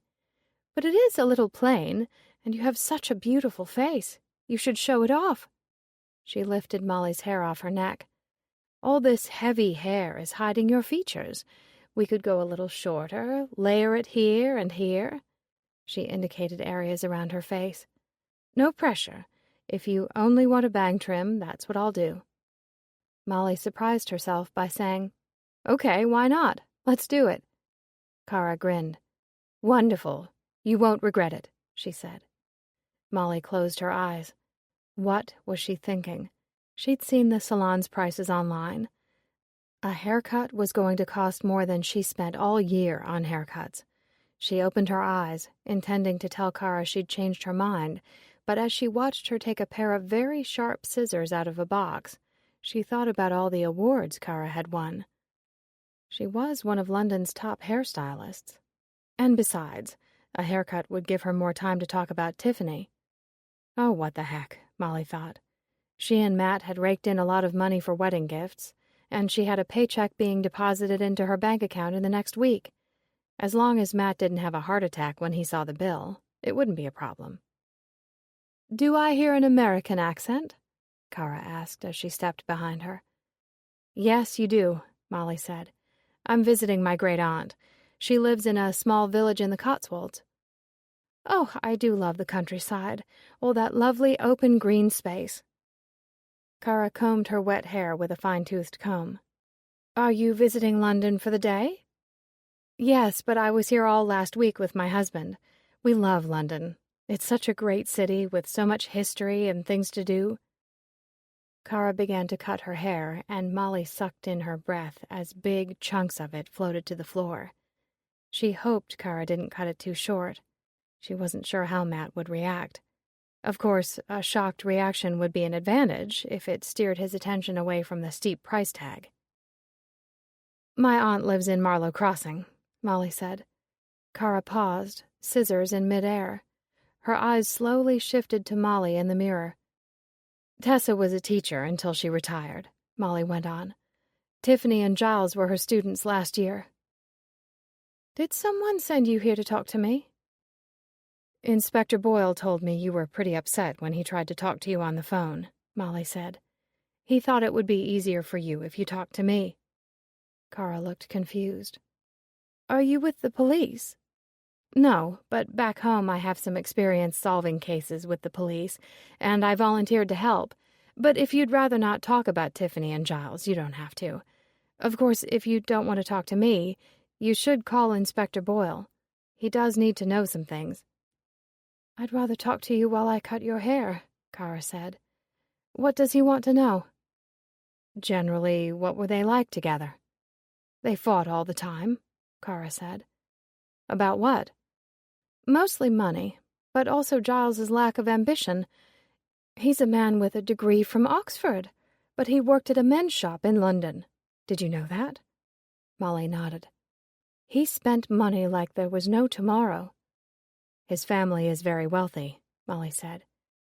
"And yet Tiffany bailed him out more than once when the debt collectors came calling." "Why didn't he ask his parents for help?" "They were already giving him a monthly allowance," Kara said. "Tiffany said he was too embarrassed to ask for more." Kara moved to Molly's other side. "Tiffany was always blind and deaf when it came to Giles. She was crazy in love with him. Don't ask me why. I think he's a bore." Her scissors moved faster and faster. Molly could see she knew what she was doing, but her hair was flying off in every direction and she was getting nervous. "Long before they split, they were arguing about money and his job and generally their future together. Tiffany wanted to get married and have kids. Giles wanted to move to the village and work for his mother." "He told me it was his dream to own an antique store," Molly said. "Well, I guess he did what he felt he had to do, because Tiffany wasn't on board with his dream. Around Christmas last year, she started to think he was having an affair." "Why? Did something happen?" "He was spending a lot of time away from home, and then she found a jewelry box in his desk. When she asked him about it, he told her the jewelry was a Christmas present for her. She didn't believe him." "Was it a brooch with a portrait of a woman's eye?" "Yes, it was. She showed it to me, convinced a woman gave it to him. I had to agree. It seemed like the kind of intimate gift a woman would give a man. That's when she hired a private investigator to follow him around." "Do you remember the PI's name?" "Kofi Tatum," Kara said as she moved to her other side. "Don't you love the name? He came in one day to talk to her, and I met him. Gorgeous man. African mother, white father. Anyway, Kofi got photos of Giles with some other woman, and when Tiffany showed them to me, I thought, yippee! Finally, she's going to break up with him. No such luck. She didn't even confront the bastard." "Why not?" By the time she got the photographs from Kofi, Giles was spending time with her again, and everything seemed to have gone back to normal. She looked at Molly in the mirror. That's her word, not mine, by the way. Giles being normal meant he was running up the credit cards and being a jerk. She tilted her head. Looking back on it, it's a pity Tiffany didn't rock the boat when she had the chance. She might have saved herself a lot of heartache. Not to mention she might still be alive, Molly thought. Kara went on. Do you know about Giles going home to be with his dying father? Yes, and I know he broke up with Tiffany over the phone soon after the funeral. He's a pathetic excuse for a man, Kara said. He called and told her he was in love with someone else and he wasn't coming home. She was shocked. She thought he'd broken things off with the woman in the photographs and wanted to know who the other woman was. He wouldn't tell her, so she quit her job and moved to Marlow Crossing. Just like that? It seems so extreme, Molly said. Why didn't she hire Kofi to find out who he was seeing in Marlow Crossing?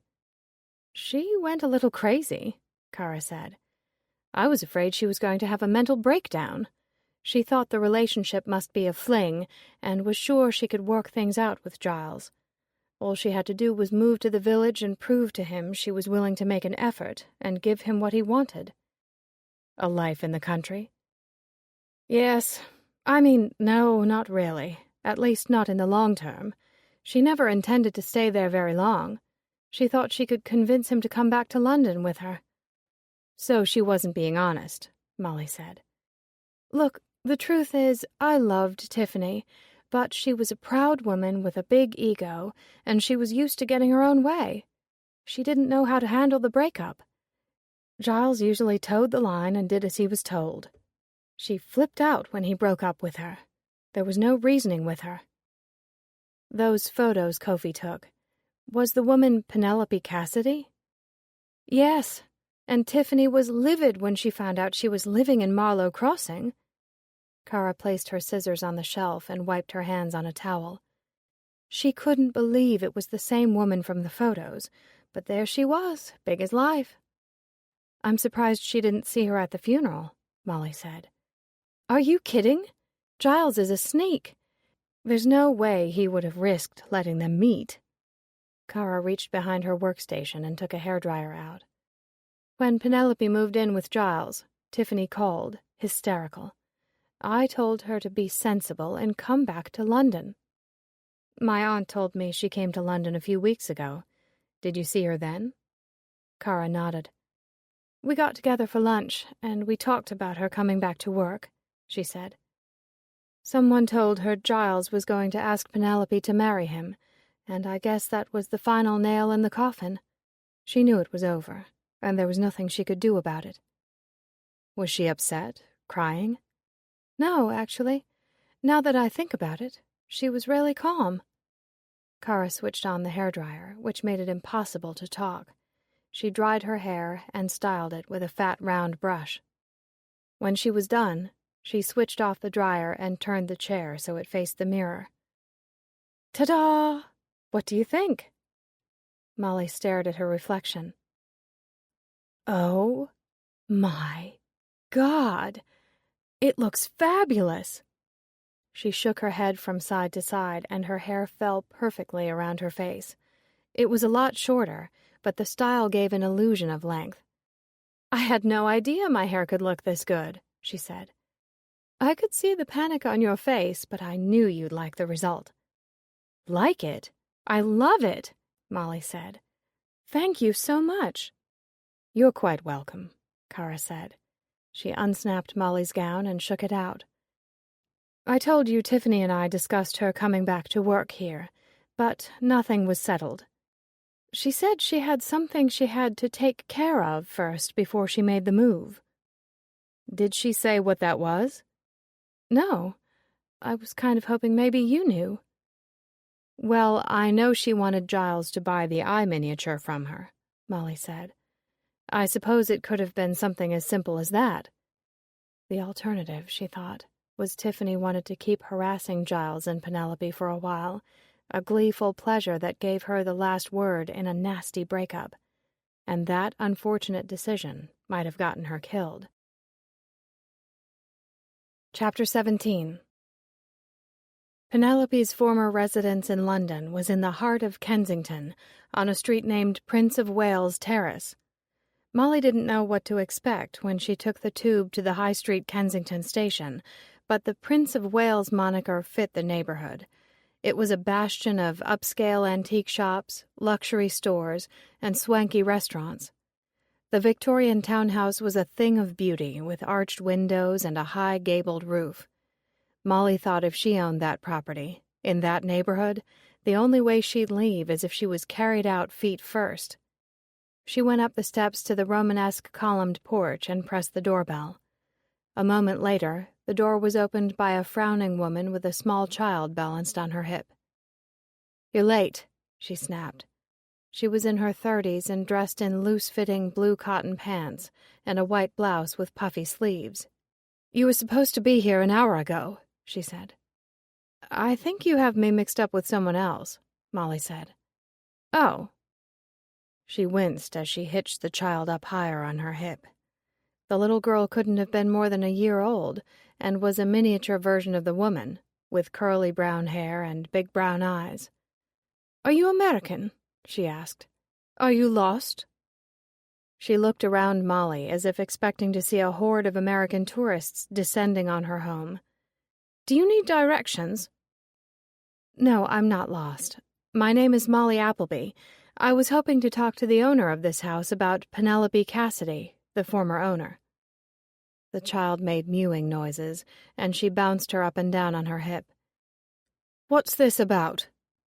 "Do you know Penelope?" "No. Why are you asking about her? Has something happened?" "I'm from the village where she's been living, and people are worried about her. She's missing, you see, and since I was going to be in London today, I thought I'd ask around and see if anyone had heard from her." "Sorry I can't help you." She shifted the baby to her other hip. "I'm Mandy Blake, by the way, and this is my daughter, Jenny. I thought you were the new maid. We hired one of those services." She shook her head. "No one's reliable anymore." She didn't invite Molly inside, but she was talking to her, which in Molly's world was a lot better than having the door slammed in her face. "I only met Penelope one time, the day of the house inspection," Mandy said. "She was here when we arrived, said hello, and ran out the door. I never saw or talked to her again." "Do you remember the date of the inspection?" Mandy scrunched her nose. 15 May? I think that's right, because we closed on the 20th, and the inspection was about 5 days earlier." "Can you tell me how long the house was on the market?" "Not long. I know because I was scouring house ads for months. When this one popped up, I got on the phone to Chris, my husband, right away. He agreed we should call our estate agent immediately, because we'd been outbid on a few other houses.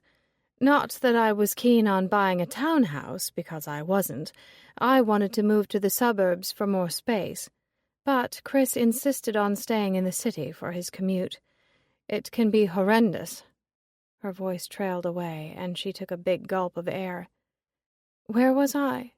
Right. We offered the asking price the day we saw it. It was the 7th of May. Lombardi was right, Molly thought. He'd told her Penelope had put her house on the market 2 days after Dora died, and sold it a couple of weeks later. She hadn't wasted any time. "Have you heard the name Dora Lang?" she asked. Mandy's mouth turned down. "The woman who broke her neck? Sure. I almost bailed on the house when I found out. I told Chris we should keep looking, because who wants to live in a house where someone died, right? But he was tired of looking and told me what did I expect? It's an old house. People die."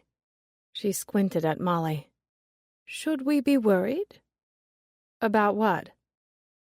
Jenny made louder mewing noises, and Molly hoped she wasn't about to cry and interrupt her mother. "You said Penelope's missing. Can you tell me why? Is it something criminal? Was she kidnapped? Is she in trouble with the police?" She lowered her voice. Did she murder Dora? As far as I know, Dora died in an accidental fall, and Penelope doesn't have a criminal past, Molly said. I don't think you have a reason to worry. Mandy breathed a sigh of relief. Good, she said. You know what? My neighbor was friendly with her. She jerked her thumb at the townhouse next door. She's a famous artist, eccentric but nice. I'd be happy to introduce you, if you want to talk to her. Thanks, I would, Molly said. Give me a sec to put Jenny in her crib. Mandy closed the door behind her, and Molly took the opportunity to check her phone for messages.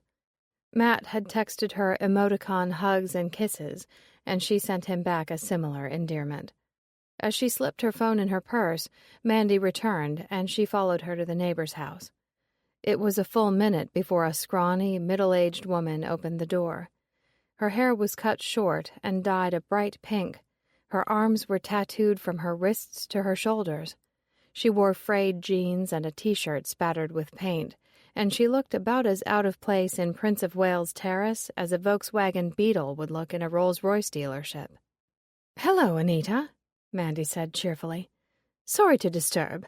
This is Molly Appleby. She'd like to talk to you about Penelope." Anita looked surprised. "Penelope?" "I'll let Molly explain," Mandy said. "Sorry I can't stay. Jenny's in her crib, and I'm waiting on a new nanny. Must dash." She shook Molly's hand. "Good luck." "Thanks again," Molly said, but Mandy was already racing down the steps. Anita looked at her suspiciously. "Why are you asking about Penelope?" Molly explained about her disappearance, and Anita listened without interrupting. When Molly was finished, she said, "I lived next door to Penelope for 8 years. We weren't pals, but she was always friendly, liked to stop and chat. She loved my work, too, bought quite a few paintings." "What do you paint?" "I call my work modern landscape interpretations." "I think I saw your paintings at Penelope's flat," Molly said. "They're beautiful." For the first time, Anita smiled. "Thank you. It's my passion." Molly thought her passion must pay well for her to be able to live in such an expensive neighborhood. "Have you kept in touch with her since she moved away?" she asked. "No." "When did you last talk to her?" "A couple of days before Dora died. You know about Dora." "Yes, I do," Molly said. "What was she like?" "Quiet, shy," Anita said. "Not friendly like Penelope." "Were you surprised Penelope sold the house?" "Initially, yeah, I was," Anita said. "Later, I figured it must have been too hard for her to live there, after what happened to Dora. That had to be a bad day." "Did you see her after it happened?" "No, but not for lack of trying." "I called her, but she didn't answer. Knocked on the door, no one came.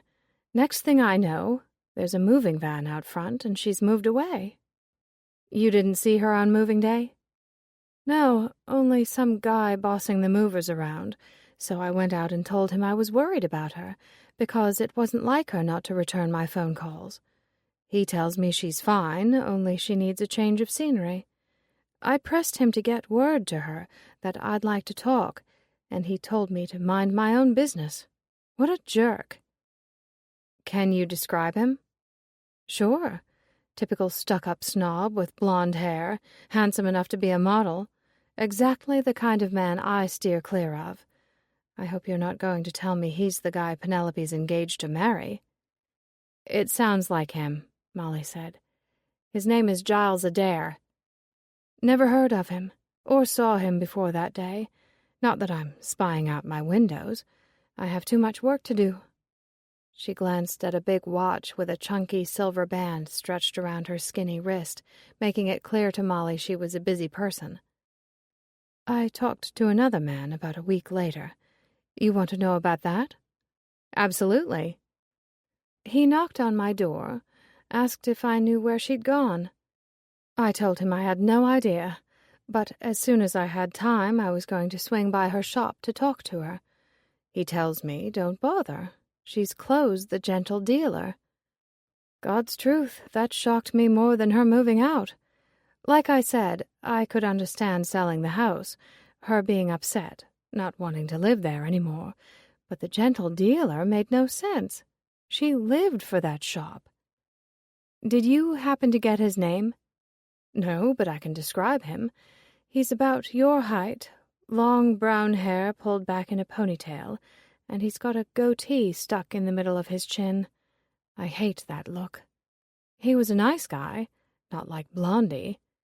I remember he was wearing a hip leather bomber jacket with patches on the sleeves. Loved it. Looked vintage, like the ones the pilots wore in the Second World War. Anita snapped her fingers. And he smelled like curry. Curry? Yeah, you know, the spice. Right, of course, Molly said, sighing to herself. Now all she had to do was find a man who smelled like curry in a city of over 8 million people. I don't want to keep you. I know you're painting. But do you remember Penelope ever mentioning a village in Yorkshire called Rimstock? Anita thought about it a moment, then shook her head.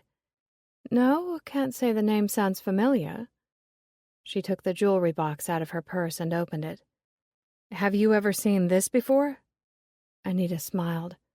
Oh, yeah. It's not easy to forget, is it? Where did you see it? At the gentle dealer. It was before Christmas last year. I was shopping for presents and stopped in to see what treasures I could find. It was for sale? I'm not sure, Anita said. Dora was wearing it. Molly was surprised. Dora? Yeah, maybe it was for sale, I don't know. I suppose she could have been showing it off for customers. It caught my attention. She told me some story about how in the late 1700s, George IV fell in love with a commoner and had a locket made for her with a portrait of just his eye because he didn't want anyone to recognize him. I think she said they were popular in France and Russia first, and when Georgie's girlfriend gave one to him in return, and he wore it, they became the rage in England. She told me it was her favorite antique. How did you end up with it? It's a long story, Molly said. She had no intention of getting into Tiffany's murder. Anita looked at her watch again. Anything else? Because I've got a lot of work to do. I think that's it, Molly said. Thanks for taking the time to talk to me. No problem. I always liked Penelope, but I don't think she handles stress very well, Anita said. Maybe she ran away from another stressful situation. Chapter 18. The gentle dealer's former abode was on the famous Portobello Road in Notting Hill. Molly wasn't surprised. Notting Hill was known for its antique shops, the most of any city in the world. She wouldn't normally mind a 30-minute walk to get there, but as she went down the steps of Anita's townhouse, it was already nearly noon, and she wasn't sure where the events of the day were going to take her. She flagged down a taxicab and relaxed into the seat and thought about Dora wearing the eye miniature. Had the brooch been for sale? Or did it belong to her personally? And if it did belong to her, how did it end up with Giles? Molly thought she must have been too quick to judge him. Maybe he hadn't been lying about buying the eye miniature for Tiffany, but had bought it at the gentle dealer from Dora. The cab driver dropped her off at the end of a closed portion of the street where vendors were selling household goods and stalls were overflowing with fresh fruits and vegetables. She found the clothing boutique called Sassy Lassie halfway down the block. The merchandise was geared toward the young and hip, terms Molly would never use to describe herself, but she browsed the racks on the chance she saw something she couldn't live without. That idea soon became a joke, as the prices were astronomical. A gauzy shirt cost £90, the equivalent of about $130. All that money for a shirt she could see through. She put it back on the rack. It wasn't that she was naive. She knew living in London was expensive. But paying that much money for a shirt that looked like it would disintegrate after washing it a few times seemed ridiculous to her. A small-featured, pale woman in a sleeveless black sequined blouse, tight white jeans, and a silver nose ring suddenly appeared at her side. "Can I help you find something?" she asked in a raspy smoker's voice. "I'd like to talk to the owner," Molly said. "That would be me," she said, and smiled. "My name's Robin." Her clothes reeked with the scent of cigarettes. "How can I help you?" "There was a shop here before called the Gentle Dealer. I was wondering if you know the owner, Penelope Cassidy?" Robin looked at her a moment. Then she waved her hand in the direction of a woman putting shoeboxes on a shelf. "Gina, do me a fave, love. Man the fort," she said. She turned back to Molly. "I need a smoke," she said. "Come with me." Robin tottered away on 6-inch high-heel boots. Her hair was long and straight and nearly reached her waist. She paused behind the register counter to collect a packet of cigarettes and a lighter, and Molly followed her out the back door to an alleyway, where cars were parked every which way, competing for limited space. A large trash bin was nearby, serving restaurants on the street, and Molly almost gagged from the sour odor. Robin lit her cigarette, and for the first time in her life, Molly didn't mind the smell of cigarette smoke. The burning tobacco masked the stench of rotting garbage. Robin took a deep drag. "God, that's good," she said, blowing smoke out the side of her mouth. "You can hardly smoke anywhere these days." She looked at Molly. "You're American, I can tell from your accent," she said. "Is it the same in the States?" "Is what the same?" "The bloody no-smoking rules," Robin said. "Oh, yeah, pretty much," Molly said. Robin shook her head. "We used to be a free people, but now we're suffocating under all the do's and don'ts. Effing meddlers. Anyway, why are you asking about Penelope?" "Do you know her?" "We were friends," Robin said. "Sassy Lassie was around the corner, and we got to know each other." "You took over the lease on this space when she closed the Gentle Dealer?" "Yeah, so what? Why are you asking about her?" "Penelope is missing." Robin pointed the glowing tip of her cigarette at her. "You're telling me something I already know." "What I mean is, she's missing from the village where she's been living with Giles Adair," Molly said. Robin laughed. "Well, what do you know? Kurt will be pleased he won the bet." "By any chance does Kurt wear a World War II bomber jacket and smell like curry?" "That's my man," Robin said. "He's a chef at Spicy Bites. It's an Indian restaurant, best one on the west side of London." "What was the bet about?" "Where she'd gone," Robin said. "I thought she'd moved abroad, but Kurt bet on the countryside. I owe him a dinner." She sucked on her cigarette. "I thought Dora's death must have hit her so hard she couldn't bear to stay. Now you're telling me she's been with Giles all this time. That part neither of us got right." "She's been working with him at an antique store called Bits and Pieces," Molly said. "His mother owns it. How do you know Giles?" "He and Penelope had a fling," Robin said.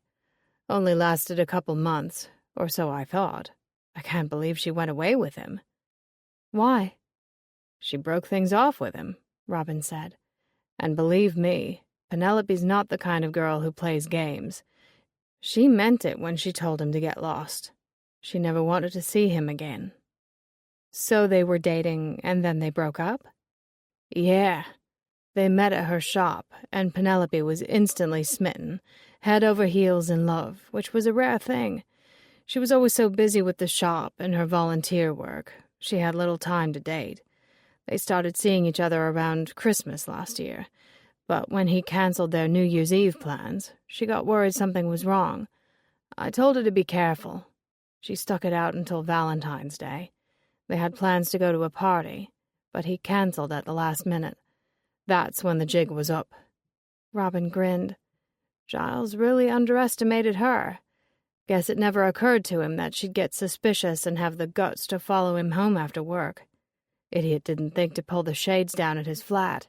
Penelope saw him in the window, lip-locked with another woman.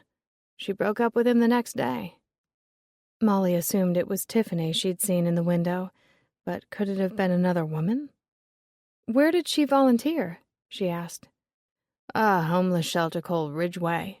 It's in Whitechapel. She sucked on her cigarette and blew out a long stream of smoke. That's where she met Dora. Dora volunteered at the shelter? Robin burst out laughing. God, no. Dora was a messed-up junkie when they met. Molly felt her eyebrows shoot up. Penelope helped her clean up her act, gave her a job, a place to live. Robin stared at her cigarette. I hate to be mean, talking about Giles and Dora this way, but I have to tell you, I never trusted either of them, Dora especially. I grew up in a bad neighborhood. I'm a realist when it comes to the world, because I know there are two types of people in it, givers and takers, and I know how to read them. I pegged Dora as a taker right from the beginning.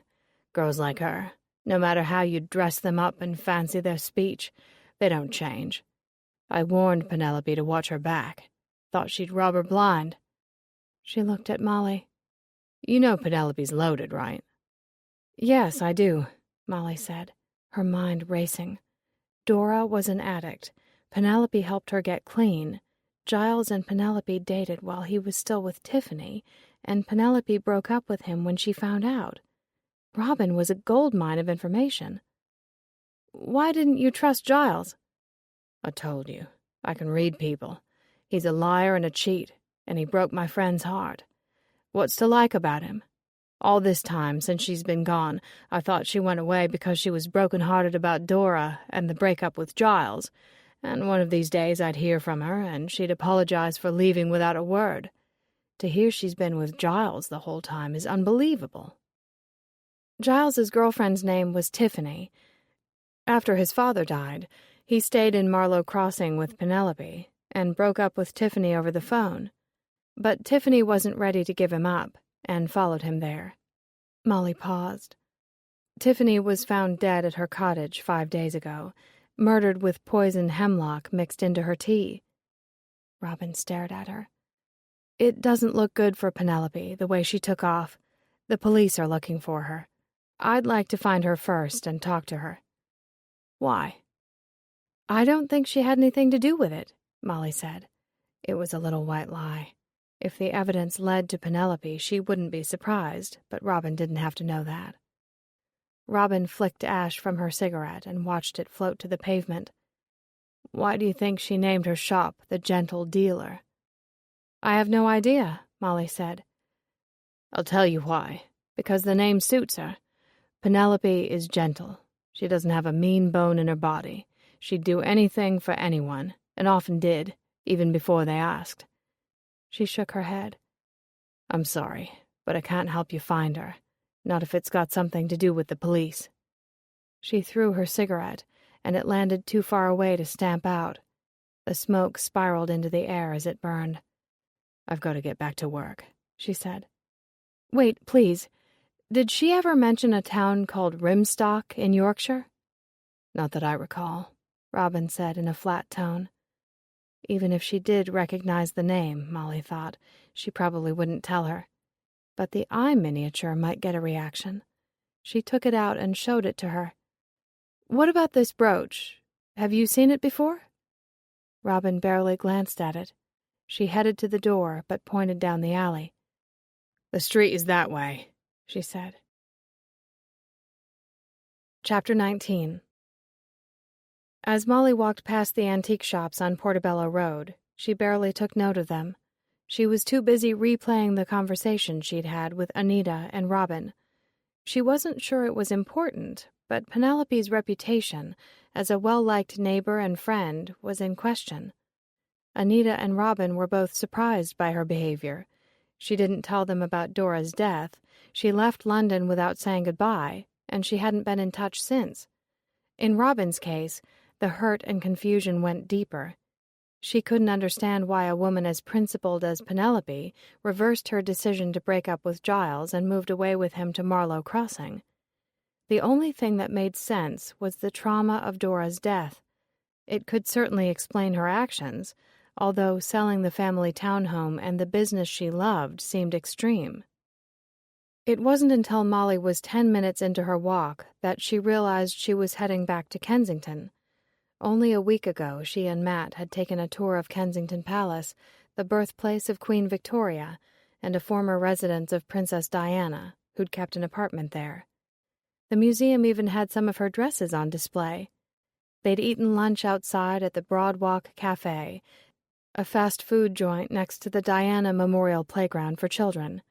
With her stomach growling, Molly decided a quick lunch was exactly what she needed to fuel her brain power. Her phone rang and she took it out of her purse. Clara was calling. "Hi, Ma," she said. "Did you get to Tessa's all right?" "Yes.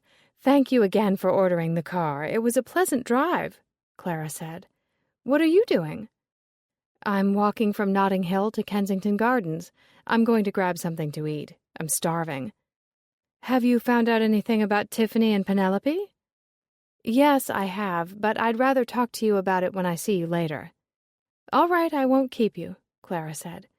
"I did want to let you know I did a little research on eye miniature experts.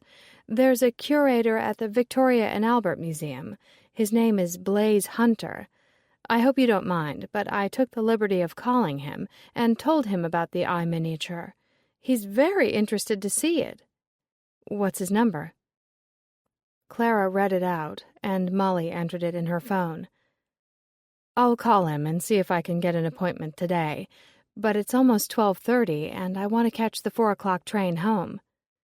"He said he'd be there until 6, so hopefully he can squeeze you into his schedule," Clara said. "Good luck." Molly arrived at the park and went directly to the cafe. She ordered a flatbread pizza and a salad and sat at one of the picnic tables where she could stretch out her long legs. The park was busier than she would have expected it to be on a fall day in the middle of the week. A group of toddlers and their mothers seemed to be having a play date at the playground, and Molly enjoyed the sound of the children's laughter. She finished her pizza and dialed the number for Blaise Hunter. His assistant answered, but was aware of her name and asked if she could come by the museum in an hour. When Molly agreed, he told her to check in at the information desk, as Blaise might not be in his office and would leave word there as to where she could find him. With that done, she looked up the phone number for Kofi Tatum, the private investigator Tiffany had hired. Her next call was to him, and she was surprised when he picked up the phone personally. "Kofi speaking," he said. "Mr. Tatum, my name is Molly Appleby. I'm visiting my aunt who lives in Marlow Crossing, and Tiffany Hadley was her neighbor. I don't know if you've heard the news, but Tiffany was murdered 5 days ago." No, no, no! His voice exploded over the phone so loudly, Molly had to hold it away from her ear. How did it happen? "Someone laced her tea with poison hemlock." What? This is insane. Are you with the police? "No, but I'm assisting the detective in charge of the case, Inspector Devin Boyle." In what capacity? "That's a good question," Molly said. "The truth is, I write for an antiques and collectibles magazine back home, and during the course of my career I've been involved in a few homicide investigations. Boyle asked if I'd be willing to talk to a few people." "Well, you must have a heck of a reputation," he said. "I wish the cops would respect me that much to share. It would make my job a lot easier. How'd you find out about me?" "Cara Malone at Mia Cara. She told me Tiffany hired you to follow Giles around." "Yeah, that's right," he said. "You know what I'm doing right now? I'm sitting in my car, staking out yet another philandering husband. I get a lot of these cases. It's depressing. But ask what you want to know, and I'll do my best to answer."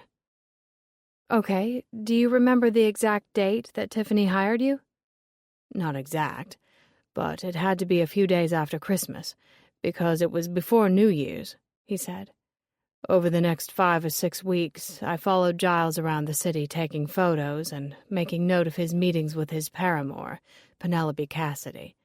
I gave the report and photos to Tiffany in early February." "Could I get a copy?" I don't have the photographs anymore. Tiffany insisted I destroy them. Why? Privacy concerns. Not unusual in this day and age. Photos have a way of making their way onto the internet and social media, and people are paranoid, with good reason. I'll have my assistant, Amrita, email the report to you, if you like. I'd appreciate that, thank you, Molly said, and gave him her email address. Kofi, after you handed everything over to Tiffany, did you ever talk to her again? No. She paid cash and we were done. He sighed. I'm really angry about this. Did Giles kill her? The police don't have any proof yet, but they're looking at him as a person of interest, she said. I should tell you he's engaged to marry Penelope now, but Penelope took off in her car the day Tiffany was murdered. There was a brief moment of silence on the other end of the line. What can I do to help? He asked. I'm not sure. Is there anything damaging in the report? Did you get photos of him using drugs or doing something else criminal? You mean something worse than diddling around on his longtime girlfriend with another woman? Molly cringed at his fierce tone. Sorry, I only meant... Kofi interrupted her. I apologize. I know what you meant. It's the thought of that beautiful girl being killed. I can't believe it. The answer to your question is no. I got photos of Giles and Penelope together, showing off a lot of PDA, but nothing criminal on his part or hers. PDA? You mean public displays of affection? Molly asked. I just want to make sure it means the same thing in England as it does in America. Yeah, same thing, he said. He was all over her, and she was into it. I don't know what's wrong with people. I've been married 15 years, got 3 kids. I love and respect my wife. If I didn't, I'd extend her the courtesy of telling her to her face I was done, instead of lying and sneaking around behind her back. I agree. It's not fair, Molly said. Kofi huffed. Well, I can't change the world, can I? But the wife and I try our best to teach our kids right from wrong. Anyway, I'll call Amrita as soon as we hang up and tell her to send you the report. I can't thank you enough, Molly said. No need to thank me. If there's anything else you or the police need, anything at all I can do to help you catch her killer, you let me know. I will. Oh, and one other favor. Sure, what is it? Let me know when the bastard is caught. I will, Molly said. She checked her watch. Plenty of time to make one more phone call before she headed over to the Victoria and Albert Museum. She looked up the phone number of the Ridgeway shelter in Whitechapel and wondered how the police were able to get things done before the invention of the smartphone. It must have taken them a long time to make inquiries. It certainly made her life, and this assignment, a whole lot easier. A woman answered the phone at the Ridgeway shelter, and Molly asked if she could talk to someone in charge about Penelope Cassidy. You'd have to talk to Wayne Peabody, director of the shelter, she said. Is he available? Let me check. Hold, please. It was a long holding time, but Molly didn't mind. She finished her salad and drank her bottled lemonade. Eventually, a man's harried voice said, This is Wayne. You're calling about Penelope Cassidy? Yes, I understand she used to volunteer at your shelter, Molly said. That's correct, he said curtly. Ridgeway is a homeless shelter? We're open 24 hours a day, 7 days a week, every day of the year, he said, speaking fast. We serve a hot meal at noon and sandwiches for supper at 5. We have accommodations for women and children and a separate area for men. Our mission is to help people transition out of homelessness by finding them a job, and if they have substance abuse problems, we get them help. We try to be a helping hand. Are you in need of help? Not the kind you think, Molly said. Are you a reporter? No. Well, yes, but for an antiques and collectibles magazine in the U.S., and that has nothing to do with my call. You wouldn't be the first reporter to inquire if Penelope is still on our board. Molly was confused. The shelter's board? Yes. Penelope was a part-time volunteer, as well as a member of the board of directors, he said. She excelled at networking with area businesses and helping people find jobs. Is she also a financial contributor? Yes. Is she still contributing? Yes. Molly was getting frustrated. It was obvious Wayne Peabody wasn't going to make this easy for her. She had to be upfront with him. She told him about Penelope's disappearance from Marlow Crossing and waited for his reaction. He sighed over the phone. Penelope had a tragedy occur in her life, he said. She moved away after that event to find solace, and temporarily ceased all communication with the shelter. She told you she was leaving London to find solace? Yes, that's how she put it. You spoke to her after Dora Lang died? Ah, you know about Dora. Penelope told me about her accidental death, but not on the phone or in person. She sent an email. I wrote her back and asked how we could help. She never responded.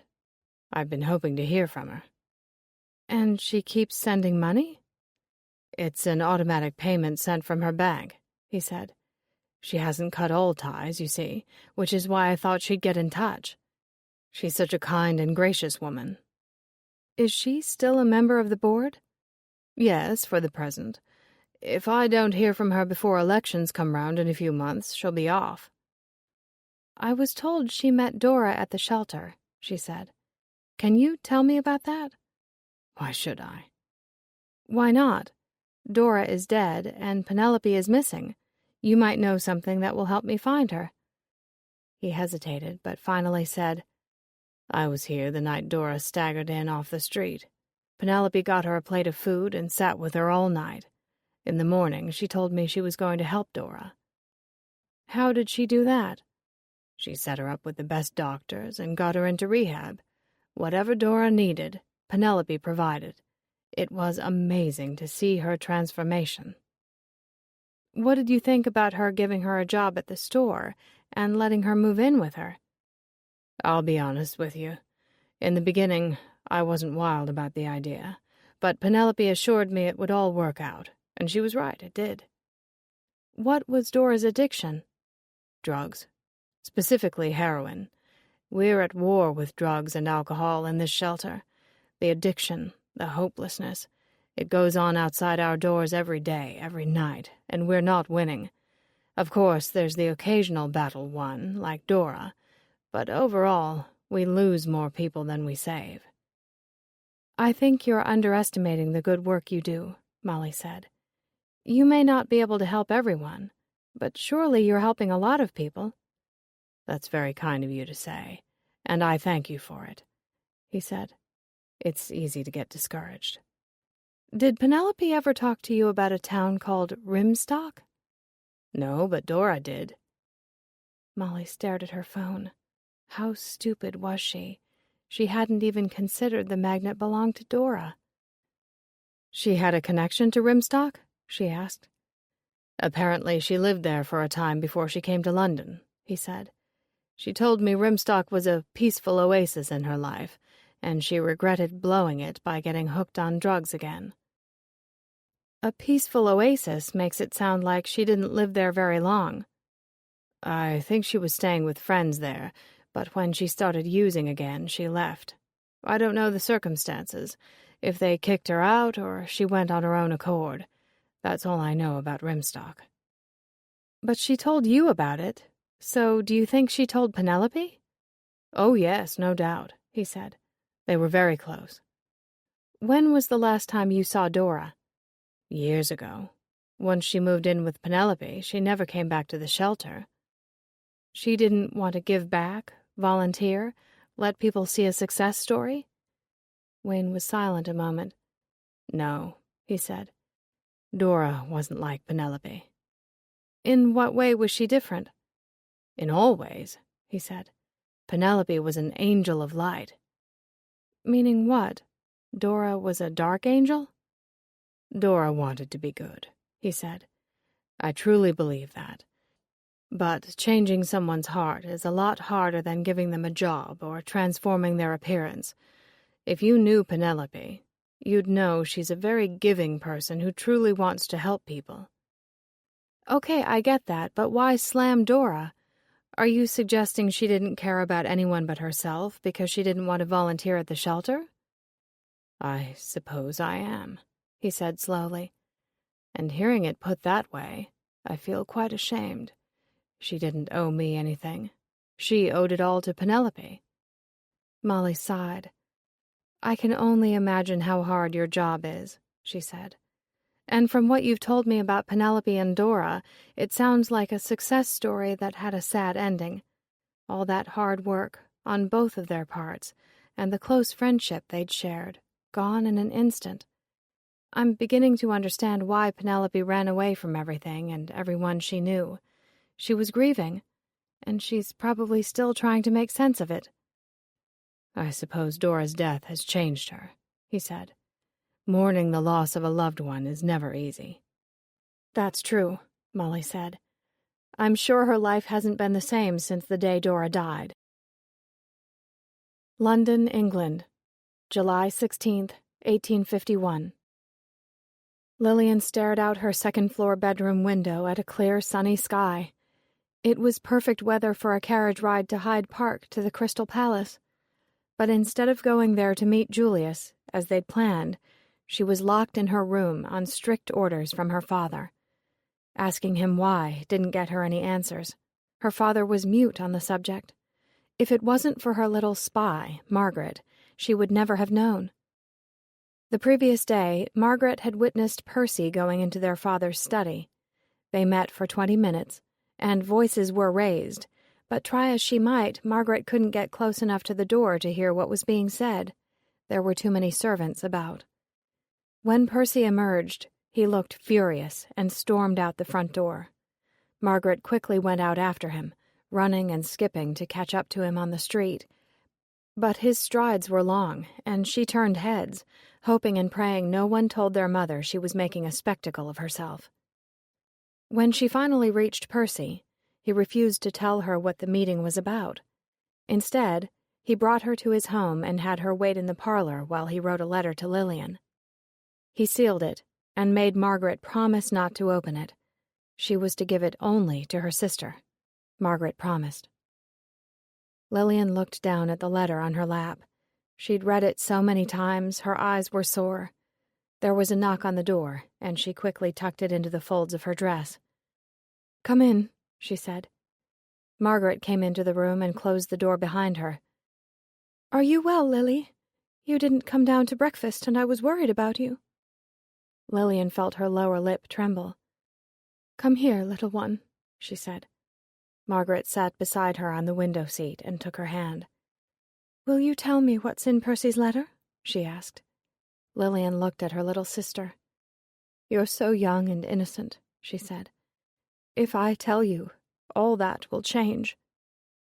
"I'm old enough to hear whatever it is you have to say," Margaret said bravely. Lillian hesitated. It wasn't her place to talk to her sister about the ways of men. That unpleasant duty belonged to her mother. But Margaret was her ally, and had been from the first day she'd met Julius at the Great Exhibition. Without her support, she never would have known what was going on under their own roof. Margaret was as involved as Julius and Percy in trying to help her escape from the clutches of Victor Henson. "All right, I'll tell you, but you must promise not to tell a soul ever, ever, ever," she said. Margaret sat up straighter. "I give you my solemn oath I shall never tell," she said. Lillian took a deep breath. "Percy and Julius followed Victor to Whitechapel on Monday night." She let her breath out slowly. "Do you know about places like Whitechapel?" "You mean the slums?" Lillian was taken aback. Perhaps her sister wasn't as naive as she thought. "Yes, the slums," Lillian said. It was time for the brutal truth. "Victor was with a fallen woman." She said the words quickly, getting them out as fast as she could, and hating the sound of them. Margaret stared at her. "Percy told Father what they witnessed, but it hasn't changed his mind about the marriage. He insists I go through with it." Margaret's face paled. "I don't understand," she said quietly. "How can Father allow it, now that he knows the truth? Doesn't he believe Percy?" "I can only hope he doesn't," Lillian said. To consider the alternative, that he does believe him, and yet still insists. Her voice trailed away, and tears filled her eyes. Oh, dear God in heaven, I don't know what I'm going to do. Unable to hold back any longer, Lillian burst into tears. As her crying became a deep, racking sob that shook her entire body, Margaret pulled her head onto her shoulder and rubbed her back. When Lillian eventually lifted her tear-stained face to her, she could see the misery in Margaret's eyes, and knew it was a reflection of her own. Julius asked me to meet him this morning at the Crystal Palace, Lillian sniffed. He thought he could find a way to stop the marriage, and I know he and Percy have tried, but it won't work. I know in my heart I will never see him again. Let me go to him, Margaret said. He might have thought of something else. No, it's too late, Lillian said. She took a handkerchief from her pocket and wiped her eyes and blew her nose. Perhaps it's best we end this without any further words. There's nothing more either of us can say or do. But he loves you, and I know you love him, Margaret said. Give me a message for him. I'll have Edmund take me to the Crystal Palace. Father won't know. He's at his club, and Mamma is in her room lying down with one of her headaches. No, dear. I won't have you getting mixed up in this any more than you have, Lillian said firmly. If Edmund ever told Father, even by accident, that he took you to the Crystal Palace alone, the truth would come out and we would all suffer for it. But how can you leave Julius this way? Lillian smiled sadly. He knows I shall always love him, she said. And I'll tell you a secret. I gave him a portrait of my eye, so he might remember me whenever he looks at it. That's not good enough, Margaret said far too loudly. Keep your voice down, Lillian said. I'm sorry, Lily, but you can't leave things like this. He should know you're locked away and couldn't say goodbye to him in person. Lillian gently touched her sister's cheek. Julius doesn't need to hear it from you. Percy and Harriet know the facts. I'm sure one of them has already told him. He knows it's over. Margaret's fists clenched. It isn't fair, she said. No, it isn't, Lillian said. Sometimes, dearest, we don't get what we want in life. We must learn to accept our fate. It was Margaret's turn to cry. Lillian held her close and cried with her. Chapter 20. Checking the map app on her phone, Molly was pleased to see it was only a 15-minute walk from Kensington Gardens to the Victoria and Albert Museum. She threw her trash away and set out down the path. She hoped one day, in the not-too-distant future, she and Matt would return to London. She loved its history, beautiful gardens and interesting shops, the many ethnic restaurants available, and the theater. One night they'd gone to the Criterion Theatre at Piccadilly Circus to see the play production of The 39 Steps. As they mingled with the throngs who gathered at the center of the circus around the Shaftesbury Memorial Fountain, she was amazed at all the different languages being spoken. The Victoria and Albert Museum was one of her favorites. On a rainy day, she and Matt had spent hours exploring its collections. She particularly enjoyed the antique furniture and jewelry on display, as well as textiles and fashion.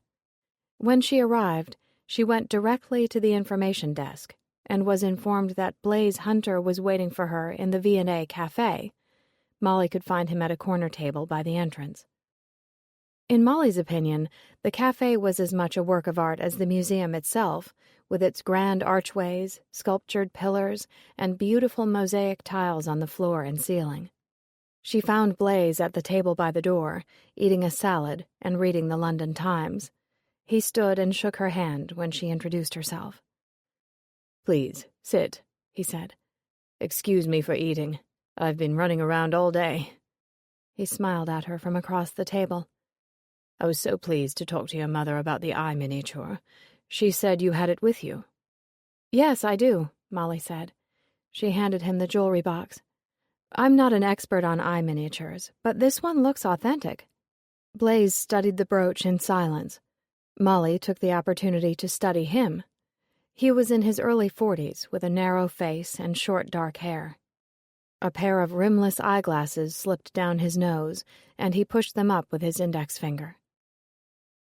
"The leather box with its detailed etchings is lovely and in remarkably good condition," he said. "It looks like it hasn't seen the light of day until recently. The brooch itself is a thing of beauty. I like the design, with the amethyst stones and pearls, and the portrait is exquisitely detailed. The artist was certainly talented. I don't see a signature, but on closer examination we might be able to identify the artist." "Do you know when it was painted?" "I'd say mid-19th century, the Victorian era," he said. "Where did you get it?" "My mother didn't tell you?" "She said she'd leave that part up to you." "Unfortunately, it's a tragic story. The owner was murdered." Blaze's eyebrows shot up. "I found it hidden in a tin she used to store her cat's toys." "Did you steal it?" "What? Of course not," Molly said. "Inspector Boyle of the Keensburg Police knows I have it." Blaze looked relieved. "Tragic story indeed. I'm sorry to hear it." "She was poisoned," Molly said. "I think it's possible the person who killed her wanted the eye miniature. That's a longer story, and I won't bore you with the details, but I can tell you she got the brooch as a gift from her ex-boyfriend about a year ago. He's been trying to get it back from her ever since, but she refused to give it to him unless he paid her for it. He didn't want to, but finally did agree to buy it back. She was going to have it appraised and tell him how much she wanted. I'm wondering how much it's worth." "You want to know if he killed her for it because it was worth a lot of money," he said. Molly nodded. "Again, we'd need to do a more extensive examination, but as an estimate, based on my preliminary exam, I'd say you're looking at selling at auction for anywhere between $5,000 and $6,000. "Okay, that's a good amount of money, but not a fortune," she said. Blaze closed the lid and handed her the box. "Most artists create for the love of art, not money. Many collectors feel the same way about the antiques they acquire. They keep them for sentimental reasons. It has nothing to do with money." Molly wondered if Giles would kill Tiffany for $5,000 or $6,000. If he was racking up bills again and his mother refused to pay them, he might have felt desperate enough to. But he was engaged to Penelope, and she was worth millions. She could easily take care of any debt. It dawned on Molly that could be the real reason Penelope left him. Maybe she'd already grown tired of his spending habits. His offer to buy the eye miniature from Tiffany and telling her to name her price was the final straw. Or was Blaze right, and Giles had a sentimental attachment to it? Did he still love Tiffany? That could explain why Penelope left, if she thought he was still in love with her. Blaze interrupted her thoughts. "Since the owner is deceased, do you know who the eye miniature belongs to now?" "I suppose it will go to her brother," she said. "He lives in Australia." "I see." He paused. "Will you be speaking to him? The reason I ask is that the eye miniature would make a lovely addition to the museum's jewelry exhibit. Perhaps I could persuade him to make a donation or a loan." "I think that's a fabulous idea," Molly said. "I'll tell Inspector Boyle you'd like to get in touch with him." Chapter 21. The train was crowded with commuters for the ride home, but by the time it arrived in Keensburg 2 hours later, only a handful of riders remained. Molly walked through the door of Foxcote Cottage in time for dinner, excited to see her mother. "You're here," she said, giving her a big hug.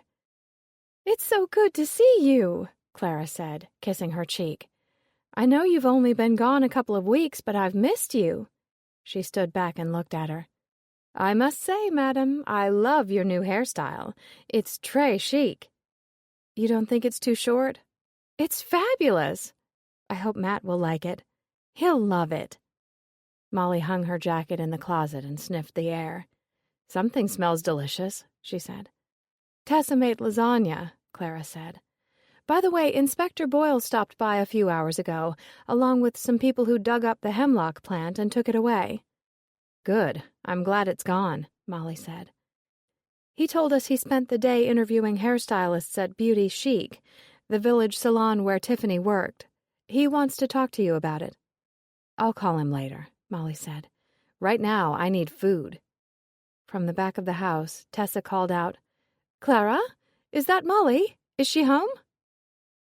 "Yes, dear, we're coming," Clara said. The kitchen smelled like heaven to Molly. She loved Italian food, and lasagna was one of her favorite dishes.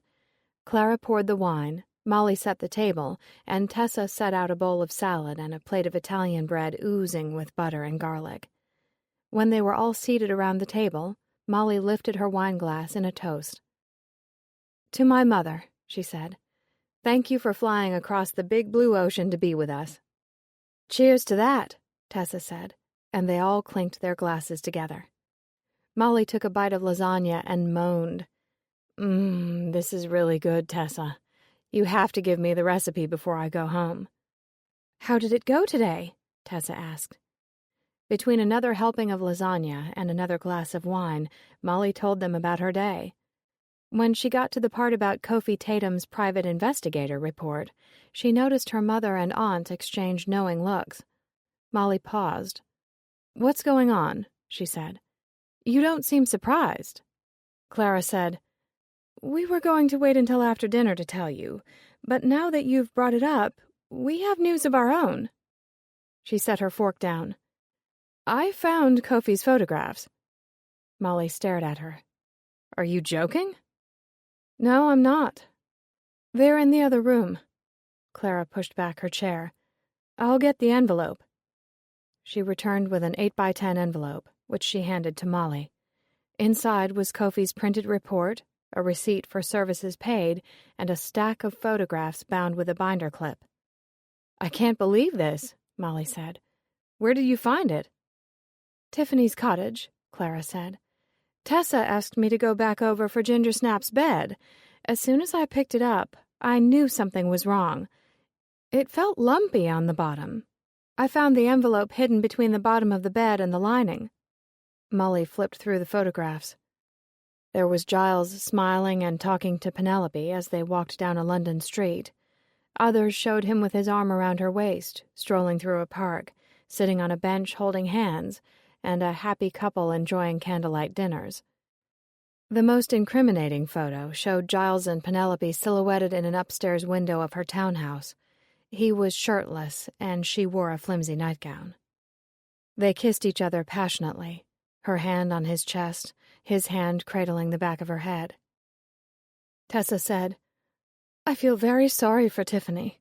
It must have been painful to look at these photos. The affair was so blatant." "Yeah, I thought the report by itself was bad, but seeing the photographs makes it worse," Molly said. She put everything back in the envelope and set it aside. Her food was getting cold, and she dug back into her meal. They ate in silence for a while, and Molly thought about Giles cheating on Tiffany, and how the photos proved he was having an affair. "Tiffany never told Giles about the photos or report," she said. "She thought he was acting like himself again and had stopped seeing Penelope. What I don't get is why she didn't try to talk things out with him. Kara said they'd been fighting a long time about their goals and future plans. They were obviously having problems." Clara said, "Sometimes it's easier to pretend something bad isn't happening, even if it's staring you in the face. We get comfortable with the status quo. We tolerate situations we would tell our best friend to run away from. We become afraid of change." "I can testify I'm guilty of that," Molly said. "Before I met Matt, I dated a lot of frogs." "I think we're all guilty of it at some point in our life," Clara said. "It's human nature." Molly sopped up the sauce on her plate with her last bite of bread. "Well, I'll have to call Boyle and tell him what I found out. I hope he doesn't get mad at me for snooping around Penelope's past." Tessa said, "Why don't you give him a call now? Your mother and I will do the cleaning up." Molly took her phone into the sitting room and sat on the sofa. Boyle picked up right away. "I've been waiting to hear from you," he said. "How did it go with Kara Malone?"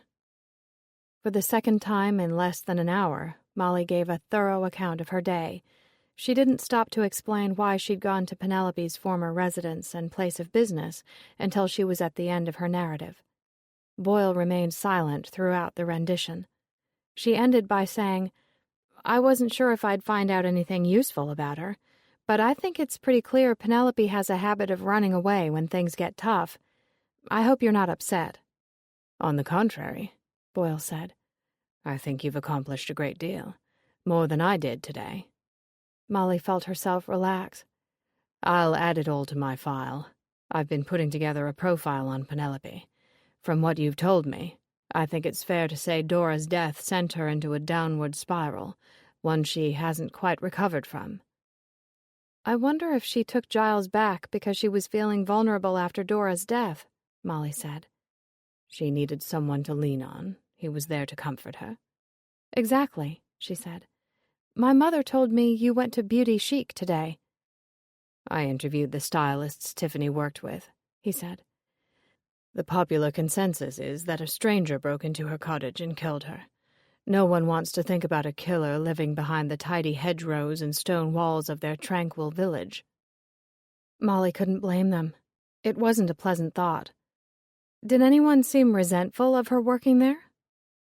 "Why would they be resentful?" "Seriously?" Molly laughed. "Maybe you should have left the hair salon interviews to me. Tiffany was a top hairstylist in London. A stylist at a country salon could easily have been jealous, or afraid she'd steal their clients." "You're right. I should have sent you," he said. "But I didn't get the sense anyone disliked her. A male stylist, name of Cecil Carter. It was his day off, and he wasn't home when I stopped by. As I have to appear in court tomorrow on another case and won't have time to see him, I'd like to enlist your help again. His station is next to Tiffany's. There's a good chance he knew her better than the others." "Sure, I can go by tomorrow and see if he'll talk to me," Molly said. "Is that it? Because I've got to get back to the kitchen for dessert. Tessa made tiramisu." Chapter 22. Molly stood in front of her bedroom mirror the next morning trying to tame her hair. As she struggled with it, Clara walked in and laughed. "There's nothing funny about the pickle I'm in," Molly huffed. "I slept on my hair weird, and now it's sticking straight up and I can't get it under control." She pointed to the offending section of her hair. "I'm hopeless. I have no idea how to style my new hairdo." "I'll help you," Clara said. "Where's the hairdryer?" "On the bed." Clara got the dryer and plugged it in. She took the round brush in her hand and used it like a pro, pulling her hair from the root, slowly moving the heat in a downward angle until every last strand was back in place. When she was done, Molly clapped her hands. "Yay! It looks great!" "It's not hard. It just takes practice and patience," Clara said. "Patience? Uh-oh." "I know it's not your strong suit, but keep working on it," Clara said. She plucked the sleeve of her Fletcher Allen sweatshirt. "Is this what you're wearing today?" "It was, but I guess I'm not anymore," Molly said. Clara was dressed in tan corduroy slacks, a baby blue cashmere sweater, and a strand of pearls around her neck. Her makeup was perfectly applied, and not a single hair was out of place. "How is it you were jet-lagged yesterday, and today you look like a model heading off to a fashion shoot?" "Only a model? I'd rather be queen." "I think they already have one of those here," Molly said.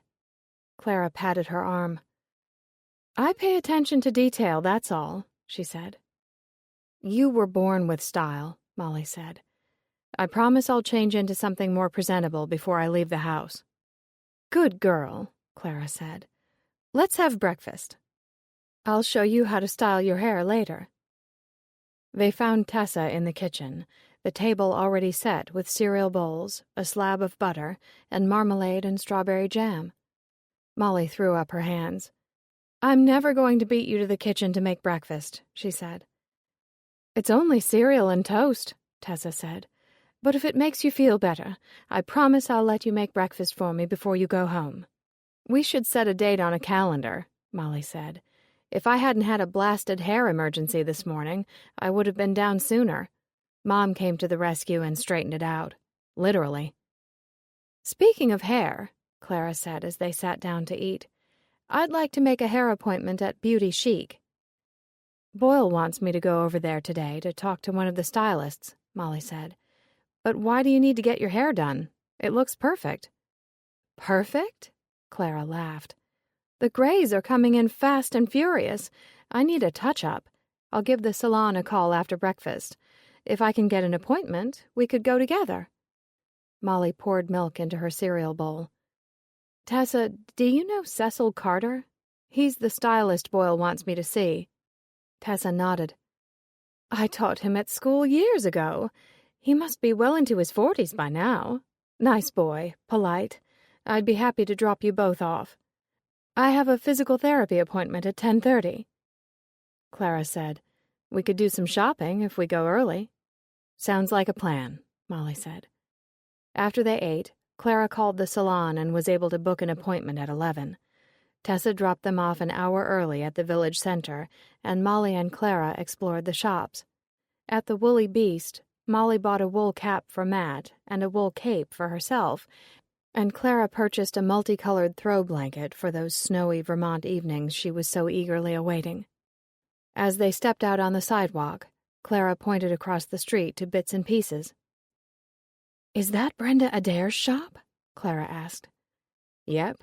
You want to see if it's open?" "It looks dark, but let's check." As they crossed the street, Molly said, "She has some beautiful pieces for sale, but be forewarned, her shop is bursting at the seams. Be careful you don't knock something over and break it. She'd make you pay." The door opened easily, and Molly wondered again if the whole sticking door thing was made up. Inside, the lights were off, but Clara moved between the furniture and tables gracefully, a consummate shopper who knew her way around even the most disorganized store. As her expert eye took everything in, Molly tried not to feel like a bull in a china shop as she weaved her way around the disjointed aisles. She had the sudden crazy idea that Brenda and Giles had forgot to lock up the night before and the shop had stood open all night. She was about to mention it to her mother when Brenda suddenly emerged from a back room, a plastic smile fixed on her plastic face. The smile faded the moment she saw Molly. "Hello, Brenda," Molly said cheerfully. Brenda pursed her lips. "Hello, Molly. Have you come to apologize to Giles? Because if you have, he's not here." "Apologize for what?" "I'm surprised you have to ask," Brenda said. "I'm quite displeased with your behavior. You had no right to talk to him so rudely the other day." Molly wanted to argue that it was Giles who'd started off their conversation rudely, but Brenda went on. "Hasn't he suffered enough? He told me you practically accused Penelope of killing Tiffany." "Well, he got it all wrong," Molly said, thinking fast. "I could see he was suffering in silence, and I thought if I pushed him a little, it would help him open up and deal with his emotions." Brenda looked skeptical. Molly didn't blame her. It was total BS. "You should still apologize," she said. "What you said was unkind." Molly bit her lip. There was no way in the entire universe she was ever going to apologize to Giles. "I've brought my mother to see your lovely store," she said. Clara appeared at Molly's side and reached out a manicured hand to Brenda. "Clara Appleby, it's so nice to meet you, Brenda," she said sweetly. "Molly's told me all about your magnificent Channing Hall, and I absolutely adore your shop. You have some gorgeous antiques." Brenda's face softened. "Thank you," she said. "Tessa told me you were coming to see her." "I got in yesterday," Clara said. "Molly and I will stay with her for a while. With everything going on, she's feeling out of sorts." "Yes, aren't we all?" Brenda said. Her hawk-like eyes swept over Clara's figure.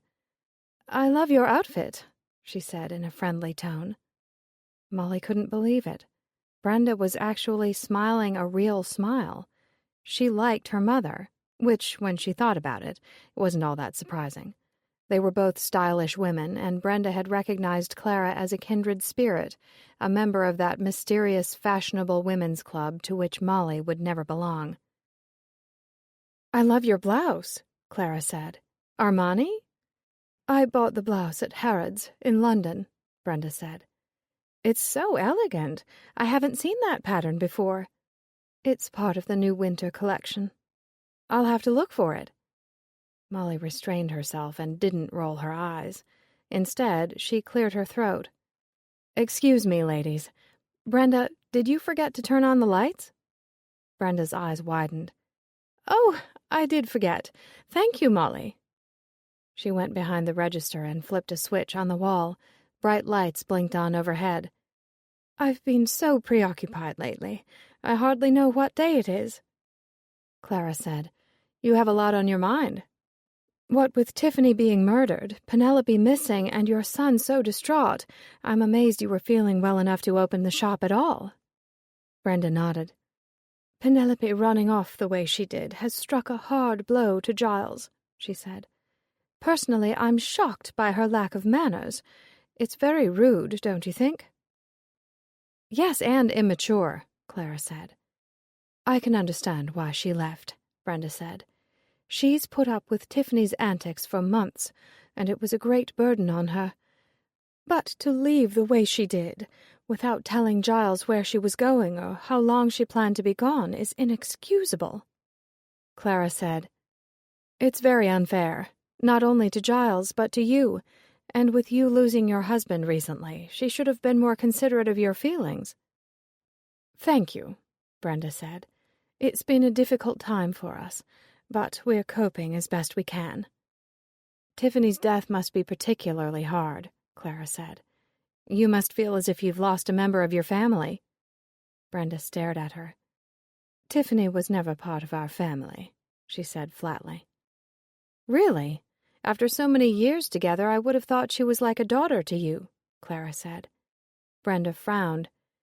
Tiffany was a troubled young woman, unstable, prone to outbursts, highly emotional. She lowered her voice as if sharing a secret. I told Giles I wouldn't be surprised if she took her own life. Molly felt her blood instantly boil. Giles had gotten his ridiculous theory about suicide from his batty mother. She couldn't accept her relationship with Giles was over, Brenda went on. It was pathetic, the way she was going round the village, stalking them, trying to garner sympathy. I told her to go back to London before she became a complete laughingstock. Molly asked, When did you have that conversation? Brenda waved a hand dismissively. Who knows? I've lost count of all the times I tried to reason with her, she said. I offered her sound advice, but Tiffany was a stubborn girl. The door opened, and Alice Wilson walked into the shop. She was wearing the same old crocheted hippie poncho she had on when Molly had met her at the Lion's Head pub. You're an hour late, Brenda snapped. Alice shrugged and made her way around the tables and furniture. When she saw Molly, she scowled. I know you, she said. You were at Troy's, asking questions about Tiffany. Molly felt Brenda's gaze land on her. She wanted to slap her hand over Alice's mouth and shut her up. Brenda didn't need to know she was asking questions about Tiffany. What are you doing here? Molly asked. I came to work, Alice said. Brenda said, I've hired Alice temporarily to work part-time, at least until Penelope returns. Alice looked around the shop. Is Giles here? He'll be along later, Brenda said. Alice's face flushed red, and Molly realized she was right about the girl. She had a crush on him, and it probably went back to when they were children. Yet another reason for her to hate Tiffany. Go behind the register, Brenda told her. I'll show you how to work it. Then she turned back to Clara. It was a pleasure meeting you, she said. I have to admit I'm pleasantly surprised. I had no idea Molly's mother would be so refined. There's so little resemblance between the two of you. Molly clenched her jaw to keep from saying something nasty in reply. Talk about insulting. Clara looked calm and cool and didn't say a word. She's mentioned you're a dealer in Southern pottery, Brenda continued. Of course, I don't have anything like that in my shop, but I do have some very nice English earthenware that might interest you.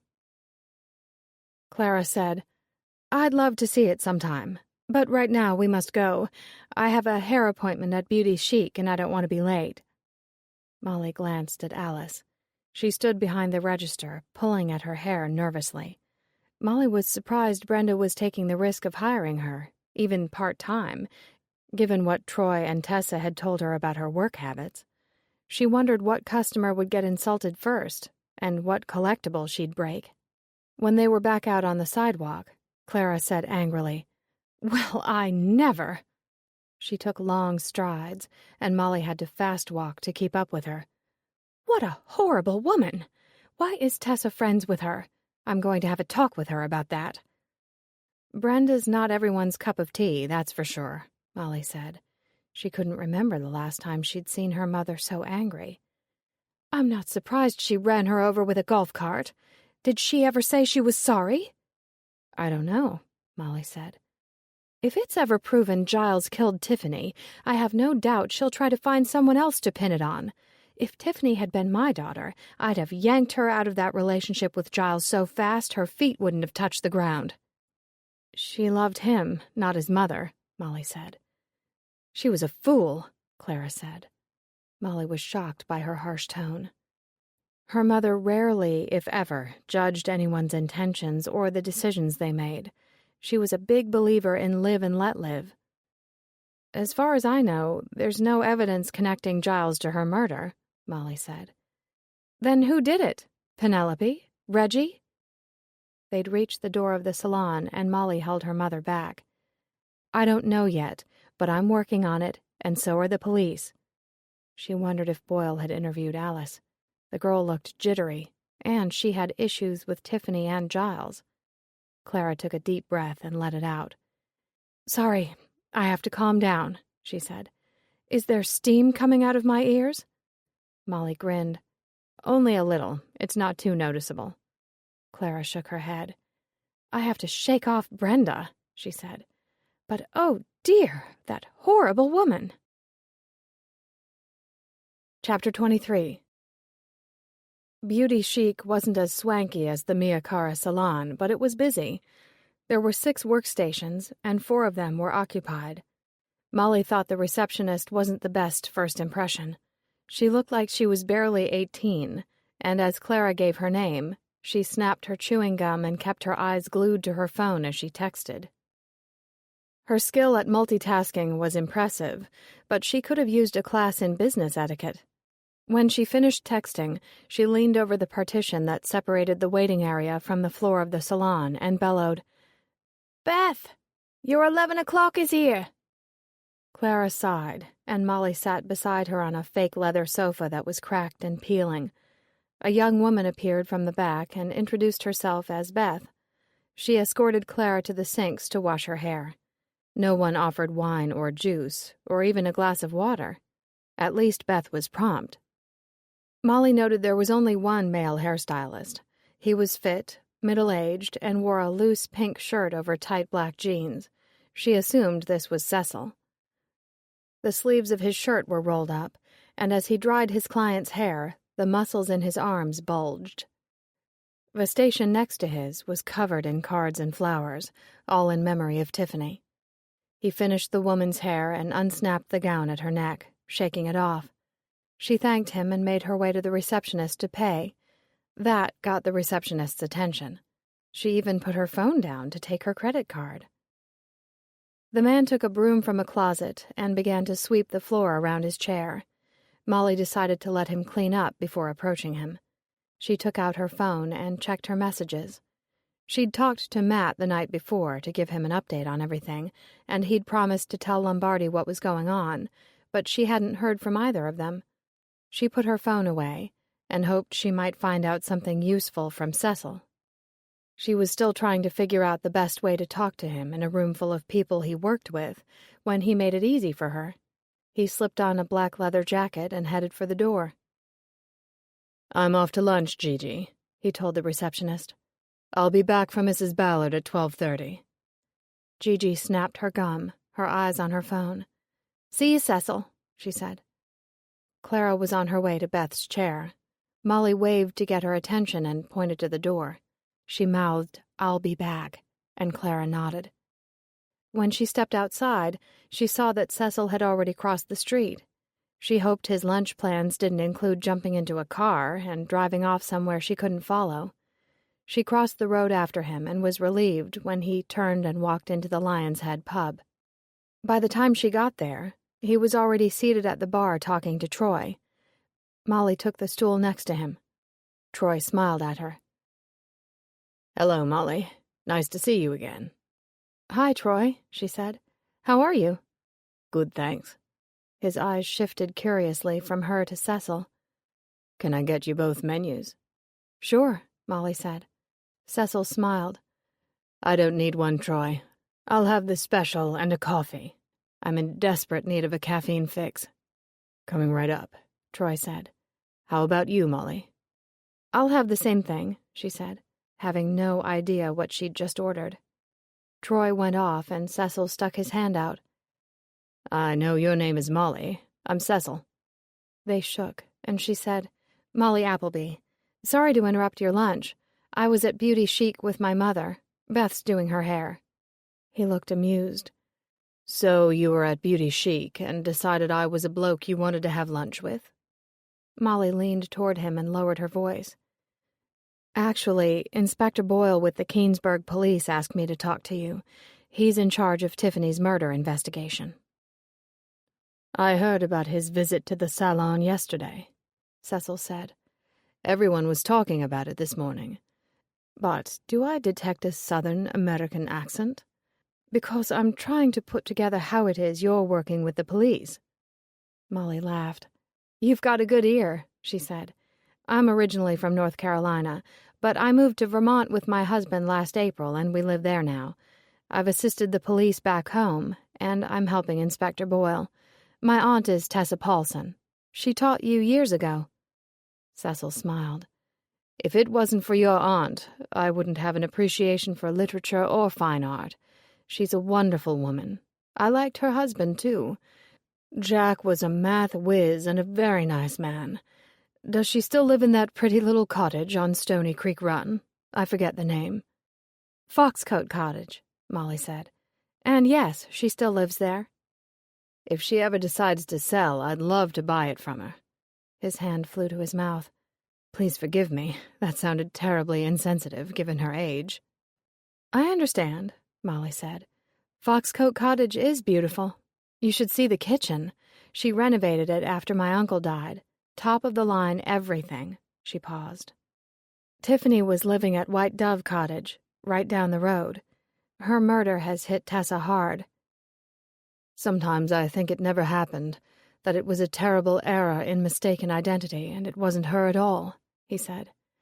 "I'll look over at the door and see her coming into work, all that lovely red hair billowing around her freckled face, that big smile. She was loud and pushy and could get on your nerves, but I miss her." "Sounds like you liked her." "I did like her," he said. "I also admired her. She was young but had made a name for herself in London because she was talented. And before you jump to conclusions, I should tell you I have a boyfriend. His name is Freddie." "Well, as her friend, did you talk to her about her ex, Giles?" Cecil rolled his eyes. "You mean Lord of the Manor, King of Channing Hall?" He laughed. "Tiffany talked about him all the time. There were times I felt like I should be charging her for psychiatric services." "It was that bad?" "Yeah, in the beginning anyway. Not so much recently. In the last month or so, she'd started cooling off about him. She confided to me that she was thinking about going back to London." Troy returned at that moment with 2 large mugs of coffee and set them on the bar in front of them. "Lunch will be out shortly," he said, and went away again. Molly looked at Cecil. "What exactly did I order for lunch?" He smiled. "A club sandwich with roast turkey, smoky bacon, and mango chutney. It's fantastic, so don't worry."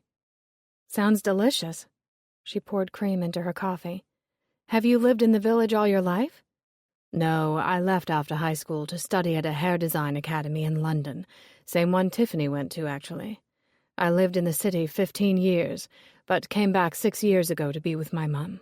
She was ill, and I'm all she's got."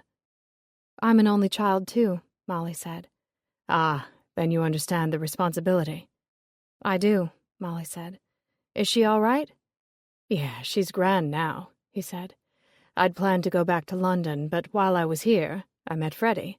He has no interest in city living, and I wanted to be with him, so I stayed. We plan on getting married soon. Mum's thrilled, and so am I. It's all worked out for the best." "I'm happy for you," Molly said, and sipped her coffee. "I met Tiffany the day she died. Brenda invited us to Channing Hall for tea, and Giles was there with Penelope. Tiffany crashed the party." Cecil chuckled. "Sounds like something Tiffany would do. She didn't always think before she acted." "She was rash?" "She was fearless," he said. "She took risks at work, always willing to try a new and complicated style or color, and had a way of convincing clients to go along with her ideas." He looked into his coffee.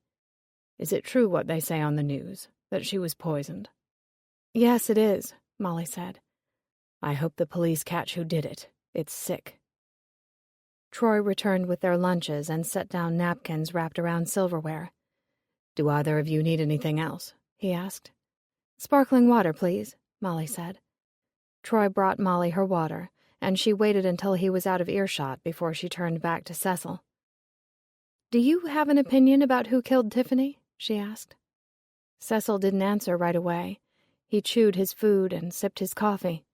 Finally, he said, "I can think of a few people who weren't wild about her. Some of the women who work at the salon thought she'd steal their clients away. It did happen a few times, but on the flip side, Tiffany's reputation was bringing new people in, and we all ended up with more clients. They got over their petty jealousy." He took another bite of his sandwich. "I suppose the police are looking hard at Giles."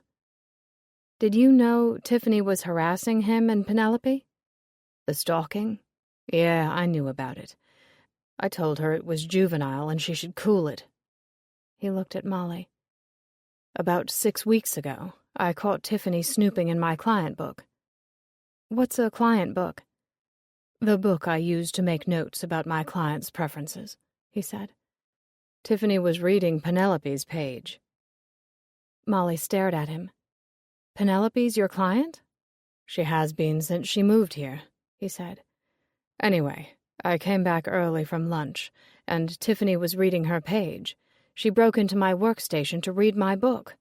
I asked her what she was doing, and she told me someone called to ask what color I used on Penelope's hair. I asked her for the person's name, and she wouldn't tell me. I knew she was lying." "What did you do?" "I took the book away from her and told her not to go through my stuff again." "What kind of notes do you have on Penelope?" "Basic things like contact information, preferences in hairstyle, and products I'm using on her hair."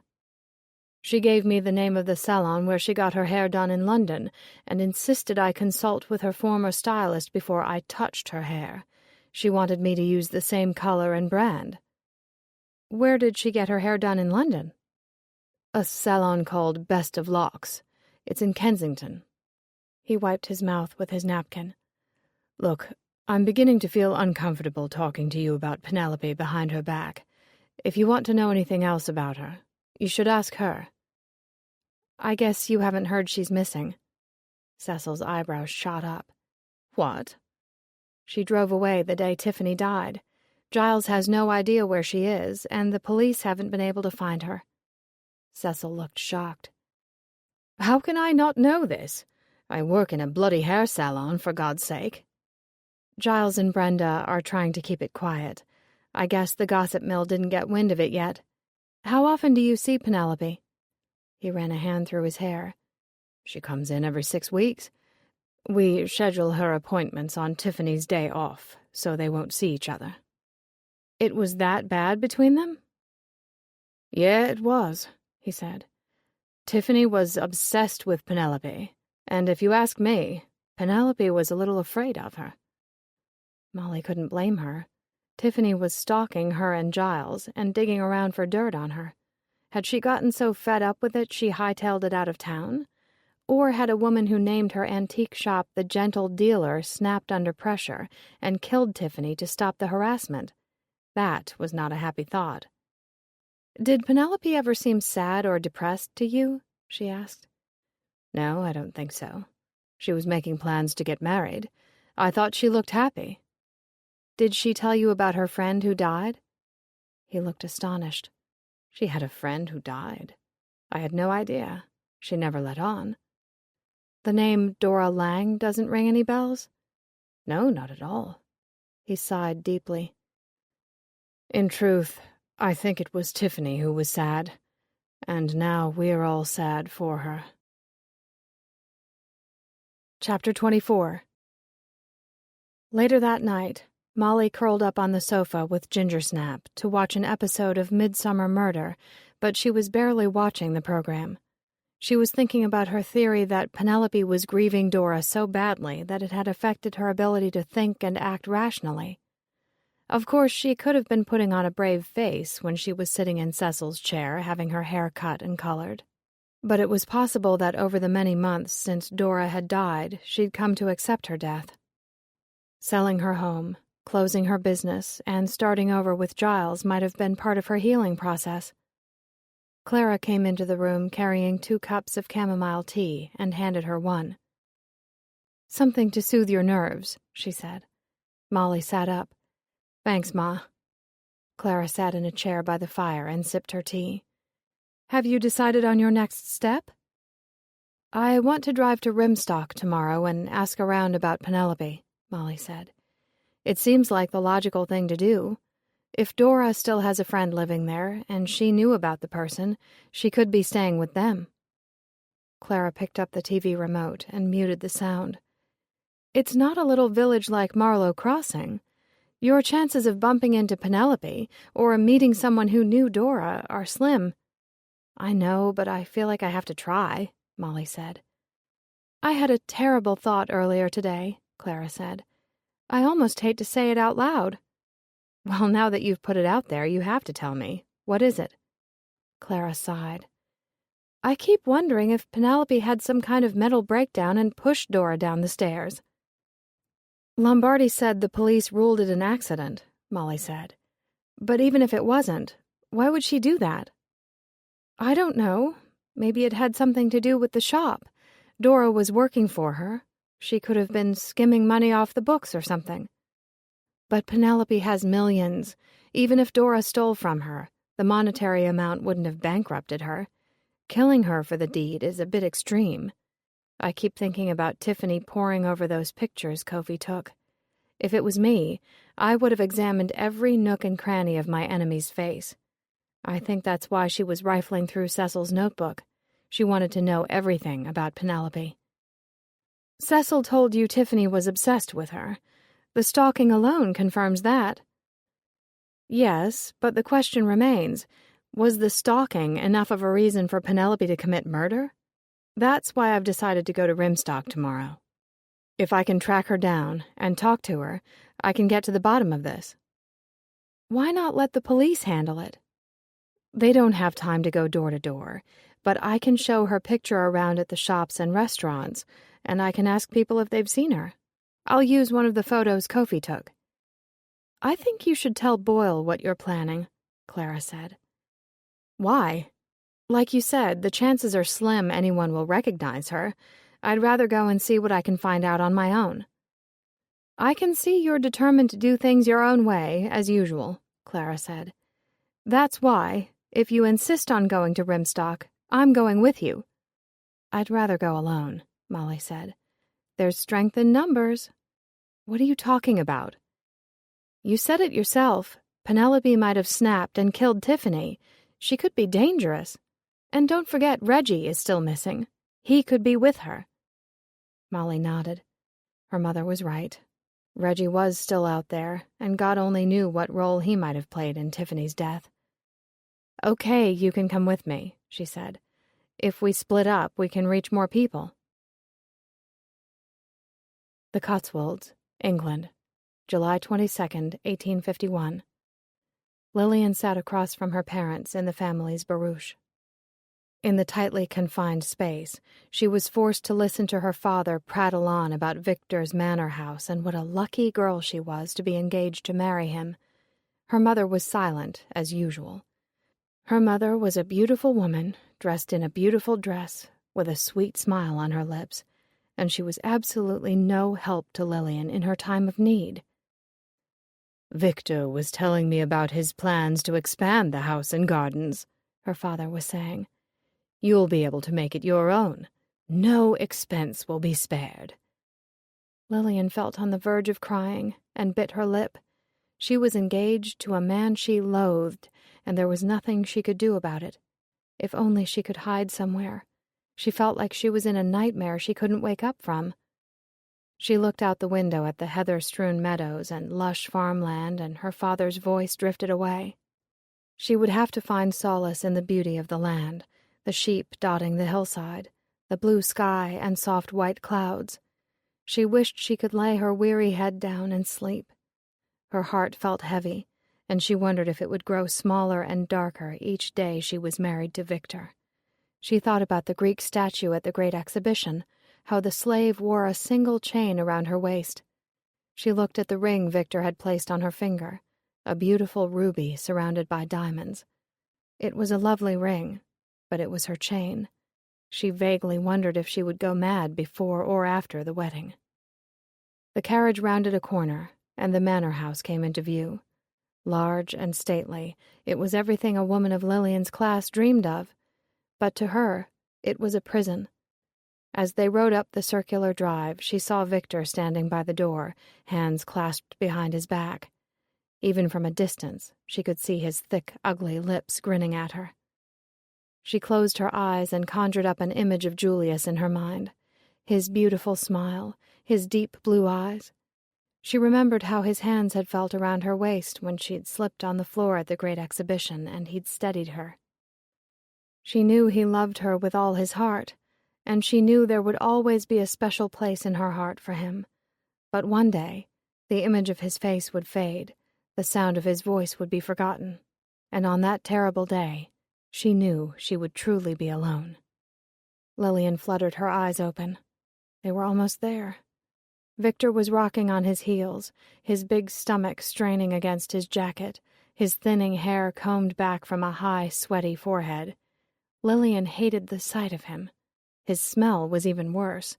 Cigars and liquor permeated his clothes and breath. What was Julius doing at that very moment, she wondered? Was he thinking of her? Was he looking at the portrait of her eye? Did he wear it close to his heart? She missed him so much. It was a physical ache. Her head began to hurt. Lifting her gaze, she saw her mother was watching her with a sad expression. Lillian tried to smile, to reassure her, but it would have been a lie. She would never be happy married to Victor. He wanted her as a possession, and her mother knew it. She felt her father watching her as well, and when her eyes met his, a glimmer of his old self crossed his face. It was only a brief moment, but she'd seen the love and pity in his eyes. Without thinking, she said out loud, "Why are you doing this to me?" Her father looked shocked. He opened his mouth, but closed it without answering. The carriage slowed as Edmund began to rein in the horses. "You know what Victor is," she said quietly and quickly. "I know Percy came to see you, that he told you about Whitechapel. Please don't make me do this." Still, her father said nothing. Her mother turned to him and said, "What is this about Percy and Whitechapel?" Lillian waited for her father to reply, but the carriage had stopped in front of the house and Victor was coming toward them. "He said nothing but falsehoods," her father said. Then he pointed a finger at Lillian. "You will do as you're told. Do not embarrass us." Edmund came down and opened the carriage door. Lillian waited for her mother to step out first. She wished Edmund would wait for her, but he moved aside when Victor stepped forward to take his place and offered Lillian his hand. She had no choice but to take it, and was glad she was wearing gloves. His round face was glistening in the sun, and his sour body odor made her sick to her stomach. She knew his hands would be damp. "At last you are here," he said. Lillian couldn't speak. Her father talked to him as they walked into the house together. Lillian stared at the woods behind the great mansion, wanting to lift her skirts and run into the trees and hide there forever. She wished she was a man. If she was a man, she could do what she wanted. She could purchase a small cottage and live in it forever, far away from this prison house and these strangers who called themselves her parents and protectors. "My dear." Victor's voice brought her back to reality. She found herself in the grand hallway, feeling as if the house was watching her, the way Victor watched her with his beady eyes. "Allow me to give you a tour," he said. "Then we'll have tea in the garden." Reluctantly, Lillian walked through the house with him and her parents. Her father offered many words of praise as Victor showed them the vast rooms and expensive furnishings. It was so still and quiet, she wondered where all the servants had gone, and finally asked. "I gave most of them the day off," Victor said. "Cook has prepared tea. But come, there's more to see." When they reached the door of his study, he said, "I'm working with an architect on plans to improve the gardens and add an extension to the back of the house." "Why?" Lillian asked. He looked at her curiously. "Why?" "Your house is enormous," she said. "Your children don't live with you. Why do you desire a bigger house?" His eyes flashed. "I hope we'll have many children," he said. Lillian stared at him. The thought of him touching her made her feel dizzy. "May we have tea now?" she asked. Dear Lord, she needed air. "Of course," he said. They went outdoors, and Lillian was pleasantly surprised. Where the house was cavernous and cold, the garden was warm and bright, with lovely flowers and fountains. It was such a peaceful setting, she knew if she was forced to live there, she would spend as much time as she could in the garden. Her parents walked ahead of her and Victor, and he leaned toward her and whispered in her ear, "I will have a kiss, and more, from you before the day is done." She had so far avoided any physical contact with him other than a peck on the cheek and being forced to take his hand or arm at dinner. She decided to ignore his comment.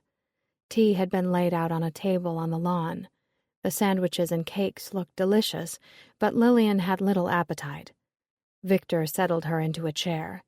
She sipped tea and nibbled on a cake, listening to the birds singing in the trees, breathing in the sweet smell of the flowers. The fountains gushed with clear, cool water, and she heard Victor say something about honeymooning in Italy. Her mother replied, but Lillian wasn't listening. She could feel her father glaring at her, and turned to face him. She knew he was growing impatient at her silence. He looked quite annoyed. And in that moment, she wasn't sure who she hated more, her father or Victor. They were in this together, had plotted this marriage without her consent. It was despicable and cruel. A hand touched her shoulder, and she jumped. "Nervous little thing, aren't you?" Victor said, sounding amused. He stood beside her, and she realized she hadn't even seen him get up. His eyes were watching her like a fox in a henhouse. "I was admiring your garden, and all the lovely flowers," she managed to say. Victor smiled. "The new garden will be even more beautiful. I'm building it for you, my dear." Lillian sat in stony silence. Her mother said, "What a lovely gift for a new bride." Her father crossed his legs and sipped his tea. "Show her the plans, Victor. Maybe then she'll appreciate what you're doing for her. Her mother and I will wait here." Lillian stared at her father. What was he thinking? She didn't want to be alone with Victor. Her mother looked away, but not before Lillian saw her jaw tighten. But again, there was no help there. Victor held out his arm. "We shall return shortly," he said. "My dear." Lillian had no choice but to take it, but the moment they entered the house, she let go of his arm. As they walked down the hallway to his study, she felt her heart beating frantically in her chest. The study was a masculine room with tall windows and heavy furniture. A large fireplace took up most of one wall, and a desk as big as a small boat was in a dark corner. Victor went directly to the desk, and Lillian saw blueprints spread out on top. "I've been working on the plans for the garden and the house for many months," he said. "How long, exactly?" He looked at her. "Since my wife died a year ago, if you must know," he said. "It has given me something to do." "I'm curious about your wife." "You mean my late wife, Maribel?" "Yes, your late wife. I'm curious to know how she died." Victor's eyes narrowed. "Why? Have you been listening to rumors?" "People say you poisoned her." "People say all sorts of ridiculous things. Only silly girls like yourself believe them." Lillian felt a flicker of anger stir inside her. It was an odd sensation to have. She had never had cause to experience anger in her life. But there it was, coursing through her blood, as if it had been there all the time, lying dormant, waiting to spring to life. Victor said quietly, "I can see it in your eyes. You're afraid of me." He touched the sleeve of her dress, and she took a step back. "I've had my eye on you for years." Lillian was horrified.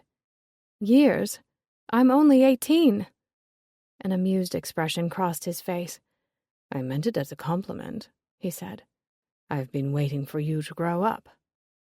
Lillian felt a shiver of fear run down her spine. He took a step toward her, and she took 2 steps back, this time bumping into the desk. "If we're going to be married," she said, trying to sound bold, "I want to know what really happened to Maribel." His eyes moved to her lips. "I don't have to tell you anything," he said. "If you don't, I will break our engagement." "Brave words, my dear, but you will do no such thing," he said. "You would destroy your father." Lillian was confused. "What do you mean?" Victor sighed. "I had hoped to never speak of it to you, but I suppose it was inevitable," he said. "You see, my love, your father and I have an agreement. He gives his daughter to me to marry, and I pay off his debts." "What are you talking about? What debts?" "Your father has made some very unwise investments. He's lost most of his wealth, so much that he'll soon have nothing left. Without my help, he will be ruined." Lillian was stunned. "Why hasn't he told us?" "And upset your delicate mother and his adoring children? There is no need. I have offered my assistance, and I will ensure his survival. Does this make it a little easier for you to marry me? Because I really would like to see some enthusiasm on your part. I expect quite a lot from you." "Did you have something to do with these bad investments?" she asked. Victor looked surprised. Well, well, well. Aren't you the clever girl? I had no idea you were so intelligent, or suspicious. I thought you were all beauty and fluff." He moved closer and touched the top button on her collar. Lillian felt frozen in place. Her back was against the desk, and Victor was standing between her and the door. There was no way around him. "I can see I'm going to have to exert my authority over you, if I'm going to tame you," he said. "I must remind you, sir, you are not my husband yet." He was breathing fast, his sour breath revolting. His pudgy fingers unbuttoned the top button of her dress as his coal-black eyes raked her body. Lillian froze. "You really have no one else to blame for this," he said. "I demand you stop at once," she said. "You need to be taught a lesson," he said, and unbuttoned another button. "I am going to have you here, right now, my dear, and you will voice no objection. We will seal the bond between us before the wedding." Lillian couldn't believe what she was hearing. She wanted to scream, but her throat had closed to the size of a pea. Victor seemed to know what she was going to do and clapped his hand over her mouth. "I'm going to ruin you now, so you can never be with anyone else." Frightened out of her mind, Lillian shoved her hands as hard as she could against his chest, but he had anticipated that move as well. He grabbed her around the waist, lifted her feet off the ground, and threw her down on the desk. "Help!" Lillian yelled, but the wind had been knocked out of her and it sounded like a small kitten's mew. "Go ahead, scream all you want," he said. "We're far from the garden and there are no servants in this wing of the house. I made sure of it. No one will hear you." Lillian gasped for breath. She realized he'd planned this all along, to get her alone, to attack her. "Stop squirming," he said as she fought against him. He grabbed both her hands and pinned her to the desk. "You'll learn to love me in time. Or at the very least, you'll fall in love with my money." "Never!" Lillian turned her head and bit his hand. She drew blood, and that surprised him. "Ow!" He reeled back, stunned. She knew it might be her only chance to get away, but as hard as she tried to get up off the desk, her skirts had tangled and she couldn't move.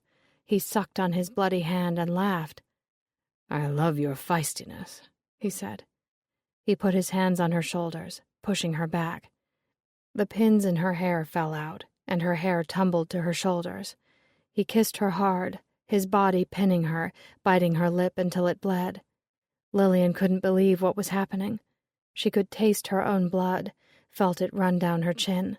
He was a madman, tearing away at her bodice, his eyes as wild as an animal as buttons popped off in all directions. She tried to fight back.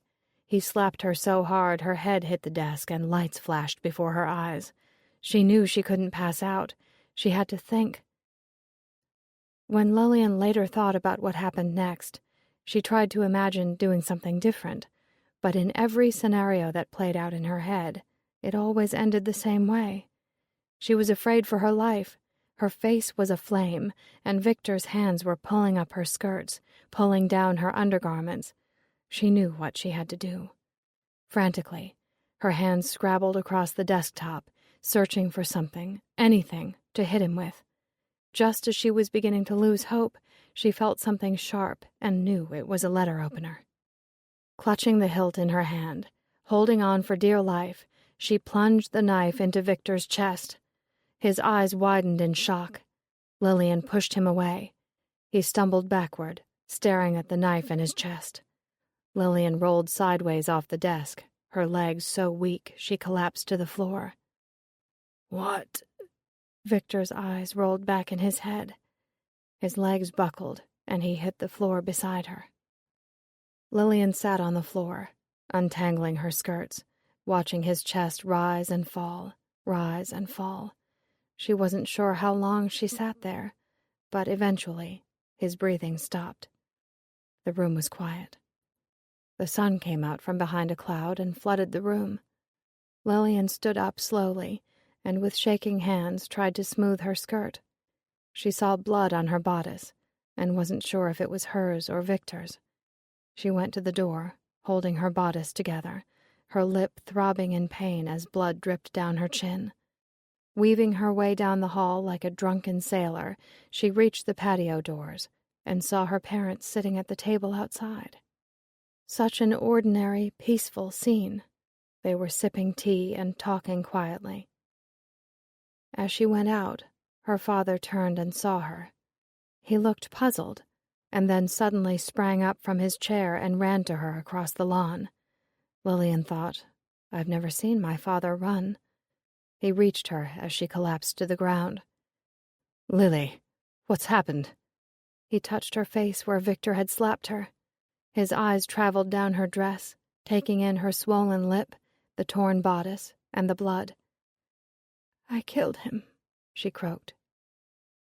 Her mother appeared and knelt beside her on the grass. She took Lillian's hand and spoke harshly to her father, but Lillian couldn't hear what she was saying. She was dizzy and felt sick to her stomach. She'd never seen her mother angry. Darkness closed in around her, and the last thing she remembered before she passed out was her father running into the house. When she awoke, she was still lying on the grass, and her mother was stroking her cheek. "I had to kill him," Lillian said. "I know, sweet girl," her mother said. Lillian saw tears on her cheeks. "Don't worry. Everything will be all right." Her father returned with a blanket, which he draped over her, and she heard him say to her mother, "I've sent Edmund to fetch the police," he said. "What do we tell them?" her mother asked. "She killed him in self-defense." Lillian reached out for her father, and he took her hand. "It was self-defense, Father. I swear it." "I know it was, my dear child," he said, his voice cracking. And for another first in her life, Lillian saw her father break down and cry. It was a day of firsts in every respect. "Please forgive me," he said. "Please forgive me." Chapter 25. "Bad news," Molly told Matt. "Tessa tripped on the front steps this morning when she went out to get the newspaper. She fell and broke her other hip." "Oh my God. Is she in a lot of pain?" "She says it doesn't hurt as bad as when Brenda ran her over with the golf cart. She's at the hospital.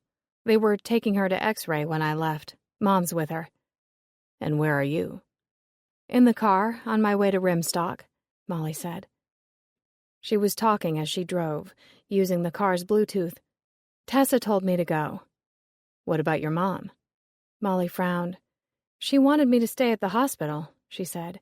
"She doesn't want me to go alone. She's worried Penelope could be dangerous." "You know I want to be supportive, Molly, but I'm with her on this one." "Why? For all we know, she's on a cruise drinking mimosas and having a grand old time. This could be a complete waste of my time."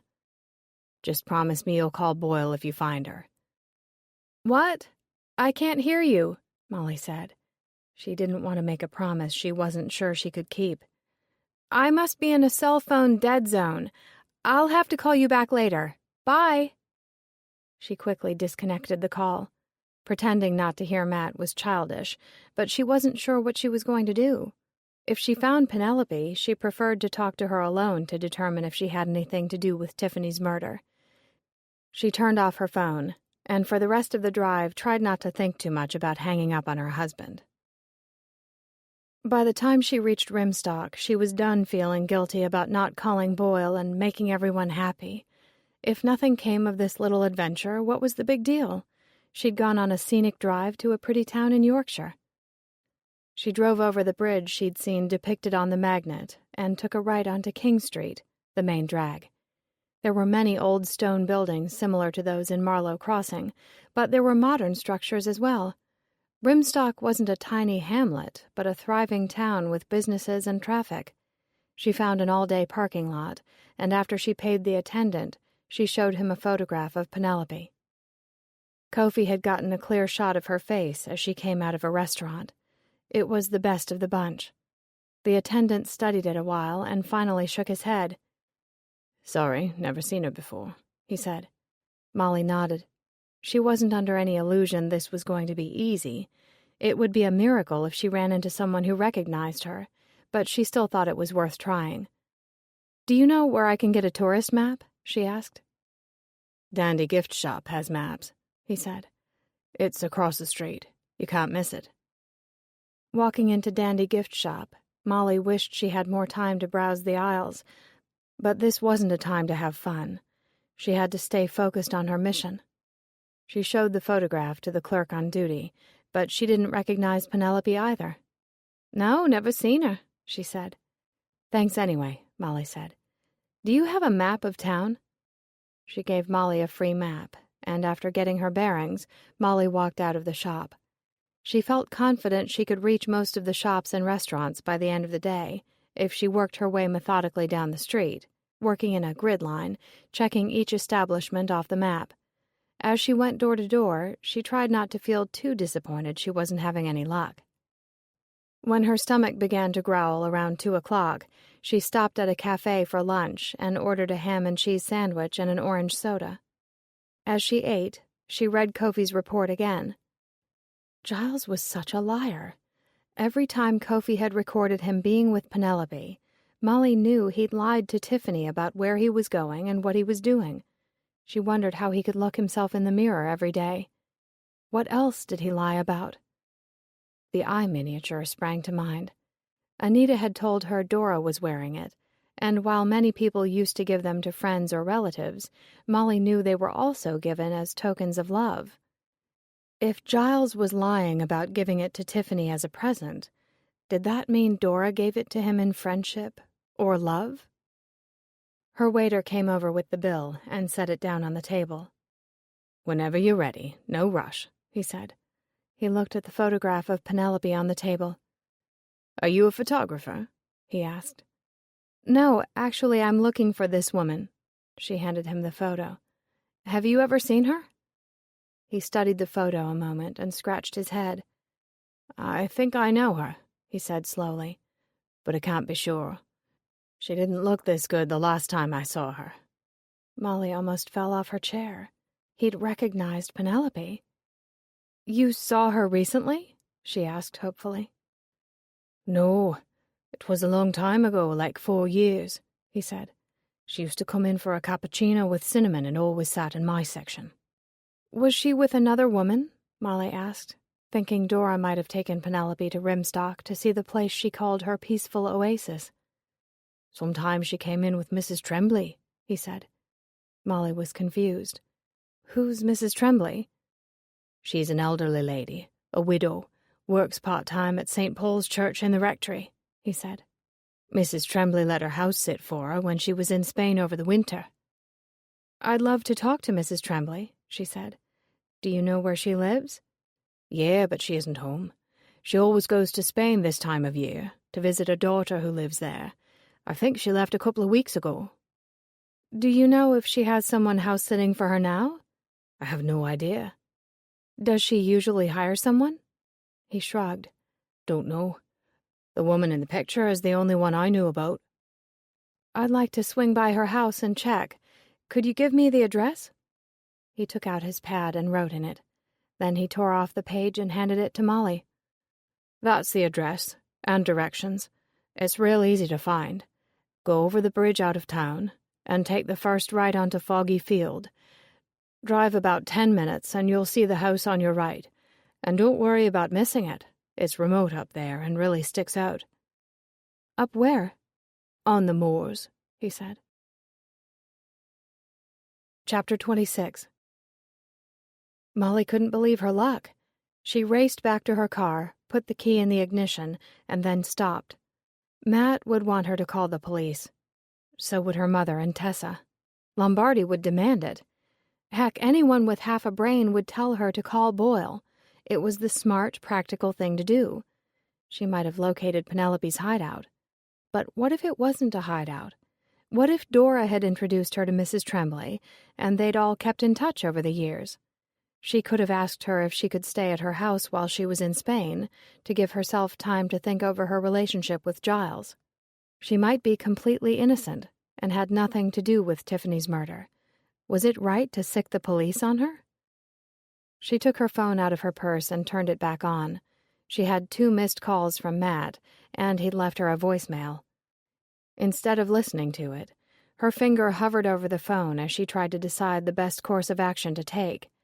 Just because Dora was a house-sitter for Mrs. Tremblay 4 years ago didn't mean Penelope was there now. Until she had proof, a sighting of her or her vehicle, she would wait to call Boyle. Turning left onto King Street, Molly drove over the bridge and away from town. In a little while, she saw the road sign for Foggy Field. She turned the wheel and drove up the hill, past a scattering of homes that soon tapered off. Her waiter wasn't kidding.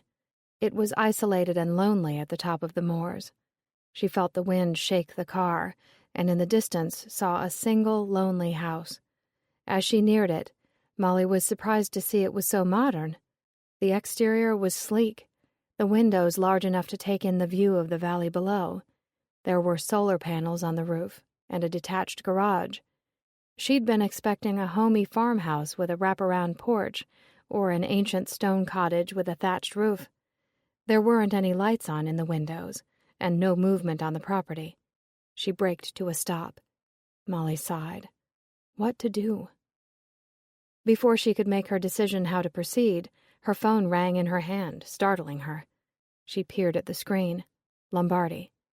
She barely got hello out of her mouth before his voice came booming over the line. Molly, where the hell are you? Are you in Rimstock? Sort of. I'm right outside of town.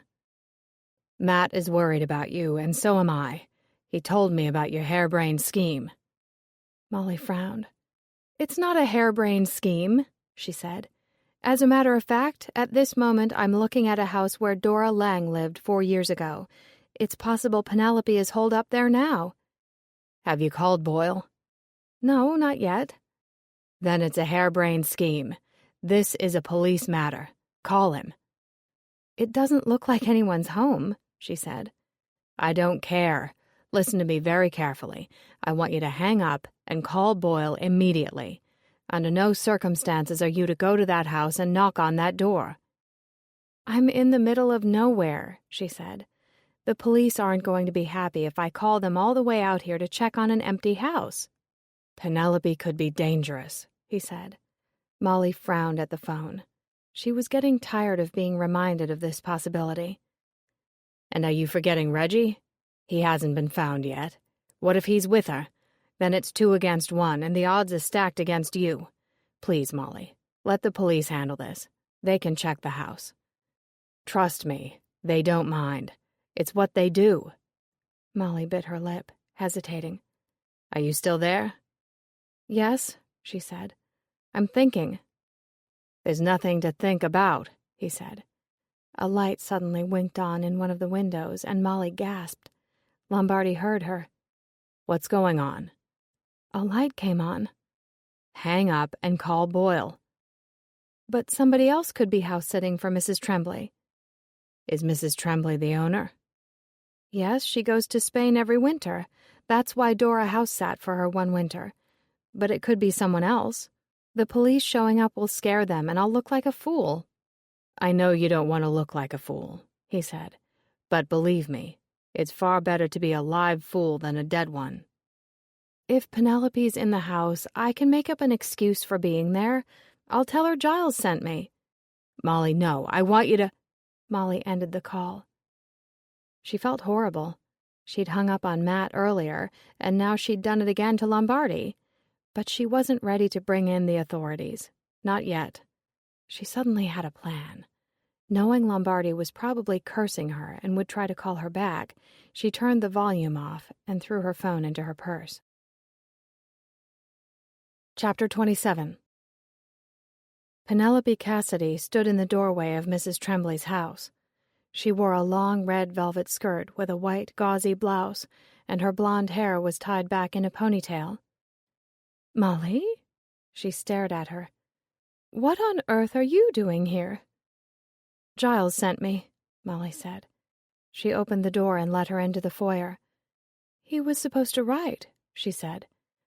"Why did he send you?" "Tiffany is dead." Penelope's eyes widened. "What? When?" "Don't you watch the news?" "No, I haven't bothered with the news since I got here. What happened?" "I found Tiffany's body at her cottage," Molly said. "Someone poisoned her tea.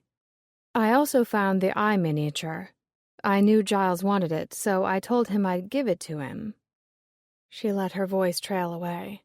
Penelope was still staring at her. Molly hoped she'd take the bait and assumed she meant she would give the eye miniature to him for a price.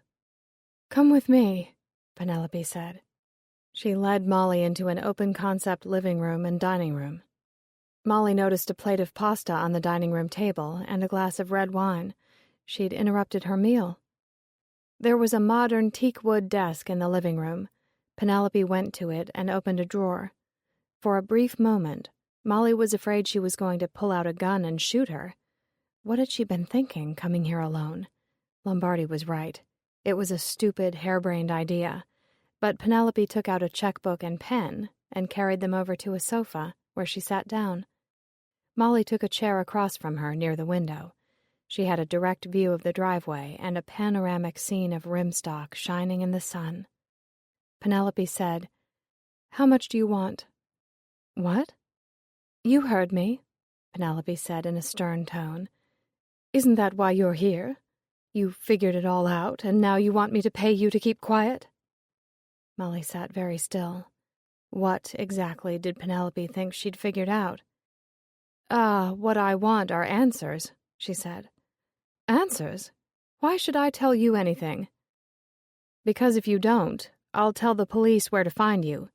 And I should tell you, if my husband doesn't hear from me within the hour, he's going to call the police.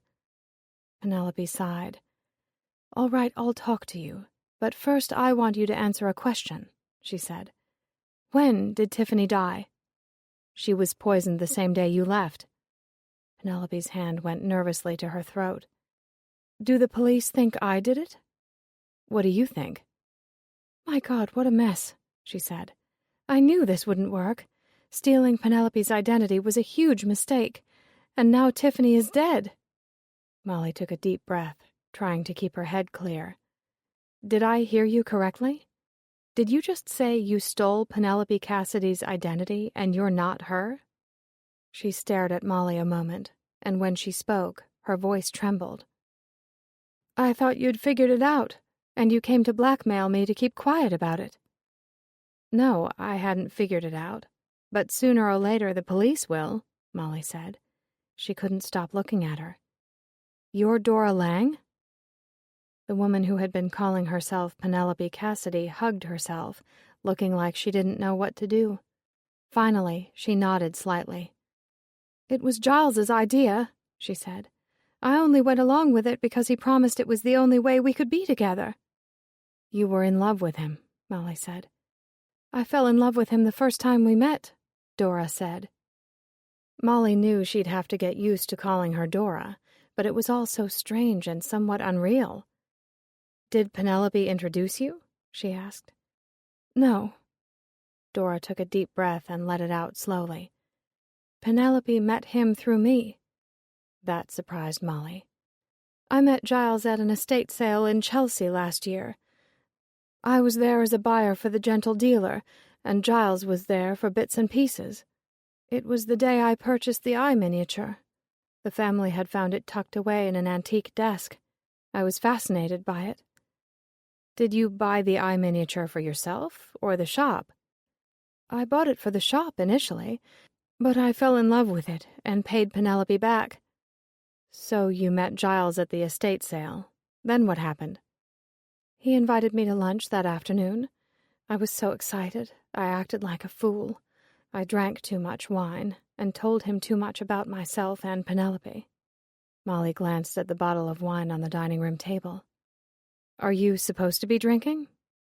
Why would you ask me such a question? I talked to Wayne Peabody at the shelter. I know about your drug addiction. Okay, I'll admit I have addiction problems, but not with alcohol, only drugs. What about that day, having lunch with Giles? I was nervous, and I liked him too much. Molly thought it was a lame excuse to drink to excess, but she didn't know much about drug or alcohol addiction, and she wasn't going to judge her. Dora went on. I couldn't stop talking. I told him I'd done time in prison on drug charges, and I told him how Penelope saved me from myself. Penelope was good to you, Molly said.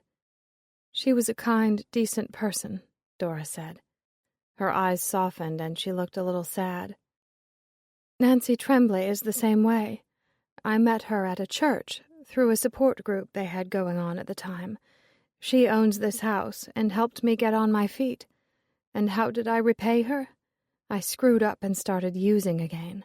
By the time Penelope took me in, I knew I was at the end of my rope. I was tired of disappointing other people, and I was really tired of disappointing myself. I let her help me, and I got healthy. If you met Giles first, how did Penelope end up dating him? The day after we had lunch together, he came by the shop. Dora shook her head. I introduced them. Isn't that priceless? I knew the minute I did, Penelope was smitten, and I could see Giles was too. They couldn't take their eyes off each other. I thought you said Penelope was kind and decent. That doesn't fit the description of a woman who'd steal her friend's boyfriend. I didn't tell her how I felt about him. Why not? I thought Giles was too good for me, Dora said.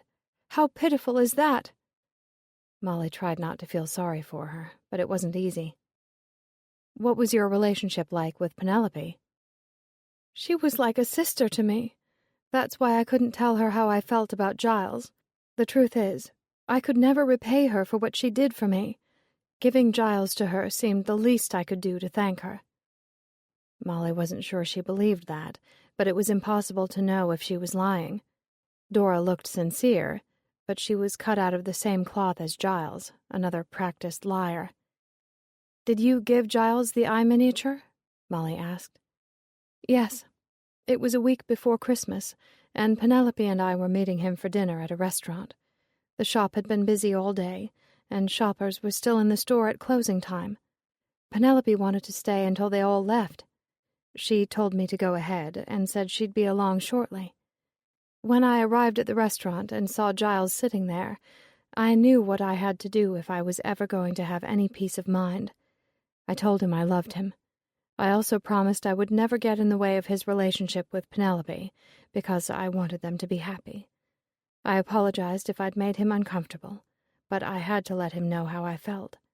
I gave him the eye miniature and told him to think of me whenever he looked at it." "What was his response?" "He was deeply touched," Dora said. "He promised it would be our secret." "You told me it was Giles's idea to steal Penelope's identity, and you went along with it because he told you it was the only way you could be together. But how did that conversation even come about in the first place?" "Penelope was dead," Dora said. "I was afraid to call the police, because they'd know I'd gone to prison before for the drugs, and they might think her fall wasn't an accident. I called Giles and asked him what I should do. He told me to get Penelope's identification, and when the police arrived, to tell them I was her and the woman on the floor was Dora Lang." She smiled sadly. "People often thought Penelope and I were sisters. We looked a lot alike, and we dressed the same and wore our hair in the same style. The police had no trouble believing I was her. I told them Dora was a former junkie with a record, that she had no family or friends. They asked me to sign a formal identification for the coroner, and I did. I was so worried they were going to check her dental records to verify it, or at least ask about her at the shelter, but they never did. It made me feel like my life was meaningless." Molly could see the pain in her eyes and felt sorry for her again. She had to quickly remind herself the woman had committed a crime when she stole Penelope's identity, and she might have done worse. "Did you kill her?" she asked. Dora's eyes widened. "Of course not," she said. "Penelope died from a fall down the stairs. It was a horrible accident." "Why sell the house and business?" "I had to leave London. Anyone who knew Penelope would know I wasn't her." "Don't you feel guilty about stealing her identity and her boyfriend?" "No, because—" Dora hesitated. "Penelope found out about Tiffany and broke up with Giles weeks before she died. I wasn't really stealing him." "I guess it also helped he already knew you were in love with him," Molly said. She thought he must have jumped at the chance for Dora to take Penelope's place. It was a huge risk, getting past the police, the inquiries, but if they could pull it off, all he had to do was marry her, and all that lovely money would be his. For her part, Dora didn't care what his reasons were, because she was in love with him and wanted him in her life. "You must have thought you had it all sewn up when you arrived in Marlow Crossing," Molly said. "It was the start of a new life together. You didn't know Tiffany was going to follow him, did you?" "No. Giles broke up with her after his father died," Dora said. "But she couldn't accept it. She moved into White Dove Cottage and started harassing us. Giles told me she'd leave eventually. He was convinced she would because she hated village life, but she didn't leave. She even adopted a cat." "Is it true you were angry at Giles because he agreed to buy the eye miniature from her?" "Is that what he's saying?" "Yes," Molly said. "He says that's why you left." Dora leaned back on the sofa. "You thought the door at Bits and Pieces was locked that morning, and you were right," she said. "I locked it because Tiffany came to see me at the shop. After she left, I was sick to my stomach and had to close until I felt well enough to reopen." Why did she come to see you? Dora crossed her legs, swinging a bare foot. I'm surprised you even have to ask, she said. I thought you were doing the same thing, asking for money because you knew who I was. Molly felt her eyebrows shoot up. Tiffany asked you for money? Dora laughed. You're like everyone else. She made you feel sorry for her, didn't she? The ugly truth is, Tiffany was a blackmailer. She threatened to go to the police unless I paid her a very large sum of money. Molly was stunned. It's pathetic, how surprised you look, Dora said. Everyone thinks so highly of Tiffany. Poor girl. Giles tossed her overboard for another woman. She didn't deserve it, blah, blah, blah. Give me a break. She was as devious as they come. How much money did she want? $2 million, Dora said. Molly's eyes widened. $2 million? I told her I'd have to talk to Giles before I handed over that much money, Dora said. She wasn't happy about it, but I insisted. I was suspicious, you see, that Giles might have put her up to it. She shrugged. Guess I lived on the mean streets too long. It makes it hard to trust anyone, even someone you love. Dora rubbed her eyes wearily. When she showed up at Channing Hall that afternoon, I knew what she was doing. She was pressuring me and Giles to pay up. Let me get this straight, Molly said. When he told her he'd give her what she wanted for the eye miniature, he was really telling her he agreed to pay her $2 million to keep quiet? Yes. At least that's what he wanted her to think.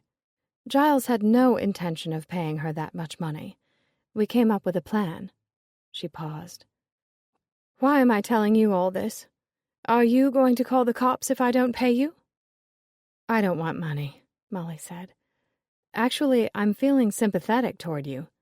I might just walk out of here and never tell a soul where you are, but I want to know about the plan.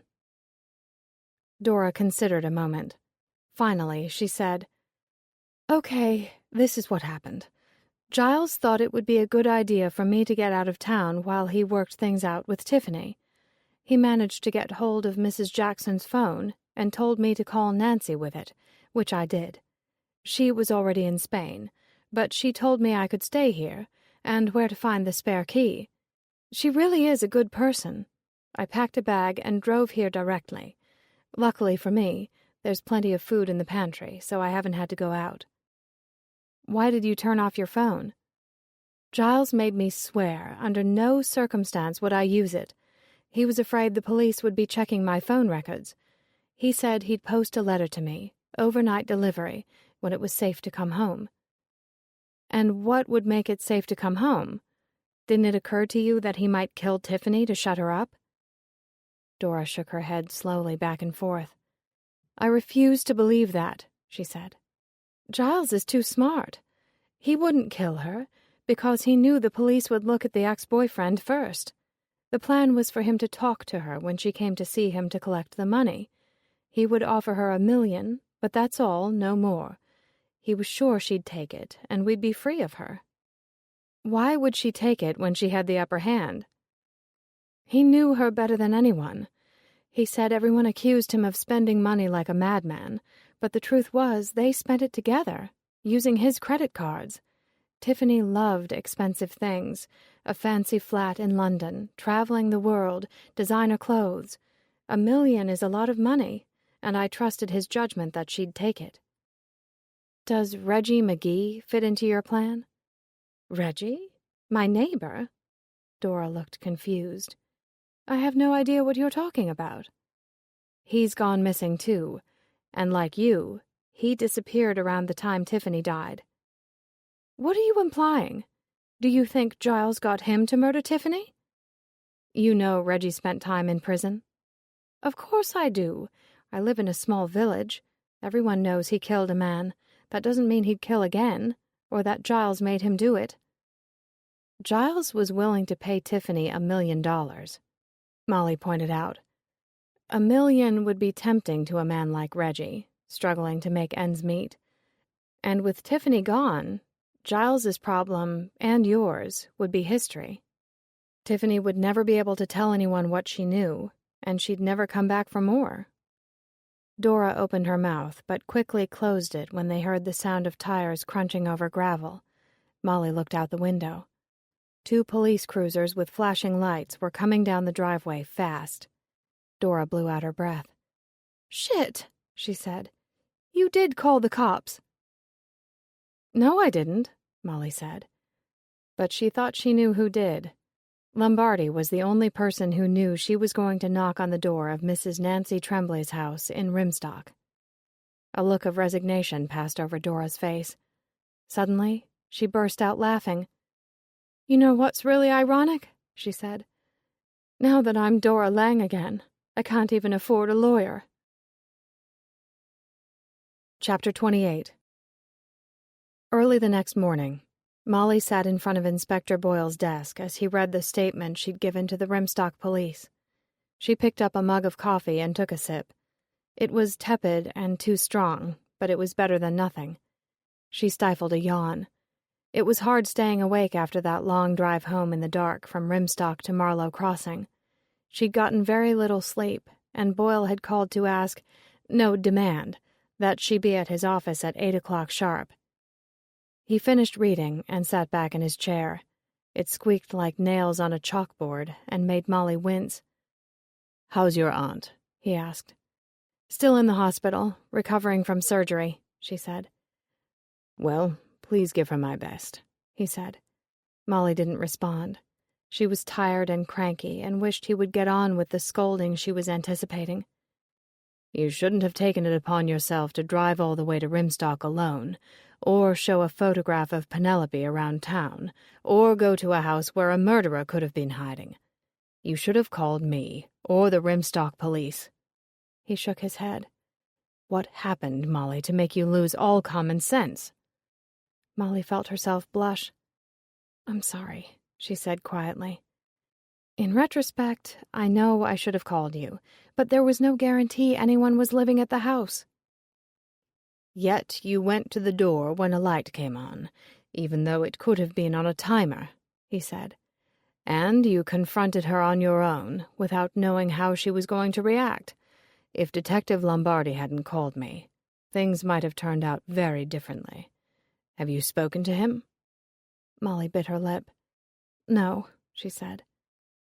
She felt bad about hanging up on Lombardi. Unlike Matt, who she'd already talked to 4 times over the last 12 hours, Lombardi hadn't returned her phone calls or text messages, which, she considered, might not be a bad thing. Most likely he would ream her out far worse than Boyle was doing. "You had no way of knowing what you were walking into," Boyle went on. "Dora could have been dangerous. We may yet prove that she is dangerous." "Can you connect her to Tiffany's death?" "Not yet," he said. "But while I'm trying to make a case, I hope you've learned an important lesson. You must allow professionals, like myself and Detective Lombardi, to do our jobs. I know you have a special skill set, Molly. You have an easy way of talking to people and they open up to you, but we have skills too. More importantly, we have the authority to arrest people." "Yes, sir," she said sheepishly. "Can you tell me what will happen to Dora?" "For the time being, she's being charged with identity theft and fraud," he said. "I've also had Giles taken into custody. He's cooling his heels in a jail cell as we speak." He glanced at his watch.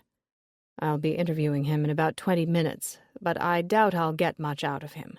His mother's hired a lawyer." He looked at her. "You should know Dora is denying Tiffany ever blackmailed her and Giles." Molly was stunned. "What? That's not what she told me." "She claims she went to Rimstock to think about her future with Giles because she was angry at him for not standing up to Tiffany. She claims you tried to blackmail her." "She's a liar," Molly said. "I never demanded money. I swear to you, she told me Tiffany blackmailed her and Giles for $2 million. He raised a hand. "I believe you, but as it's her word against yours, it will be hard to prove. If you'd called me, I could have set you up with a wire." Molly sat back in her chair. He was still reprimanding her, piling it on, and she knew she deserved it. Suddenly she had a horrible thought. "Oh my God, this is all my fault," she said. "Dora wanted to know what Giles was saying about her leaving, and, like an idiot, I told her. If Giles sticks to that story, you won't be able to prove she left him for any other reason. I've put her on the same page." Boyle's face softened a little. "Don't be too hard on yourself," he said. "They'd probably planned it all out in advance. I don't think you told her anything she didn't already know." "I hope you're right." "I thought you'd like to know. I ran a check on Tiffany's credit card receipts for the day of the murder. She didn't go home after she left Channing Hall. She stopped for gas and groceries. I think that puts an end to the suicide theory. There doesn't seem to be any point in gassing up a car she wasn't going to drive." "What about the hemlock? Any luck matching it to the poison in her tea? And what about Alice? Did you find anything at the Bluebird Tea Room that points to her as the murderer?" "We're still analyzing the plant, looking for trace elements, such as fertilizer or pesticides similar to those used in your aunt's garden. But we also found another hemlock plant along a hiking trail that starts at the edge of White Dove Cottage's property line. It's being analyzed as well, to see if there's a match. Forensics is also looking at trace evidence from the cottage, fingerprints, documents collected, electronic devices. So far, nothing. As for Alice, I questioned her and had her home searched from top to bottom, as well as the tea room, but there were no signs of hemlock or anything else that points to her being involved in Tiffany's death. I've got nothing." Molly blew out her breath. "This is so frustrating," she said. "An investigation like this takes time," he said. "I'll try to break down Giles when I interview him. If I can convince him Dora is going to confess and blame it all on him, he might cooperate." "What about Reggie?" "He's still missing, but I haven't written him off," he said. "I'm going through Giles's financials and Penelope Cassidy's to see if there have been any funds transferred to Reggie's bank account. If he's mixed up in Tiffany's murder, it will come out eventually." He pushed his chair back and they both stood. "I want to thank you for coming in so early," he said. "I know you had a long night and must be tired, but I wanted to see you to personally thank you for your help." "Despite my not calling you?" He nodded. "Despite that." "Then you're welcome, I guess," she said. "I don't feel like I've done much. I helped you find an identity thief, but you still don't have Tiffany's killer." "You don't know that," he said. "Dora and/or Giles could be responsible for Tiffany's murder, and if that turns out to be the case, I have them in custody thanks to you." He gave her a small smile. "Now all I need to do is prove it." Chapter 29. By 9:30, Molly was on the M40 driving back to Marlow Crossing. The sky overhead was blue, but as she drove north, gray clouds began to roll in over the hills. She was grateful traffic on the highway was light. She wasn't sure how long it took the average person to feel comfortable driving on the wrong side of the road, but she wasn't there yet. The less traffic to contend with, the better. The drive gave her a chance to think about the events of the last week. In retrospect, Tiffany crashing the tea party did seem pre-planned. She thought Dora was probably telling the truth about her using the party, with witnesses all around, to put pressure on her and Giles to pay up. If he'd refused, he would have risked her telling everyone in the room about a woman named Dora Lang. Something else Dora said rang true to Molly. Everyone did feel sorry for Tiffany. Giles had cheated on her, lied to her, and broken up with her. He raked up mounting bills, lacked ambition, and didn't stand up to his parents and marry her. Each scenario had him in the role of bad guy. He was definitely a louse, but Tiffany wasn't entirely innocent. Kara had confirmed Giles's dream to live in the countryside and own an antique shop. Tiffany refused to give up her career and leave London for that dream. It wasn't until Giles broke up with her and moved away that she took him at his word. By then, of course, it was too late. He'd replaced her with Penelope, or Dora, but that didn't stop her from following him to Marlow Crossing. What else had Kara told her? Tiffany had a big ego and was used to getting her way. It must have infuriated her that Giles wasn't cooperating. Molly sighed. She didn't like Tiffany any more than she liked Giles. They were both greedy and selfish. But who killed her? Was it Dora, who admitted she was tired of being stalked? Did the blackmail threat push her over the edge? But she was street savvy. She had to know running away would make her look guilty. Who else? Dora told her Giles was going to get in touch with her. Why hadn't he? Was he setting her up to look guilty and take the fall? Molly kind of liked that theory, but it didn't hold up. Giles wouldn't get anything out of it since they weren't married yet. He didn't have legal access to Penelope's millions. If Dora was arrested for Tiffany's murder, he could say goodbye to his cash cow. And then there was Reggie. Molly couldn't forget about him. If he wasn't on a bender somewhere and totally wasted, what was he doing, and where was he hiding? Did he kill Tiffany on his own, without any incentive other than his own desire to see her dead? She wondered if he was secretly in love with her. He was a man who didn't seem to date, but maybe he'd gotten up the courage to ask her out, and when she said no, he couldn't handle the rejection and killed her. Or could Giles have given him money to kill her? Reggie was struggling to make ends meet. $1,000 might have been enough to tempt him, and Giles would have saved himself and Dora a ton of cash. Molly was so engrossed in her thoughts she wasn't paying attention to her driving. At the last second, she turned the wheel for the exit ramp to Marlow Crossing, thanking God in the entire universe there was no one else on the road around her. Taking a few calming breaths, she drove on, and a few miles later turned right onto Bishop's Way. This was the scenic road that led to the village and went past Channing Hall. Seeing the manor house in the distance, her mind turned to Brenda. She didn't like the woman, but she felt sorry for her. Her son was probably going to be charged with fraud at the very least, and unless his lawyer could work a miracle, he was up to his ears in a big mess of his own creation. His life, and his mother's, would never be the same. Molly reached the village and turned onto the high street.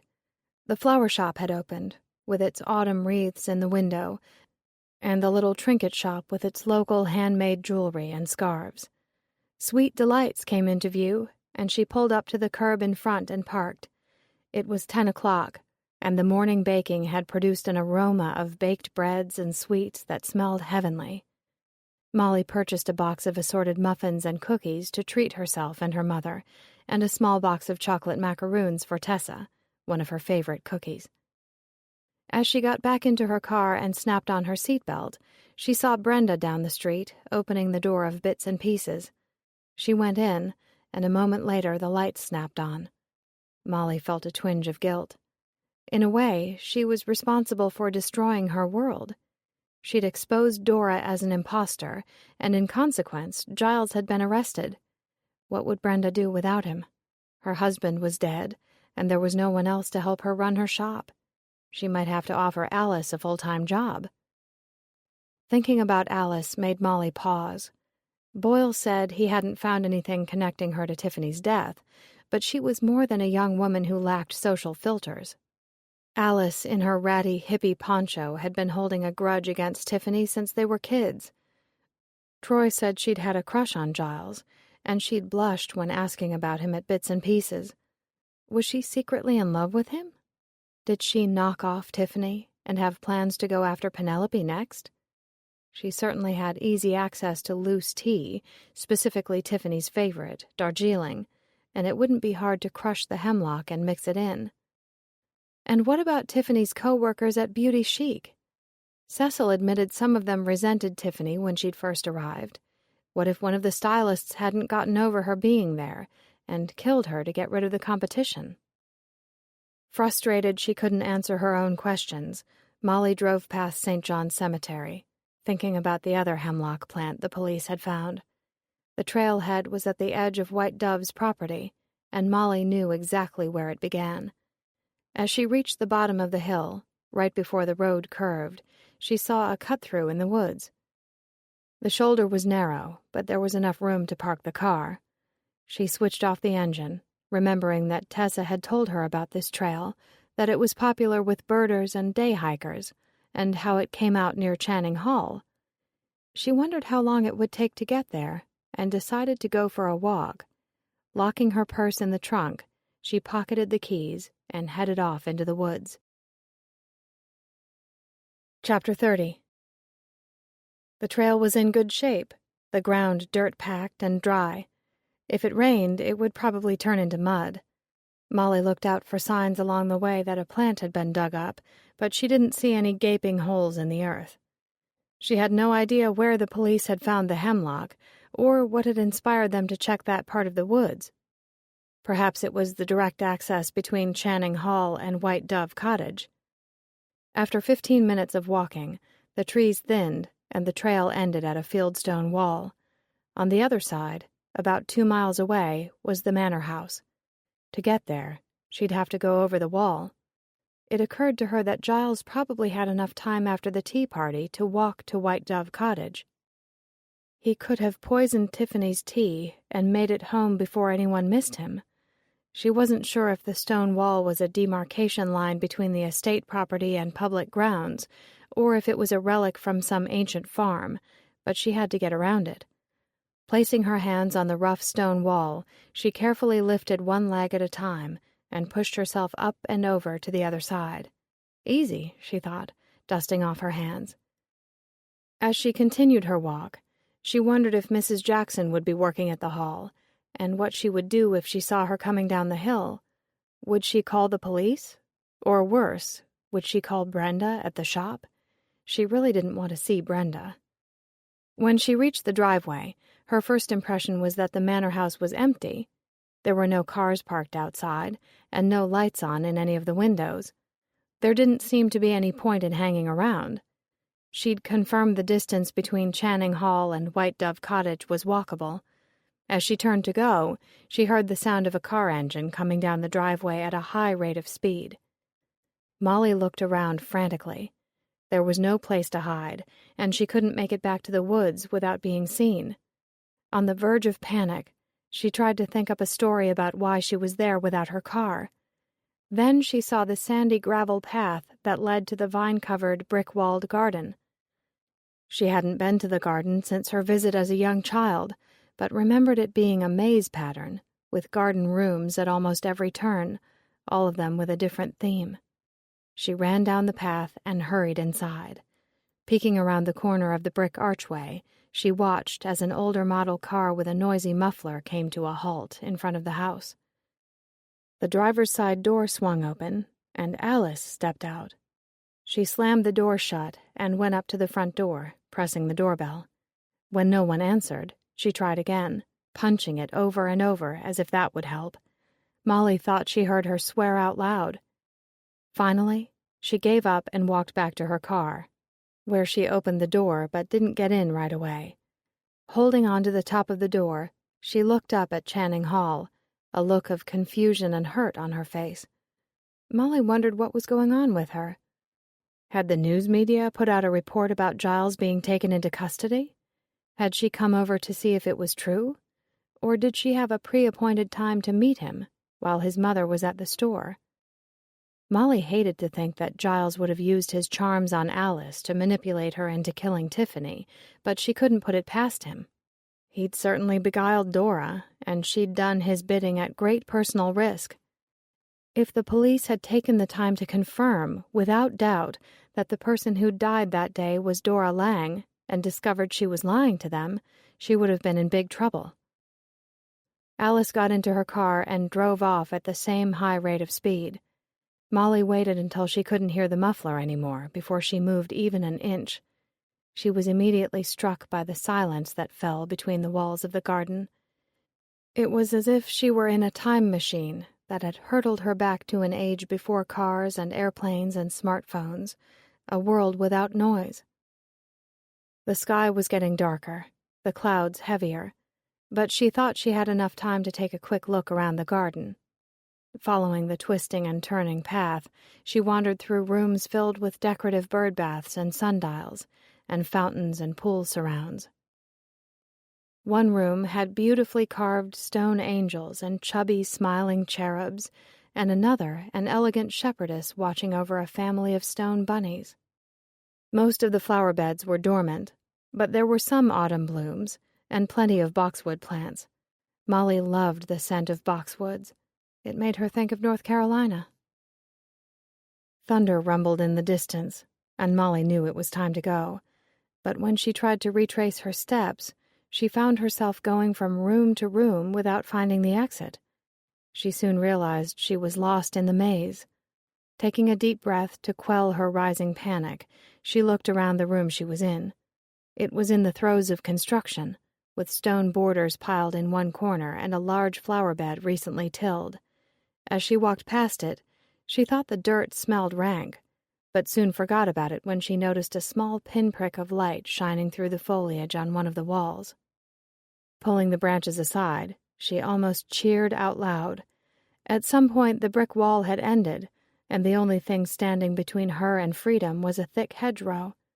In a frenzy, Molly pulled the bush apart, tearing the branches with her bare hands, ignoring the scratches, and beyond caring if she damaged it. If she did, she'd pay Brenda back. Right now, all she wanted to do was get out of the garden and back to her car before the rain came pouring down on her. As she squeezed through the hedge to the other side, it started to rain, and she realized she was at the back of the manor house, and she was out of time. Rain pelted her hair and face, and a bolt of lightning lit up the sky, followed by a crack of loud thunder. She had to find cover fast, but her options were limited. There was a detached garage, but it was too far from the house. The only other option was a greenhouse about 200 yards away. She ran for it. The greenhouse was a domed structure constructed of glass and iron, and she was relieved to find the door open. The moment she stepped inside, another bolt of lightning sparked the sky directly above her head, and a clap of thunder shook the ground beneath her feet. Molly slammed the door shut and breathed a sigh of relief as the rain pounded the windows. She'd made it to shelter just in time. With nothing to do but wait out the storm, she took a look around the greenhouse. Tables were set out in long rows, covered with potted plants and flowers, sprouting seedlings, and pallets of sweet peas, onions, and 3 different kinds of lettuce. Tomato plants were plentiful, as were herbs for cooking. She sniffed lavender and mint plants, and they smelled divine. And strawberries. Pots and pots of strawberry bushes were lined up in rows against the back wall. Molly was tempted to pluck off a few to eat, but she already felt guilty about trespassing and resisted the urge. She was about to go back and wait by the door when she glanced at the floor. It looked like something had spilled there, soaking deep into the concrete. It was a rusty color, and she wondered if the strawberries had leaked, then crouched down to get a closer look. Staring at the floor, her brain registered what it was, even if she didn't want to believe it. This wasn't a stain from strawberries, or anything else growing in the greenhouse. It looked like a bloodstain. Chapter 31. When she heard the door open, Molly froze. Someone had seen her from the house. Maybe Mrs. Jackson had arrived for work, and now that the rain was tapering off and the storm was moving away, she'd come looking for her. Or Alice could have returned. She wouldn't have heard her car over the din of the storm. Still crouched on the floor, Molly peeked under the table. All she could see was black slacks tucked into black Wellington boots. "I know you're here," Brenda's voice called out. Molly cursed softly under her breath. It was the lady of the manor, the last person she wanted to see. She must have come home while she was lost in the garden. Molly knew she wouldn't be in a welcoming mood. "I saw you from the window right before the storm hit. You can come out now." Molly stood up slowly and gave Brenda a little wave. "I came by to see you," she lied. "I heard about Giles and wanted to see if you needed anything, but no one was home, so I took a stroll in the garden and then it started to rain." Her voice trailed away. Brenda was walking toward her and pointing a .38 caliber short-barreled gun at the center of her chest. "You thought I was an intruder," Molly said, trying to understand why she was armed. Brenda pushed the hood of her wet jacket down. "No, I recognized you," she said.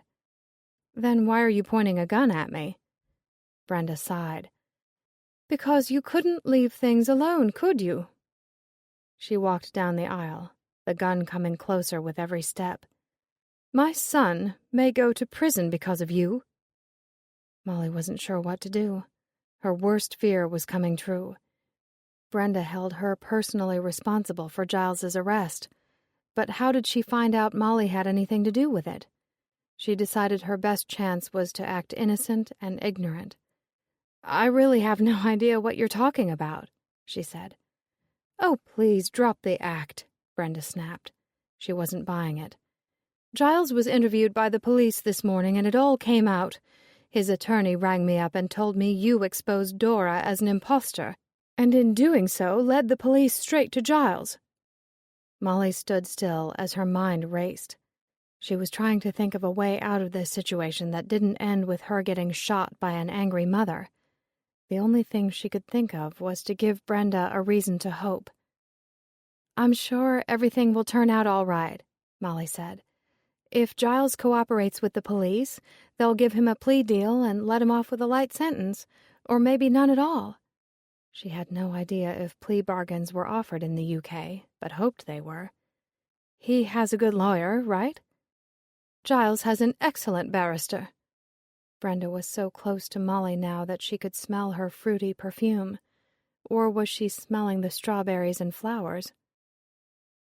What I want to know is how you managed to find Penelope when no one else could. Her name is Dora Lang, Molly said. Whatever her name is, you found her, and the police suspect Giles is her accomplice, Brenda said. They aren't going to be satisfied charging him with identity fraud. Oh, no. His lawyer told me they want to go after him for murdering Tiffany. And it's all your fault. Molly felt her own anger begin to grow. None of this is my fault, she said. I'm not the one who stole someone's identity. The truth is, your son's fiancée was missing, and I thought I had a lead on her. If she hadn't been an imposter, you and Giles would have been happy I'd found her. Admit it. Brenda lowered the gun a little, and Molly breathed easier. True, I would have been pleased, Brenda said. I'm most disappointed in her. I thought she was an heiress, and now it turns out she's a nobody. A nobody who tricked Giles and tempted him with her millions, Molly said. She knew what she had to do to get out of this mess. Lie, lie, lie. Giles is so trusting. He didn't know she was pretending to be Penelope Cassidy. They look a lot alike, and people get them mixed up all the time. No one can blame him for being confused. Sure, he might have been suspicious at some point, but he couldn't be sure it wasn't Penelope, right? Dora knew her so well it was easy to mislead him. Her rambling sounded ludicrous even to her ears, but she thought Brenda might be buying it as she lowered her weapon a fraction of an inch lower. Dora was the one who ran away after Tiffany was murdered, Molly went hurriedly on. Giles didn't run because he wasn't guilty. I'm sure that will count for something. The police want to arrest someone for Tiffany's murder. They don't care if it's Giles or Dora. What you should do is tell Giles to swear he had absolutely nothing to do with it, stress how he didn't run away, and try to make it sound like Dora ran because she's guilty. Molly hoped she hadn't overplayed her hand, but Brenda's shoulders had relaxed a little, and for a moment she thought she'd gotten away with it. Then suddenly, Brenda raised the gun again. You think Giles is guilty. I know you do, Brenda said. So do the police. That's not true, Molly said, trying to sound offended. Why would I think he's guilty? Because you're a nosy reporter and you like solving crimes. I've read your articles. You think you're smart, but this time you're in way over your head. It's a pity you didn't go back to America with your husband when you had the chance. Now I'll have to kill you, too. Molly was stunned. How could she have been so stupid not to see it before? It was you, she said. You killed Tiffany. I had no other choice, Brenda said. I did try to reason with her. I suggested she go back to London and leave Giles and Penelope in peace. I told her about their engagement weeks in advance, so she wouldn't be surprised and could make a graceful exit. But she wouldn't listen. And I knew if I didn't do something soon to stop her, she would ruin everything. Giles deserved better than Tiffany, and Penelope was perfect for him. Together, the survival of Channing Hall would be ensured, as well as our family legacy. Molly took a micro-step toward her. It was time to go on the offensive. "What legacy? Your husband sold cars for a living," she said. "You might live in an 18th century manor house, but that doesn't mean you're from the original family line that built it. You're nothing but a commoner." Brenda's jaw clenched. "How dare you? You have no idea what I've had to do to keep this place going, and how difficult the last year in particular has been," she said. "Because your husband died?" Brenda smiled, but it wasn't a friendly smile. She looked like a wicked witch dressed in an Armani pantsuit. "Dear Donnie," she said, "I'll tell you about him. Then perhaps you'll understand why I had to take care of matters. He had a gambling addiction, you see. Enjoyed betting on the horses. Unfortunately, he was also expert at losing. Over the long years of our marriage, I tried to help him with his addiction. He was in and out of rehab so many times I lost count. But finally, about 4 years ago, I thought we'd finally succeeded and he was cured. He had a long stretch of being in control, but when he retired 2 years ago, he started up again, this time behind my back. It went on for over a year, and I had no idea he was gambling away our money. He didn't confess it to me until he was diagnosed with cancer, and by that point, we were on the verge of bankruptcy." "I'm sorry to hear that happened to you," Molly said, taking another tiny step toward her. She knew she had to disarm Brenda, but how was she going to do that without getting herself shot? "Did Giles know?" "Of course. I had to tell him. He's my heir," Brenda said. "I'll never forget that sad day. It was the 5th of November, a beautiful day, sunny and bright. I told him the news, and he took it quite bravely, told me not to worry, and promised he'd find a way out for both of us." Molly could see how everything happened after that. Brenda had told Giles the family was going broke in November. In December, he met Dora at the estate sale in Chelsea. Dora proceeded to tell him about Penelope and all her millions, and that's when he knew exactly what he had to do. Brenda confirmed it. "When he met Penelope, we thought it was fate coming to the rescue," she said. "Only one thing stood in our way." "Tiffany," Molly said. "I told him to break up with her immediately," Brenda said.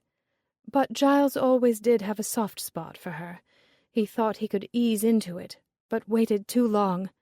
Penelope found out about Tiffany before he could break things off, and instead of being willing to wait for Giles, she broke up with him." "Did you know Dora wasn't the real Penelope when he brought her to the village?" "No, I did not," Brenda said firmly. "I only found out about her today when Giles's lawyer informed me." "Did Giles help you kill Tiffany?" Brenda looked shocked. "Of course not. I would never put my son in that position. I recruited Reggie to assist me." Molly felt her heart sink. Tessa would be devastated when she heard Reggie was involved, unless she never did hear about it, because Molly would be dead and wouldn't be able to tell her. "Whose idea was it to poison her with hemlock?" "That was my idea," Brenda said, sounding proud of it. "I told him to find one, or plant one. It was his choice. I didn't know he was going to plant it in Tessa's garden. I never meant to upset her. She's such a dear friend." "You do realize, if you kill me, your friendship will come to an end." "Why? She'll never find out." "Yes, she will," Molly said. "Inspector Boyle will figure it all out sooner or later. But I want to know more about Reggie. Did he know when he planted the hemlock you meant to use it to kill Tiffany?" I told him I'd let him know what I wanted him to do with the plant when the time was right. He was happy to take my money and not ask any more questions. I wasn't even sure I'd have to use it. I was hoping Tiffany would be sensible and go back to London. When did you tell him what your plans were? The morning of the day I met you, Brenda said. Penelope called from the shop and told Giles that Tiffany was demanding money. From that point on, everything moved very quickly. So you knew Tiffany was blackmailing Dora. I thought you said you didn't know who she was. I didn't know. Giles told me that Tiffany had gone to see Penelope and promised she would leave Marlow Crossing if they paid her $2 million. Why not let that play out? Let him pay her. Why did you have to kill her? Now you're sounding very much like my son, Brenda said. He wanted to give her some money, but I knew she couldn't be trusted. I told him she'd keep coming back for more. That's when I knew I couldn't risk it. Penelope might change her mind about marrying Giles, and we needed her millions for Channing Hall. She sighed. Giles is such a dear boy, but he does like to spend money. He bought a new Jaguar recently, and I need to fix the plumbing, and the roof is in desperate need of repair. It all costs so much, you see. And Reggie? He was here that morning to plant some flowers, Brenda said. I told him I would pay him a lot of money if he'd grind up the hemlock leaves and mix them into Tiffany's tea. She smiled that wicked smile again. He tried to appear shocked, but I could see the greed in his eyes. If only he'd been satisfied with what I'd paid him. He came back for more? Oh, yes, quite a lot more, and I couldn't have that. Brenda's eyes lowered to the stain on the floor. I really couldn't take the chance he'd tell the police. That stain, Molly said. Is it his blood? Brenda's dark eyes met Molly's. They were empty and without remorse. I had no idea the human body could bleed so much, she said. I must have hit an artery. Molly knew there was nothing she could say that would change Brenda's mind. If she didn't act soon, she would become another one of her victims. What did you do with his body? She asked. I buried him in the garden, Brenda said. It will be lovely in the spring when the tulips come up. No one will ever know. Giles buried him. Molly couldn't believe what she was hearing. Giles helped you kill Reggie? No, Brenda said. He had nothing to do with it. But after I killed him, I realized I needed help burying him. I had to tell Giles what I'd done. The man weighed far too much for me to do it alone. Under her jacket, Molly could feel sweat soaking her shirt. Brenda, did you tell Giles you killed Tiffany too? Brenda licked her lips. Well, yes, I had to, didn't I? He was so upset when I told him about Reggie. He demanded to know if I poisoned Tiffany. I thought he'd be pleased, since it was the sensible thing to do, but he took the news a lot harder than I thought he would. My son's always been a rock for me in times of trouble, but that day he cried like a little boy. Molly was glad to hear it. Maybe Mr. Robotic had a heart after all. Does Dora know you killed Tiffany and Reggie? I have no idea. I certainly never told her. And Giles doesn't seem inclined to speak of it ever again to anyone, Brenda said. She looked Molly over slowly from head to foot. You're a big girl, aren't you? She frowned. I don't know how I'm going to manage getting your body to the garden on my own, but I have no choice, with Giles away. I can't leave you to stew in the greenhouse too long. The smell. Well, you know, but we won't talk about that. I'll make it as quick and painless as I can. I owe that to Tessa, and to you. You might not believe this, but I really don't want to upset you any more than necessary. Molly said calmly, You're not upsetting me. Brenda looked surprised. I'm not? She laughed. I'm going to kill you, and you're not even the least bit upset? On the contrary, Molly said. I'm really pissed off. Before Brenda could respond, Molly lunged forward and grabbed her hand. twisting her wrist so the barrel of the gun pointed to the ceiling. "No!" Brenda screamed as the gun went off. The sound was deafening. The bullet broke through the glass roof, and sharp needles of glass rained down on them. Brenda tried to fight back, but Molly was younger, bigger, and stronger. She held on fiercely and twisted her wrist back until the bones cracked. Brenda's face instantly paled, and she dropped the gun to the floor. Molly kicked it under the table. With tears streaming down her face, Brenda cradled her broken wrist. She swayed on her feet, on the verge of passing out, but her eyes were still angry. "I'll kill you!" she yelled, and despite her injury flung herself at Molly. Molly easily sidestepped her. Brenda turned and tried again. "Enough already!" Molly shouted, and punched her in the gut. A whoosh of air escaped Brenda's mouth. Her eyes rolled back in her head. She dropped to the floor with a loud thud. Molly stood over her, breathing hard, fists clenched, ready to go another round. But Brenda didn't move. She was out cold. Molly brushed glass from her hair and clothes. Her hands were shaking, but she felt oddly calm. She knew she had to call the police, but realized her cell phone was in her purse, and her purse was in the trunk of the car. She quickly patted down Brenda's pockets. No phone. She had to find something to tie her up with, but as she started down the aisle, she heard voices coming from outside, and suddenly the door swung open. Chapter 32. "She had a gun," Molly said. Her adrenaline high was fading fast, and her legs felt wobbly. "I kicked it under the table." She held on to the table, afraid she might fall over. "She was going to kill me." Inspector Boyle instructed a uniformed cop to find the gun, and another to tend to Brenda. But his voice sounded muffled. Molly's ears were ringing from the gunshot. It felt like someone had stuck cotton balls in her ears. Boyle made a phone call, and she heard the word ambulance. When he hung up, she said, "I think I better sit down." He took her by the arm and led her outside to the patio behind the house. A table and chairs were damp from the rain, but he took a handkerchief from his pocket and wiped the water off one of the chairs and sat her down on it. "I think I broke Brenda's wrist," she said. "An ambulance will be here shortly," he said. "They'll take a look at her."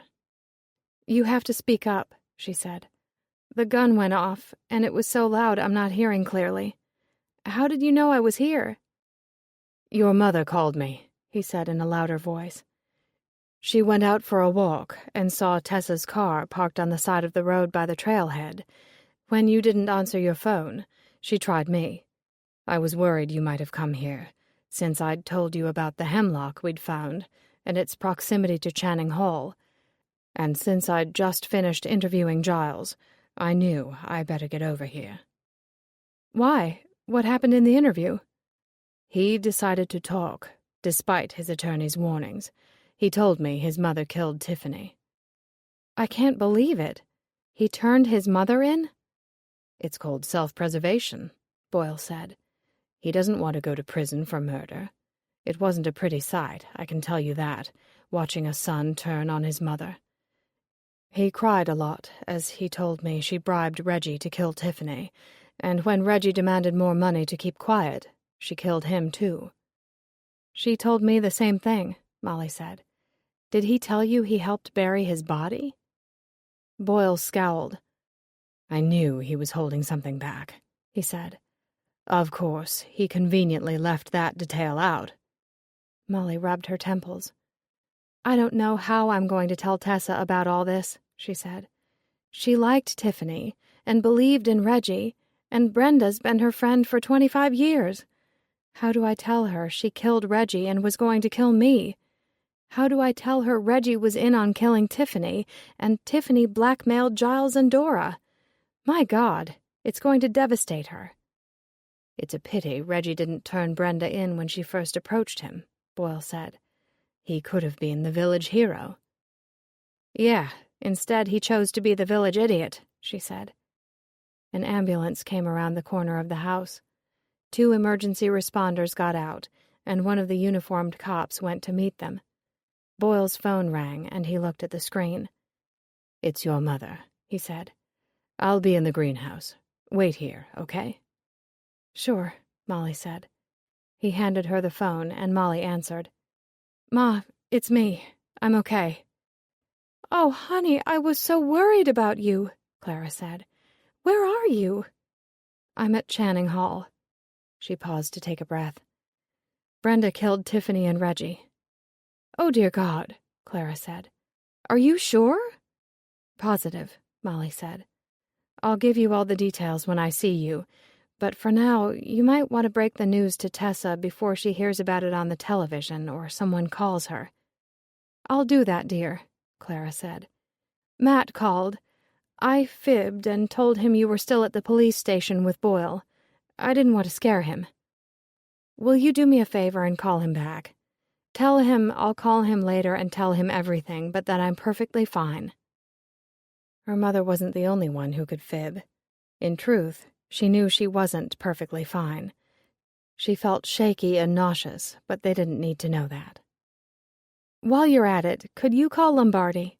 He's not taking my call right now, but I know he'll talk to you, and he should know what happened." "I'll take care of it," Clara said.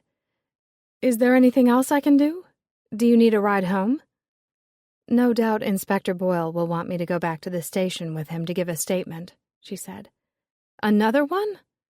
"I know, it's crazy, 2 in one day. It's a record, even for me. I'm sure he can arrange for someone to give me a lift back to the car." "All right.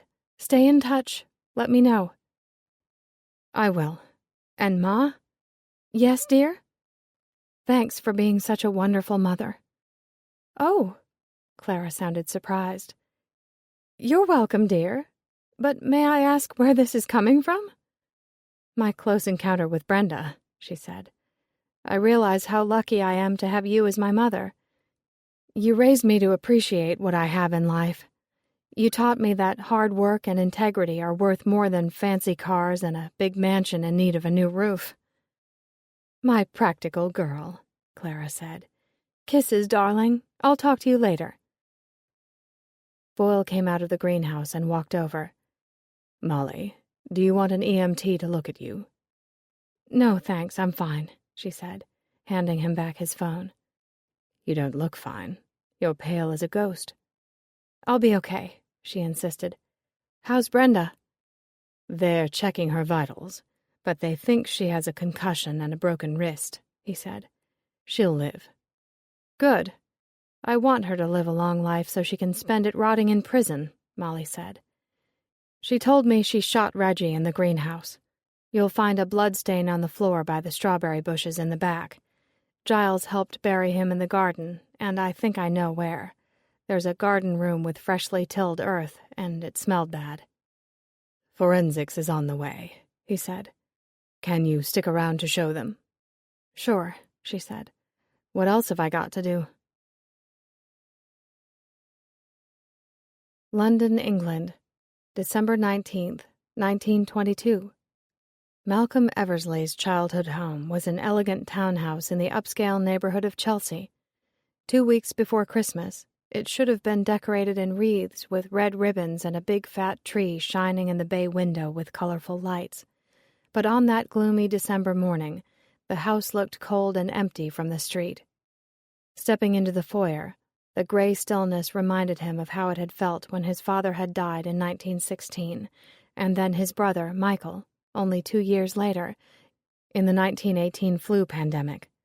Michael's passing was particularly difficult. Malcolm thought there would never be any joy or laughter in the house again. But of course, he'd underestimated his mother.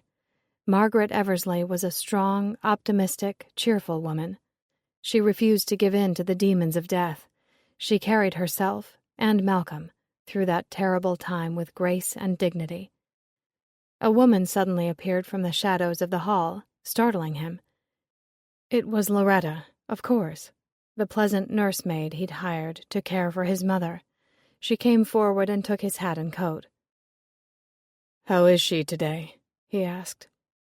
"Much weaker, I'm afraid," she said. "Your daughter stopped by this morning to see her, and that cheered her up quite a bit." His daughter, Caroline, was so full of life and light, she reminded him of his mother. He was glad Caroline took after her grandmother instead of her own mother. His wife, Fanny, was a stern, selfish woman. In these final days of his mother's life, she was more interested in what Margaret Eversley was going to leave them in her will than she was in comforting her. He walked down the long hall to the drawing room that overlooked the garden. It was his mother's favorite room, and many weeks ago he'd arranged to have her bed set up there, as she could no longer climb the stairs. She was 84 years old, and in rapidly declining health.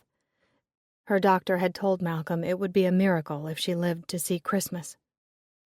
He put a smile on his face before he went in to see her.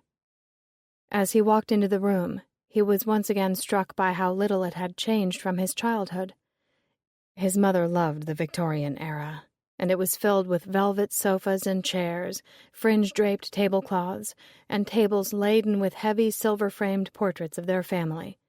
A large vase of flowers was on the piano in the corner, a gift from his daughter, the only new thing in the room. His mother lay on her bed by the window. She looked shrunken and pale, a shadow of her former self, but her eyes were still bright, and that was encouraging.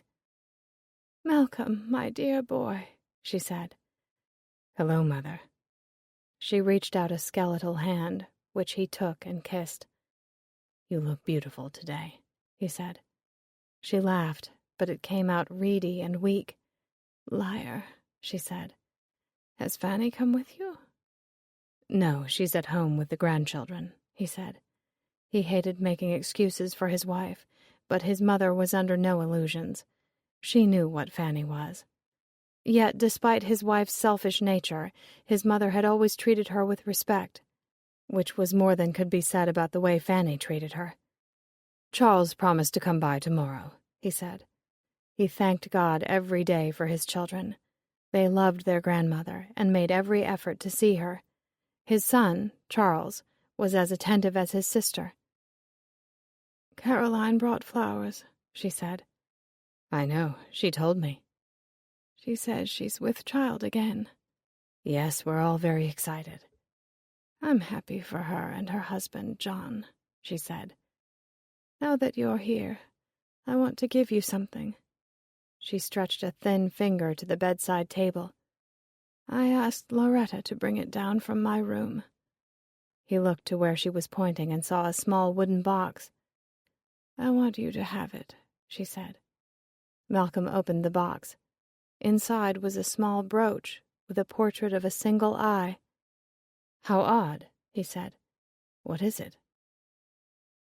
"It's called an eye miniature," she said. "They were popular when I was a girl." "I've never seen anything like it." "It's a portrait of my sister Lillian's eye." Malcolm was amazed.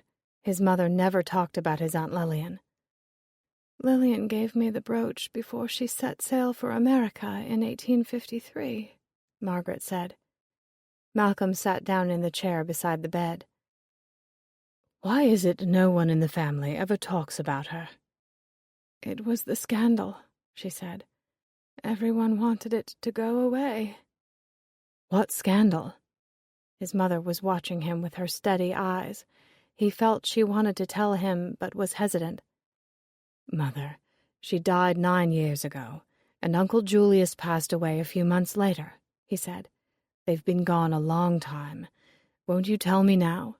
Does it have something to do with this portrait of her eye?" "I had to give you the brooch before I die," she said. Malcolm frowned. "I wish you wouldn't talk about dying." "Why? We both know I'm going to, very soon. I don't mind. I've lived a long and happy life, and I'll be with your father again, and your brother." She smiled, and it lit up her face. "And I'll be with Lillian again." "Yes, Mother," he said soothingly. "Help me sit up, and I'll tell you about her," she said. Malcolm arranged her pillows behind her and fixed her shawl around her thin shoulders. When she was settled, she began to tell him about her father, and how he'd tried to force Lillian to marry a man she didn't love. "Lord Victor Henson was a wicked man," she said. "He was a member of the aristocracy, and he was a man who paid for love. Do you understand what I'm saying?" "Yes, Mother, I believe I do," he said, feeling like a small boy again, embarrassed to hear his mother speak of such things. "There was talk about Victor, that he'd poisoned his first wife," she said. "Was it true?" "It was never proved, but the rumors persisted," she said. "We didn't know at the time, but our father made some very unwise business deals and was on the verge of ruin. He told Victor, and Victor offered to help him out of it, but he had one condition. He wanted to marry Lillian." "How did Lillian feel about that?" "She was terrified," she said. "But Victor was quite determined to have her, and Father felt he had no choice but to accept his terms. It was, unfortunately, the road to a different sort of ruin. Lillian couldn't understand why Father was making her marry a man she didn't love, since he knew she was in love with Julius." "How did she know Julius?" Margaret smiled. "They met in May of 1851, at the Great Exhibition. I was with her at the time, and I knew it was love at first sight. Lillian was so happy. She invited Julius home to meet our parents, but Father wasn't pleased. She had hoped he would see how much they cared for one another, and would change his mind about her marrying Victor. Instead, he forbade her from ever seeing Julius again." "Is that when Lillian and Julius eloped and ran away to America?" Margaret shook her head. "No, if only they had," she said sadly. "Lillian was confused and hurt that Father would not be reasonable, but she was a dutiful girl and obeyed him. First, there was the announcement of her engagement to Victor at a party at our country house in Surrey. It was very fine. Everyone came. Even I was given a sip of champagne to celebrate. Poor Lillian looked miserable." She leaned into her pillows and closed her eyes. For a moment, Malcolm thought she'd fallen asleep, but when she opened her eyes again, she looked at him with a steady gaze. "2 days later, Lillian killed Victor Henson," she said. Malcolm felt his jaw drop. He was stunned. She said, "I've shocked you." He nodded. "I admit you have, Mother. Tell me the rest." "It happened a day or 2 after the engagement. I don't remember exactly when. Victor invited Mother, Father, and Lillian to his country estate. It was one of the most beautiful homes in the county, and he was quite proud to show it off. He had plans to expand the gardens and house, and asked Lillian to come alone to his study to show her the plans. It was all a ruse to take advantage of her." "Take advantage?" His eyes widened. "Do you mean—" Margaret waved her hand. "I won't be coy. You're a grown man and know of these things," she said. "He attacked her, and Lillian fought back. What else could she do? She had to defend herself. She killed him with a letter opener, stabbed him in the heart." Malcolm couldn't believe what he was hearing. In his wildest imaginings, he'd never thought of something like this being in his aunt's past. "Was there an inquest?" he asked. "Yes, of course. For a while there was some concern she was going to be charged with murder, but she had physical injuries that helped make her case, and a female servant came forward and accused Victor of a similar attack upon herself. That seemed to be all they needed to hear. Really, at that point, they wanted it swept under the rug." "What happened to grandfather's debts?" "He was never the same after that day," she said. "Do you remember your grandfather?" "Not very well, since he died when I was 6. But I have a few memories of him. I remember him walking in the garden smoking a cigar." "Well, what happened to his debts is ironic," Margaret said and smiled. "It was Julius who saved him from ruin. I'm not sure how it all came about exactly, for I was very young at the time. But I remember Lillian telling me about accountants and financial experts being hired to assist Father's recovery, all at Julius's instruction. Malcolm wasn't surprised. His uncle Julius had obtained his law degree in America, and after practicing law in New York for many years, had eventually retired as a superior court judge.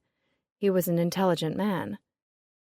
In the end, Father was forced to sell our country estate, which was a great pity, but he landed on his feet. The scandal surrounding Lillian was quite another matter.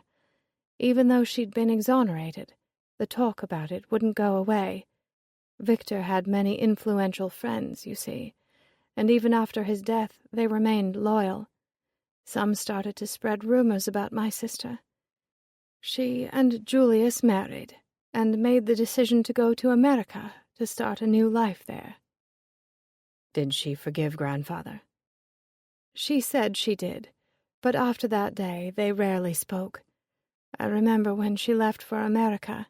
He cried and cried. I think he knew he would never see her again. It was all very sad, and I suppose the distance didn't help. Margaret's voice trailed away. Her eyes filled with tears. Did she have the eye miniature made for you? Oh, no, it was made for Julius, she said. She had it painted for him as a farewell gift. She wanted to give him something he could remember her by. Of course, later, after everything that happened, things changed. They were married, and before she left for America, she gave it to me. I remember when a letter would arrive from her, how excited you would be. You always went to your room to read it in private. Letters from my mysterious aunt. Why didn't you tell me about all this before? I promised I would never speak of it to anyone, Margaret said. Lillian was going to start a new life in America. She wanted to be free of the past. We wrote letters and kept in touch, but, like everyone else in our family on this side of the ocean, I never saw her again. Do you still have her letters? Margaret shook her head. Before she died, she wrote to me and asked that I destroy them. I have to admit, I held on to them, and a few days ago I read each one more time. She glanced at the fireplace. I had Loretta burn them for me yesterday. I watched her do it. They're dust and ashes now, like Lillian, like I will be very soon. Please don't say that, Mother. Tell me about my cousins. He knew his aunt and uncle had 2 daughters, but he had never met them or communicated with them. If he were to meet them on the street, he wouldn't know them. I wrote the girls after she died. They wrote me a sweet letter in return, but there was no offer to stay in touch, and we haven't. Why would they want to? I'm a stranger to them. Margaret pointed to the eye miniature. I have kept so much of the past to myself all these years, she said. Now I have told you about my sister, and what she did, and why she had to do it. This brooch is the treasure she left me. I give it to you, but you must promise me something. Anything, he said. Don't tell Fanny about the brooch. If she gets her hands on it, she'll try to sell it. You know she will. Now that you know what it means to me, I trust you will keep it a secret. Of course. I promise I won't tell her, he said. But what do you want me to do with it? Keep it. That's all I ask. I could send it to my cousins, he suggested. Perhaps they'd like a token to remember their mother by. It is, after all, a portrait of her eye. No, it must stay here in England, she said firmly. Then she reached out and took his hand. Lillian was forced to leave England. Promise her portrait will stay on British soil. Another promise, he thought, but it was no trouble to grant her wish. I promise, he said. Margaret's hand fell limply to the bed, and her eyelids drooped. My dear son, I'm very tired, she said. Will you help me lie down? Malcolm took his mother in his arms. She was as thin and tiny as a baby bird, and he felt tears well in his eyes as he fixed her pillows and gently lowered her head down to them. She looked up at him and smiled. You've always been a good son, she said. "I want you to know I'm proud of the man you've become, and I love you very much." Malcolm's throat tightened. He leaned over and kissed her cheek. "You're a wonderful mother," he said. "I'm honored to be your son." Margaret smiled wider, and he thought his heart would break. "Now don't forget to take the eye miniature with you," she said. "What I told you about Lillian." She closed her eyes. "You mustn't tell anyone. Lillian wouldn't like it." "I won't tell another living soul," he said. Her eyes fluttered open. "Did I tell you I saw her yesterday?" Malcolm adjusted the blanket over her. "Are you speaking of Caroline?" "No," she said. "Lillian. I saw her yesterday." She turned her neck toward the window. "She was standing there by the window. The sun was shining all around her. She was young again, and oh, so beautiful." He brushed her hair back from her forehead. Her skin felt clammy and damp. "She spoke to me," she said, her voice fading, her eyes closing. "She said we'd be together soon." Malcolm wiped the tears from his eyes. "Sleep now," he said. "I shall return tomorrow." Malcolm watched her for a little while, the steady rise and fall of her chest as she drifted off to sleep. Then he got up and closed the door softly behind him. Loretta was waiting in the foyer. She handed him his hat and coat, and he dressed and went out into a cold rain. He shivered, but it wasn't from the inclement weather. He was thinking about Lillian stabbing Victor Henson to death in 1851. His mother was very young at the time, and he knew she might have gotten her story wrong. But even if only a portion of it was accurate, he thought Lillian and Julius had been wise to go to America. Better to live an ocean away from wagging tongues and pointing fingers than having a scandal hanging over you like an albatross your whole life. When Malcolm arrived home, he climbed the steps to the front door and paused on the landing. Through the window, he could see Fanny on the sofa reading a book to their 6-year-old granddaughter. Caroline was on a chair by the brightly lit Christmas tree knitting a scarf. He opened the door and went inside. Angels from the Realms of Glory played on the radio, one of his favorite tunes, from a 1916 recording by Trinity Choir. Realizing his wife and daughter hadn't heard him come in, he hung his coat and hat in the closet and walked quietly down the hall to his study. He went to his desk, took the little wooden box with the portrait of Lillian's eye from his pocket, and put it in a drawer. He never looked at it again. Chapter 33.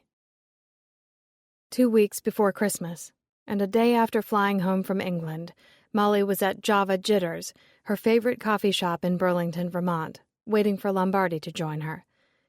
She loved the coffee shop's bright and cheery atmosphere, from the concrete floors and brick walls to the 12-foot-high tin ceiling. Outside, it was snowing lightly, and the shops along the pedestrian esplanade were decorated for the holidays. A jazzy rendition of Jingle Bells played over speakers in the ceiling. Molly glanced at her friend, Jazzy Joyce, the owner of Java Jitters. She hustled behind the counter as a long line of customers waited for their morning caffeine fix. She wore a red holiday apron with Mrs. Claus on the front holding a rolling pin, and under it, the words Flower Power. Jazzy caught Molly's eye and pointed to the door. Molly turned and saw Lombardi come in. She noted with some amusement how most of the women in the coffee shop paused in whatever they were doing just to get a look at him. She couldn't blame them. He looked like a movie star in black jeans and a slim-fit gray winter coat, his jet-black hair slicked back from his handsome face, his probing eyes dark and mysterious. He stood over Molly's table and eyed the to-go cup of coffee waiting for him. "Is this a sign I shouldn't get too comfortable?" he asked. "No, it's a sign that I ordered coffee for you so you wouldn't have to stand in line. Hopefully, it's still hot." Lombardi unbuttoned his coat and hung it over the back of his chair before he sat down. He wore a baby blue V-neck sweater over a white shirt and a chunky gold watch that looked like it could tell time in multiple time zones. Thanks, he said. Is that for me, too? He pointed at a cinnamon roll on a plate.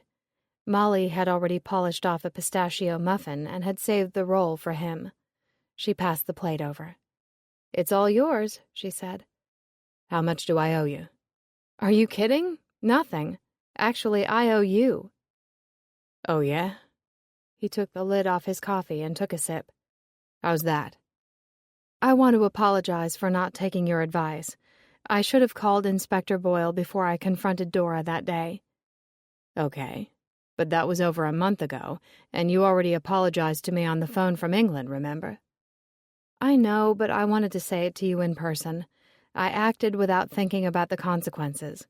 It was foolish and stupid, and I'll never do it again.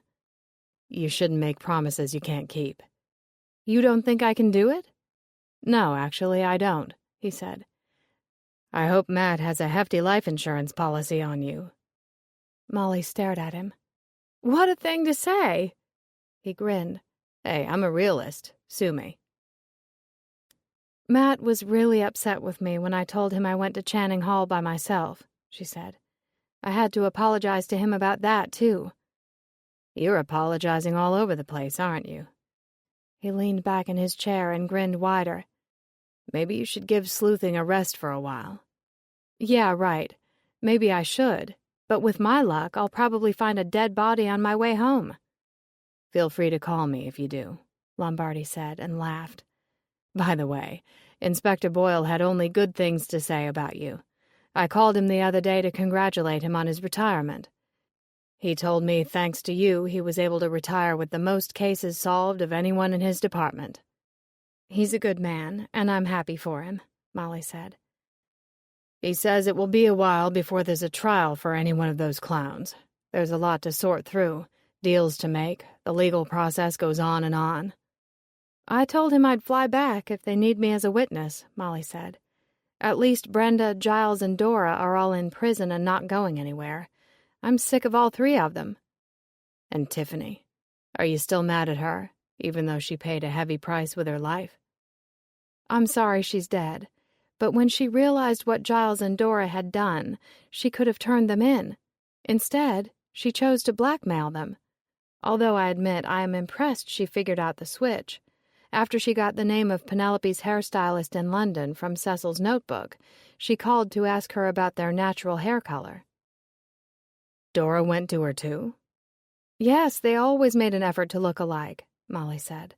Anyway, Valentina, the stylist, told her Penelope was a natural blonde, and Dora was a strawberry blonde.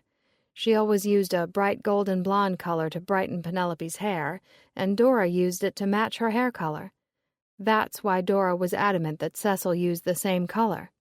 She had to look like Penelope, because she was pretending to be Penelope. Exactly, Molly said. And when Valentina told Tiffany that Dora was a strawberry blonde, she realized the woman portraying herself as Penelope Cassidy was an imposter. She sipped her coffee. I bet Tiffany was suspicious when she met Dora in person, and that's why she started spying on her. She had Kofi's photographs, she'd studied the real Penelope's face, and she sensed something was off. I'm not even sure Tiffany really loved Giles. It was more about saving face, and I think if she'd been the one to dump him, it would have been a whole different story. When she started to put the pieces together about Penelope and Dora, her mission to get him back turned into a mission of revenge. So much for true love. He finished his roll and wiped his hands on a paper napkin. How's your aunt, by the way? Is she ready to move back to America and get out of that murderous village?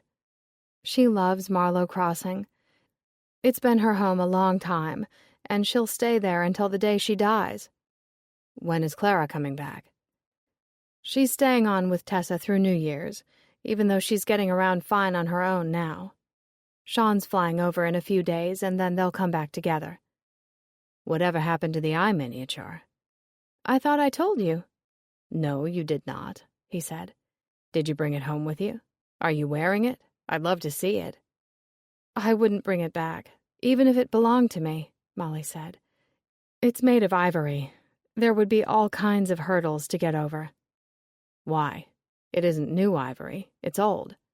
Doesn't matter, she said. The United States has laws against importing ivory, and it's complicated. Anyway, the eye miniature has a new home. Tiffany's brother in Australia decided to donate it to the Victoria and Albert Museum. It will live on there forever, among all the other treasures. Holding on to its secret identity, he said. I have a picture of it, Molly said. I took it with my phone before I handed it over to Boyle, who gave it to Blaze. Her phone was on the table, and she pulled up the photograph.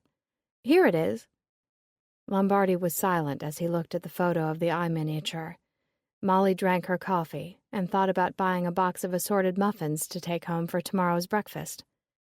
She's beautiful, Lombardi said quietly. And sad, I think. Sad?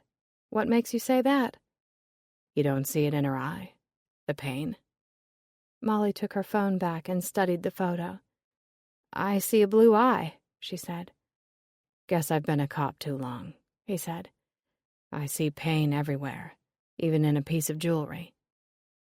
I wish I knew who she was and why she made the portrait, Molly said. Did she give it to a lover or a friend? I guess we'll never know. You told me eye miniatures were often given to secret lovers, he said. Maybe her identity was always meant to be a secret. We could make up a story about her. Hey, that's a good idea, he said. Let's pretend she had a secret lover, someone she couldn't be with, and she gave him the eye miniature to remember her. When you put it that way, it sounds too sad. I want a happy story for her. Well, I can't give you one, he said. The truth is, Molly, it's hard not to be with someone you love. Trust me, I know. He put the lid on his coffee and pushed his chair back. Thanks again for the coffee and roll. You're leaving already? I'll see you on Saturday. Matt invited me over to watch the Patriots game. I'll buy the pizza. He put his coat on, his face suddenly stony. He was back in cop mode, professional, turning off his feelings. I'm glad you're home, Molly. She watched him go out the door. Through the window, she saw him turn up the collar of his coat as the snow came down harder. Over the speakers in the ceiling, Nat King Cole sang the Christmas song. Molly picked up her phone and looked again at the photograph of the eye miniature. For the first time, perhaps because Lombardi's suggestion had put it into her head, she saw sadness in the woman's eye. How could she have missed it? It wasn't like she hadn't seen the portrait before. What did Lombardi say? I see pain everywhere. Molly didn't want to see pain everywhere. She was in love and newly married, and she wanted to have a baby. Maybe not right away, but soon. She gathered up her things and stood in line at the counter. Some things, she knew, were worth the wait. This concludes A Devious Lot by Ellery Adams and Parker Riggs, narrated by Andy Arndt.